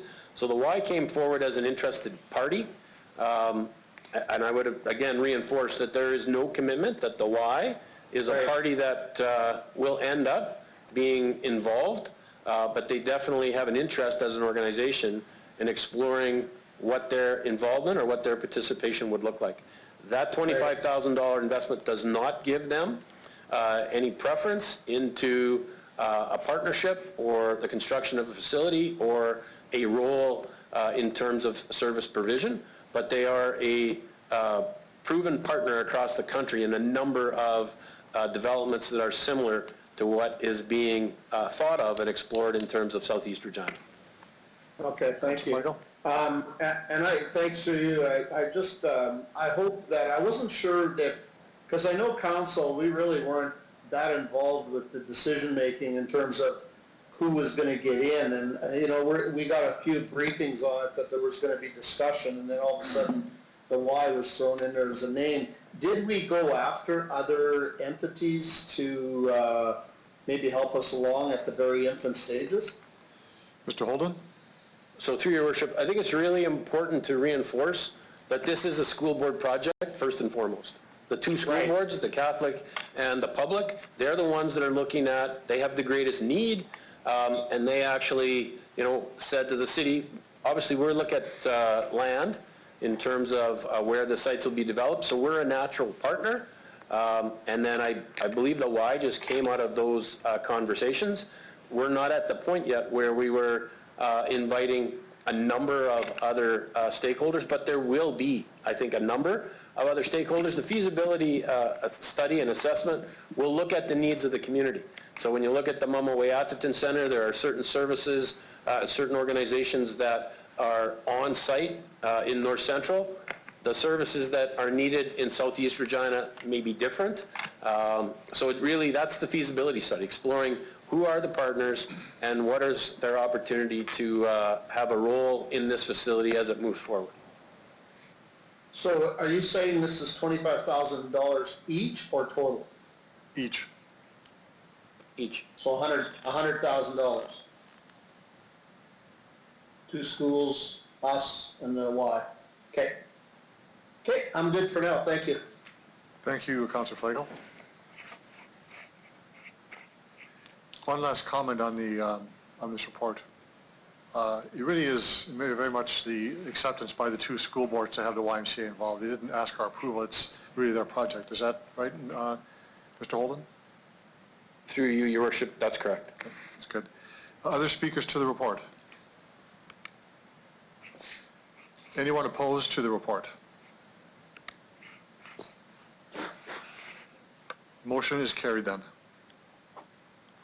Councillor Stevens, report 26, which is Buffalo Pound Appointments Board of Directors.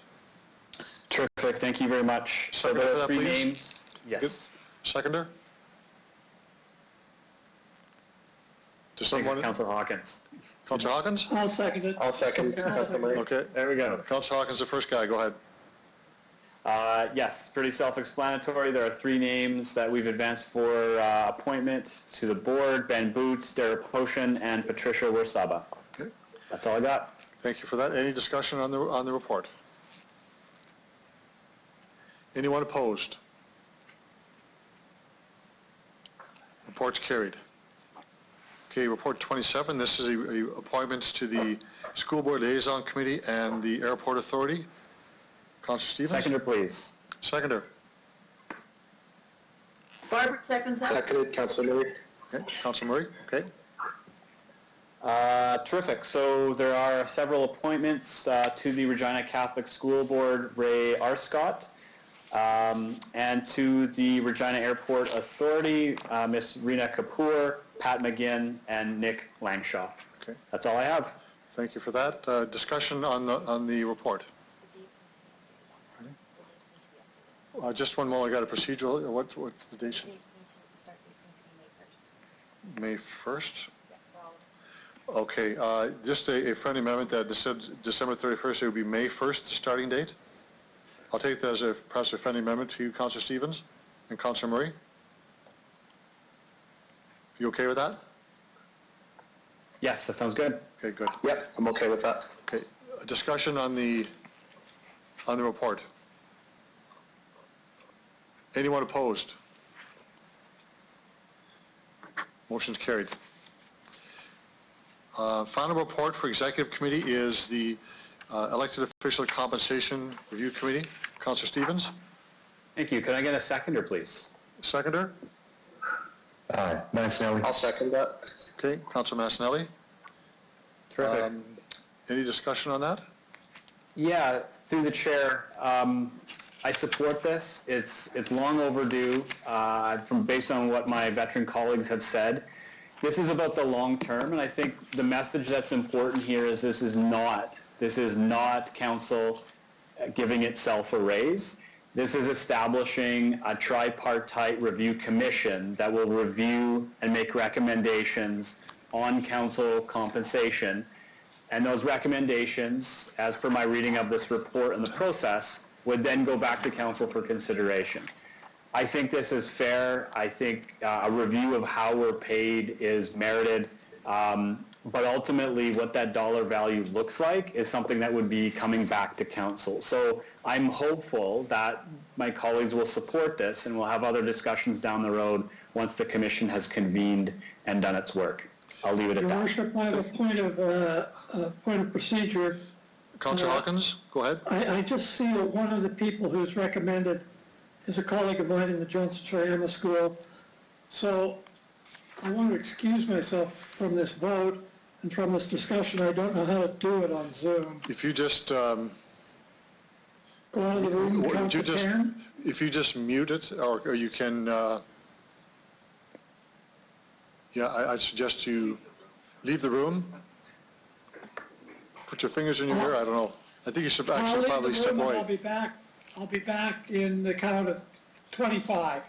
Okay. Okay. Noted in the report. Other speakers to the report? Make it 50. Two other speakers, Councillor Fundura and then Councillor Massanelli. Councillor Fundura.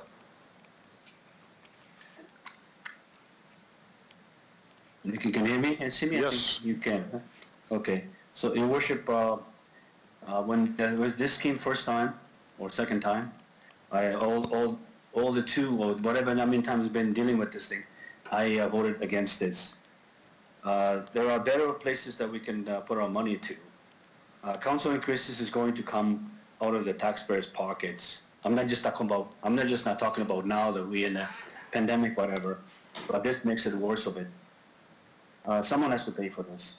I believe that our compensation is already sufficient enough for what we do. I know we do a lot of work, but that's not what I came here for, to represent the community. We have seniors on fixed income. We have low-income family. We have single families. It's not like we need more money to do this job. We're going to do this job regardless. I signed up for this because it was a challenge. It was something that I wanted to do. It was something I've been doing in the community on a volunteer basis. I've been working in the nonprofit community, always involved for 30-some years or 40 years since I've been in this country. So I don't believe that we need to put any more burden. You're looking at $22,000 increase times 10. Some might say it's a small, but it's a large change. It impacts the mill rate as well. So, and I know what the intent of this is, but I do not agree with that. In those comments of mine that it's going to come. Doesn't matter if it doesn't look like it's us that we're asking for it, but then eventually it's going to, and it's going to cost someone down the line. And I don't believe at the times or we're going on economic downturns or whatever it is, it still comes from the taxpayer. And I don't believe we should be burdening taxpayers for our remuneration. For that, I will vote against this. Thank you, Your Worship. Thank you, Councillor Fundura. Before I go to Councillor Massanelli, I want to draw your attention to what I ask is a friendly amendment to change the dates in recommendation 1B to August 5th, 2020, and then August 26th, 2020. Those two dates. And I'd ask that be a friendly amendment to you, Councillor Stevens, as a mover. Yeah, I accept. Okay. Next speaker is Councillor Massanelli. A question. Would this raise apply to the council that would vote on it? In other words, if I voted to approve this, would I get a raise directly from it? I think the intent is this apply to the next council, January of next year, I believe. But I'd ask the clerk to respond to that, Mr. Clerk. Thank you, Your Worship. With respect to Councillor Mancinelli's question, the recommendation in the report is that this would take effect January 1st of 2021. So it would be a new council having been sworn in the fall that would then see an increase to the salaries effective January 1st. Okay, thank you. I intend on supporting this. I think that it's going to be arrived at by a series of professionals. They will come with a recommendation. I don't know what that recommendation is going to be. Maybe I'm overpaid right now. I'm not to say, it's their job to say. And the money received or not received from this recommendation is not to my pocket. It's to someone down the road's pocket, however that works out, or if it's mine, to be chosen there by the residents. So for those reasons, I will support this. Thank you, Councillor Massanelli. Other speakers? Mr. Mayor, I would like to speak if I could. Councillor Donald, don't forget to put your name on the chat line, please. I know. Thanks. I want to make sure that I correct something that I heard. In nowhere in shape and form do I see in this report any specific dollar recommendation for an increase. I pick up on what Councillor Mancinelli said at a time when it is a pandemic. It may be such that this committee would look at this and say during times like this, it may be necessary to look at salaries differently. I accept that either way. This is about the future. If ever there was a time to make sure that compensation wasn't a problem for people to run for civic government, this might be the best time of all. Going into next year, after all of the things that have happened, we need some astute, hardworking people, and I don't want financial disability to be part of that. I'm going to definitely be supporting this. Thank you. Thank you, Councillor O'Donnell. Other speakers?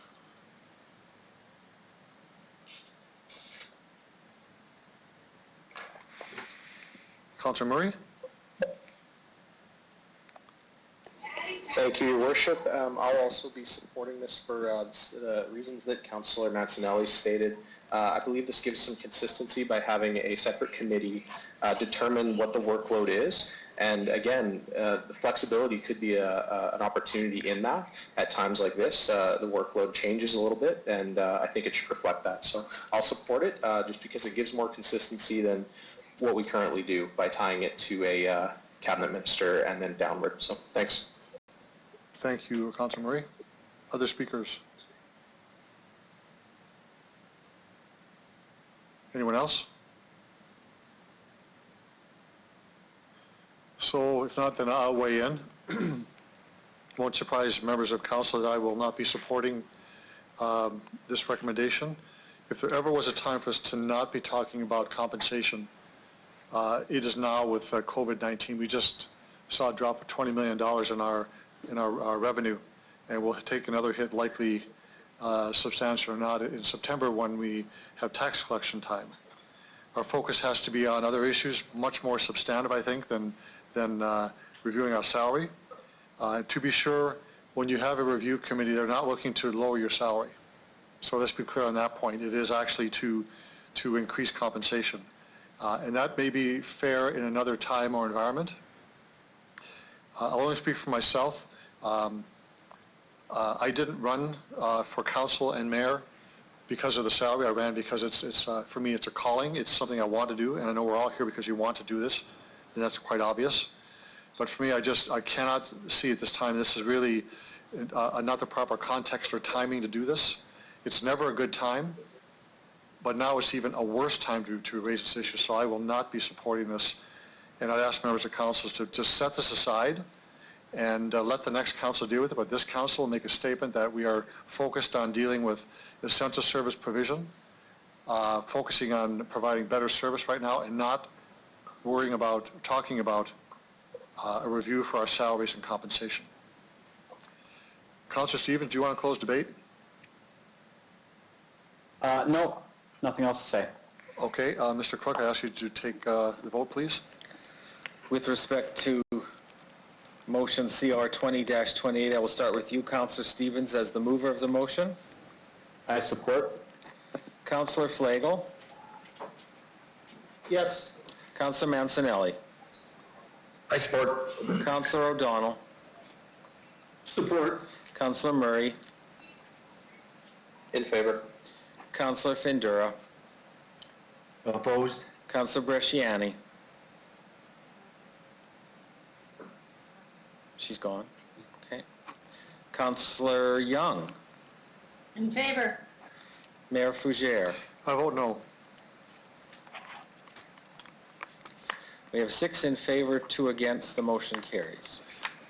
Okay, thank you for that, everyone. Now, we have done report 29, of course. That's done, and we've asked you to handle both the motions. So we'll go on to the notice of motion, and I'll give the floor to Councillor Hawkins to read not the whereas clause, but the motion itself, the therefore resolutions. I'm back. Okay. Thank you, Councillor Hawkins. The floor is yours for your notice of motion 20-3. If you could read just the resolutions. I'm back, but I've just got to bring it back up again. Here we go. Yep. Therefore, be it resolved that 1, the city solicitor be directed to prepare a bylaw that includes the following regulations. A, prohibiting retail businesses and food service businesses from providing, distributing, selling, or using plastic checkout bags. B, contain exemptions as appropriate and in line with the exemptions contained in similar bylaws adopted by other jurisdictions. C, enforcement of this bylaw, 1, come into effect 1 year after its adoption to enable retailers and the public to make the necessary preparations, and 2, not to take place during COVID-19 or any other related health emergency, and 2nd, the administration undertake a public education campaign to inform retailers and residents of the reasons for and content of the said bylaw. Thank you. Thank you. This will be discussed at the next meeting of council. There are 2 inquiries. Councillor Stevens, I'd ask you to read not the preamble, but just the points you're making in both the inquiries. Terrific. Thank you very much to the chair. Inquiry 20-1 in relation to item MN 18-1, committing the city to becoming 100% renewable by 2050. And in addition to information provided by the administration in item PPC 19-4, will administration be crafting a framework that covers the municipality as a whole? If so, what is the timeline? Second, if administration has abandoned its commitment to focusing on the municipality as a whole in relation to the intent of the motion passed, so that should be a date in item MN 18-1, is an additional council motion required to advance this objective? We won't be debating that. That's just a written answer. So the next one, 20-2. Thank you. This is submitted by Councillor Bresciani, Councillor Mancinelli, and myself. In light of the economic hardship caused by COVID on the provincial economy, does the City of Regina have the authority to give preference to Regina or Saskatchewan-based companies to procure goods and services? If so, how do we exercise that authority in the RFP and procurement process? What percentage of contracts procured by the city are with Saskatchewan-based companies? Finally, what would be the implications of privileging local companies in the procurement process? Thank you, Councillor Stevens. Now we need a motion to adjourn. So moved, Hawkins. Councillor Hawkins, and who seconds it? I'll second. Andrew. Councillor anyone opposed? Please, no one oppose it. We're adjourned. Thanks, everyone. Have a great rest of your day. Thanks.